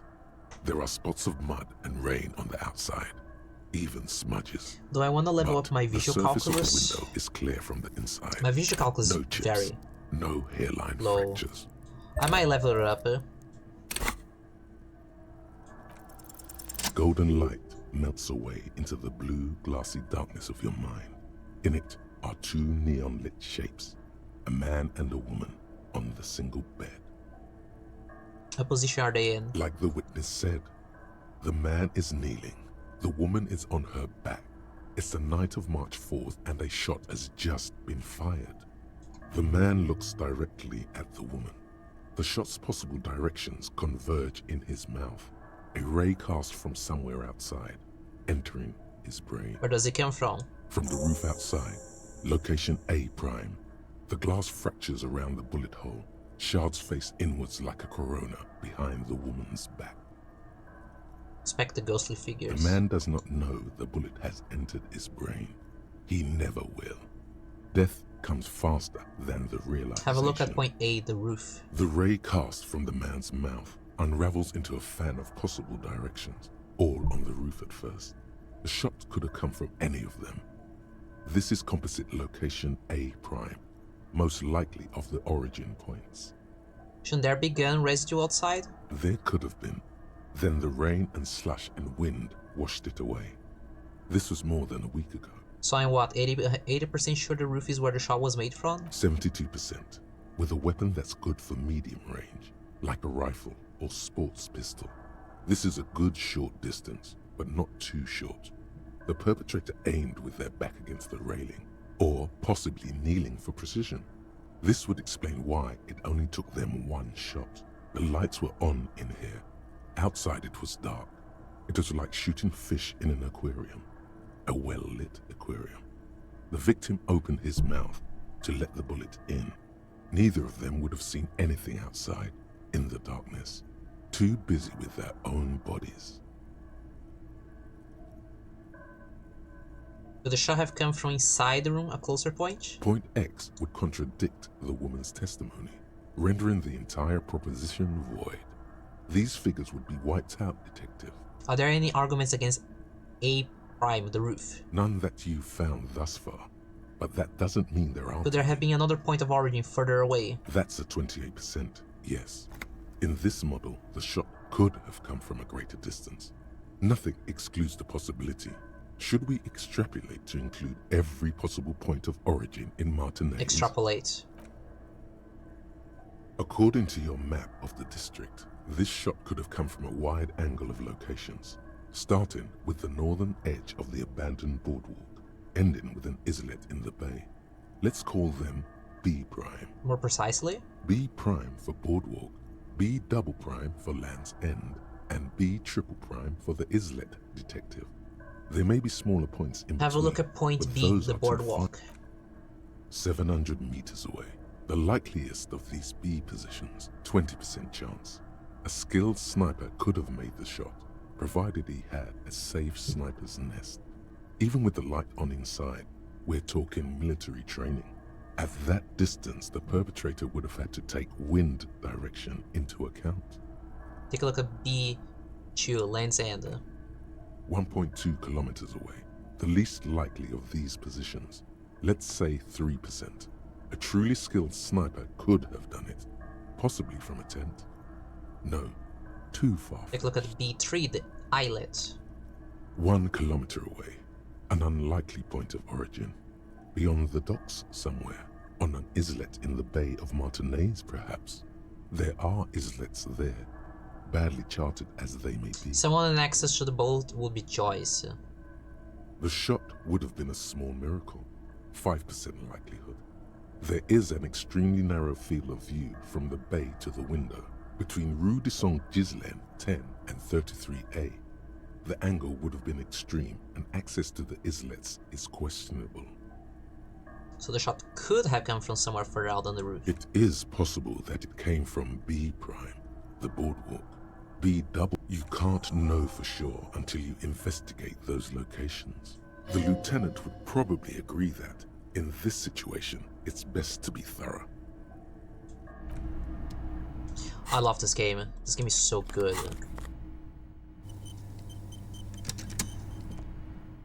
Can we talk to her about this?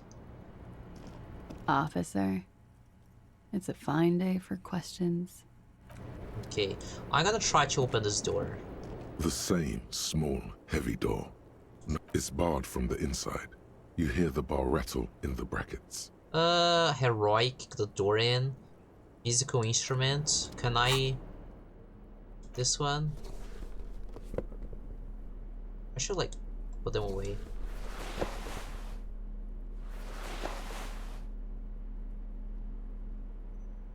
Anything that increases physical here? No. Okay, let's try this. The same small, heavy door. No lock in sight. Yeah.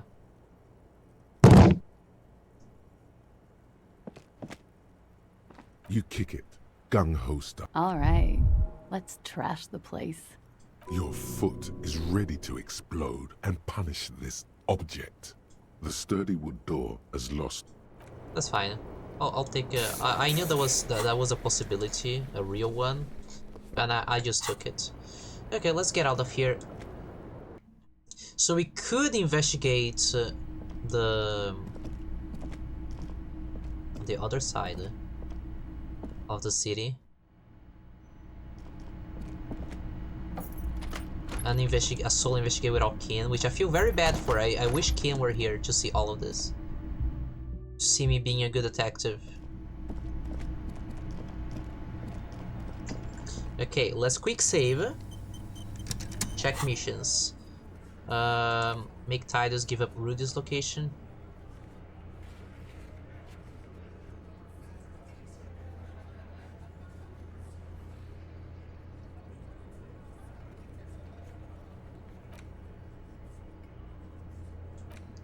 Maybe we can talk to them after we do the autopsy and talk to her. Let's go to the other side of the city because we can look for morale, and we can also look for get the signatures and then make Tidus, and then we can check the places where the shot could have come from. I love doing the detective work part of the game. I like it.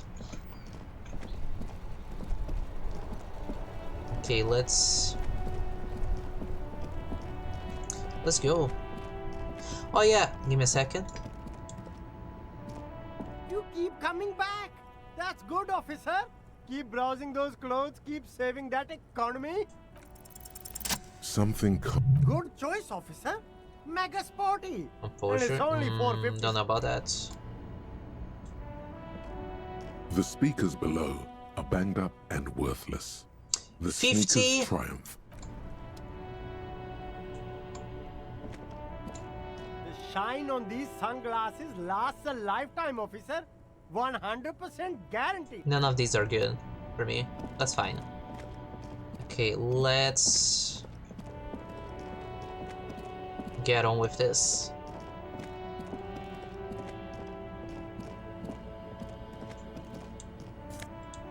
Oh yeah, we're in a new area, so we should get the bag on.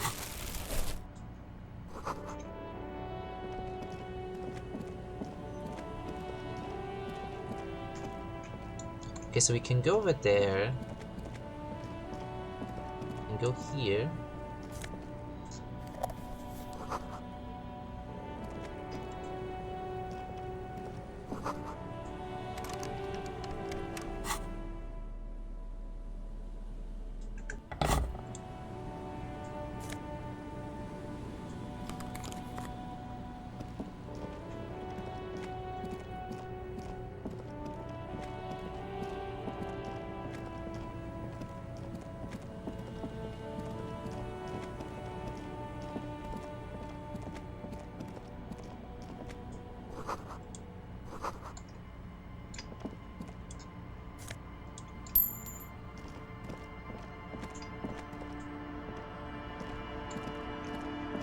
Damn, there's a car crash here?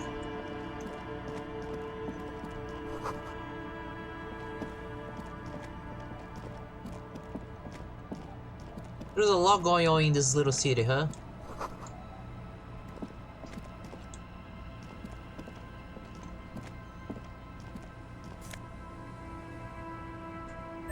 Oh, nice. Good.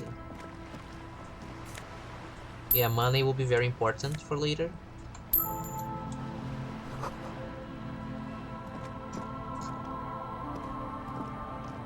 A banged-up motor carriage lies half submerged in the icy water, slowly sinking into the Insulindian Ocean. Only the cabin top, rear wheels, and the engine remain visible. It must be cold and lonely down there. A carriage in the sea? Where did this come from? The motor carriage sits in the salty ocean water. I should investigate. A seagull takes off from the half-submerged machine. It's almost like the bird is acknowledging your decision. You get a sudden sinking feeling. But we should focus on the mission first. We should focus on the main Why mission. the doom and gloom? It's just a sunken motor carriage. Some motor carriages are bound to end up in the sea. Run away of handle with cold metal. The motor carriage is properly stuck in the ice. Getting it out would require a team of specialists. What is the make of this MC? Can I see a logo? The logo is too deep in the murky water. You can't make it out. But you do see a monkfish. How long float has it by. been here? The accident couldn't have happened too long ago. The ice hasn't closed up around the vehicle, so the crash must have happened last Saturday or Sunday. The estimate is correct. The incident probably occurred on Sunday. Oh, looks like Jacob Earl's journey. Jacob Earl? Is this someone's whose name I forgot?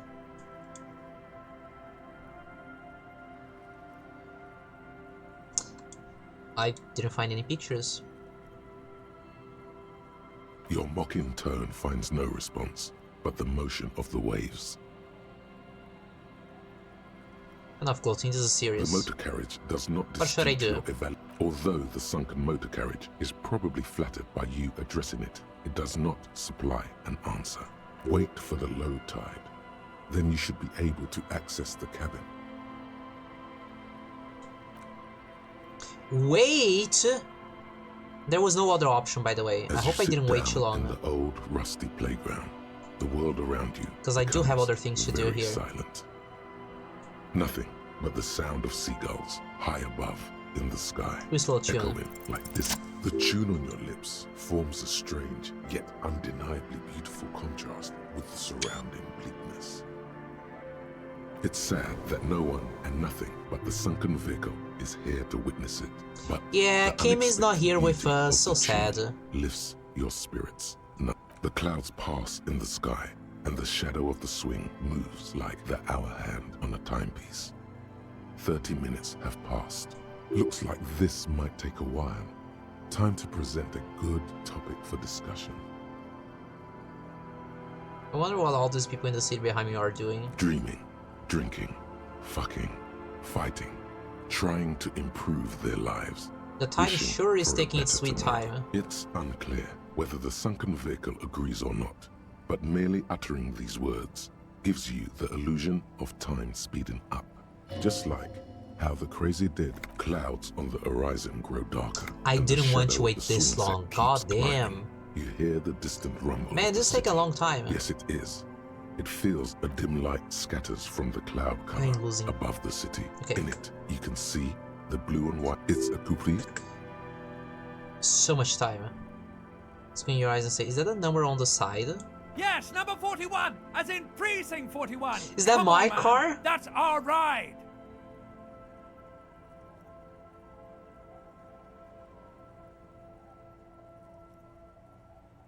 Oh, no, not happen, not on my watch. Come on, Harry.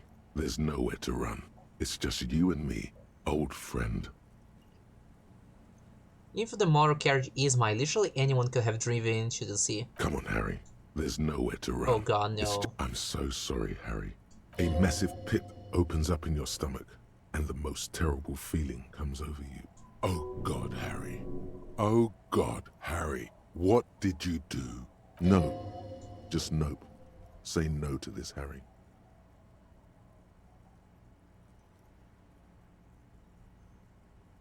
No matter how many times you say it, it won't change. Oh god, it's mine. I drove my car into the sea. Yes, Harry, you did.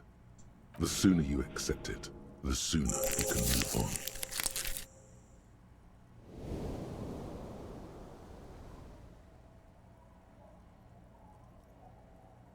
Maybe I was in pursuit of someone. You were not.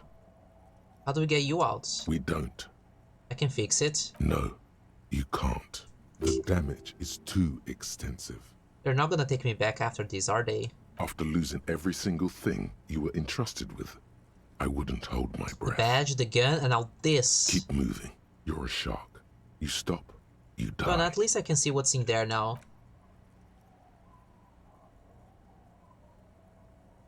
An aggressive-looking seagull land. Okay, let's quick save and look.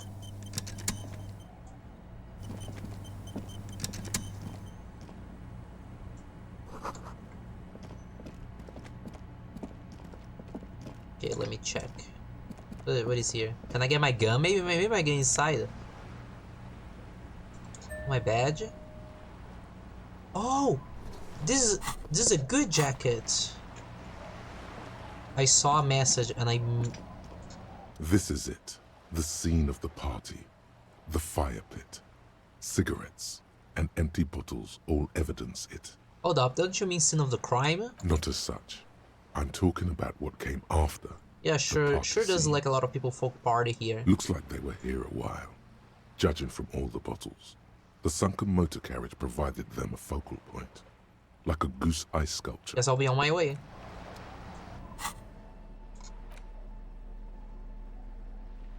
So mine increases the corp and shiver. This is good. Visual calculus, which I like more.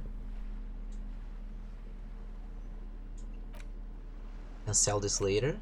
This is my badge. A police badge on which you see the photo of a man. You.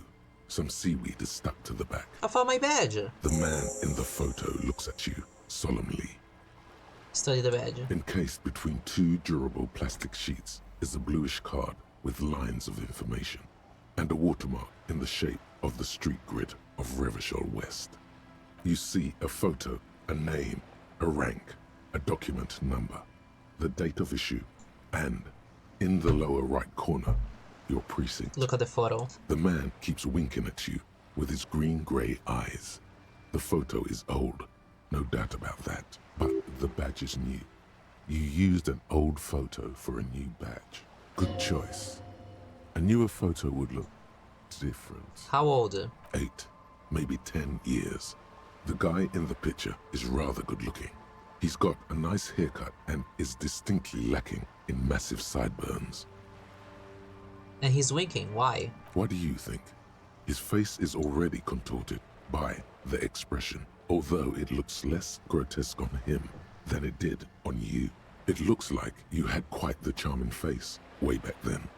Your hair is brown and slightly curly. Your eyes seem more clear somehow. The lack of alcohol swelling is a bonus, though there's a pinch of that in your cheeks already. Don't be fooled. The bad times have already begun. The badge in your hand shines as you rotate it. Name Harrier Dubois. This document confirms it. Harrier Dubois, i.e., Harry is really your name. Rank? That's what it says on the badge. No more information is provided. You should look at the badge when Lieutenant Kitsuragi is around. He could help you make sense of all this. The badge in your hand. He's gonna be like, oh my god, what did you do while I was gone? You did so much. Serial. Rivershore, Jamrock. Date of issue? The badge was issued roughly 4 months ago. A new document is given to you as part of a promotion, or when you lose the old one. Precinct 41? The number shows that this badge belongs to an officer of the 41st Precinct. The badge in your hand shines as you rotate it, catching light. You see lines of information on it, and... Put the badge away. Okay, I'm gonna save here because this was a lot of information that we did. Okay, let's look around. Where can I go here? I could go to the houses. Okay, I'll go over here.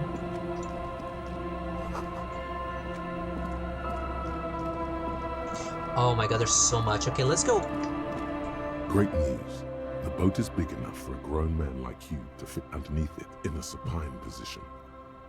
Great news then, I do need somewhere cozy. No, wait. Sorry. My bad. There's a rotten dog carcass under there and old... You have a home somewhere. Just finish the case. I was like, damn, I found a place where I can sleep if I don't have money for the room. Okay, let's check here.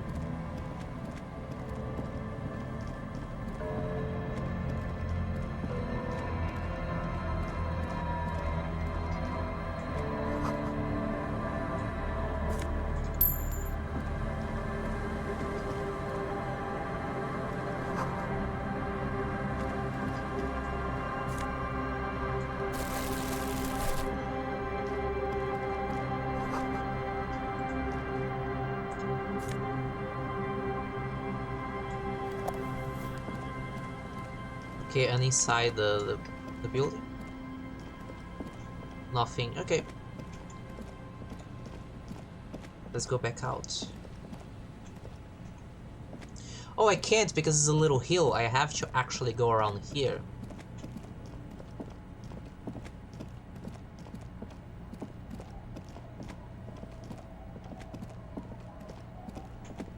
Can you please go up? I'm really trying, people.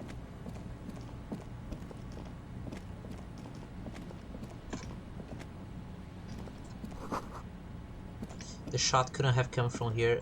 Trees block the way.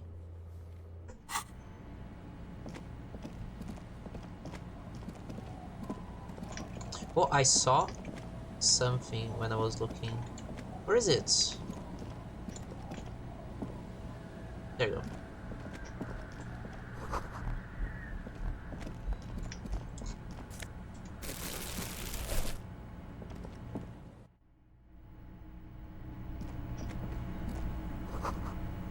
Oh yeah, I forgot the name of the people I have to get the signature.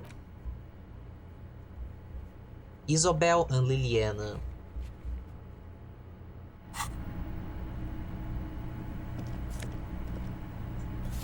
It's only a red chair. Just a red chair in an empty shack. With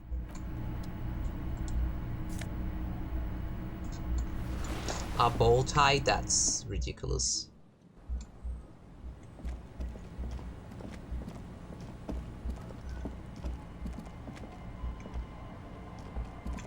Okay, there's people over there.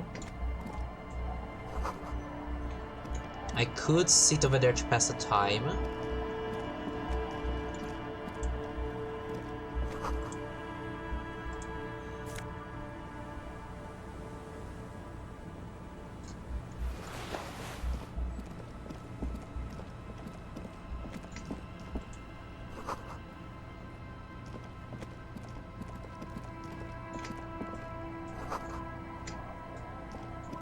I'm trying to move.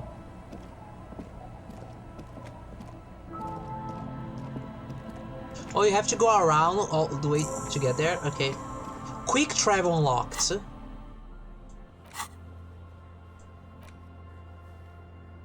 Oh my god, I can quick travel now.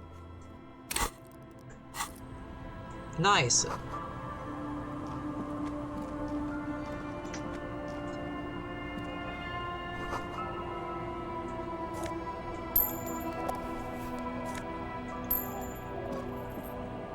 Okay, there's kids.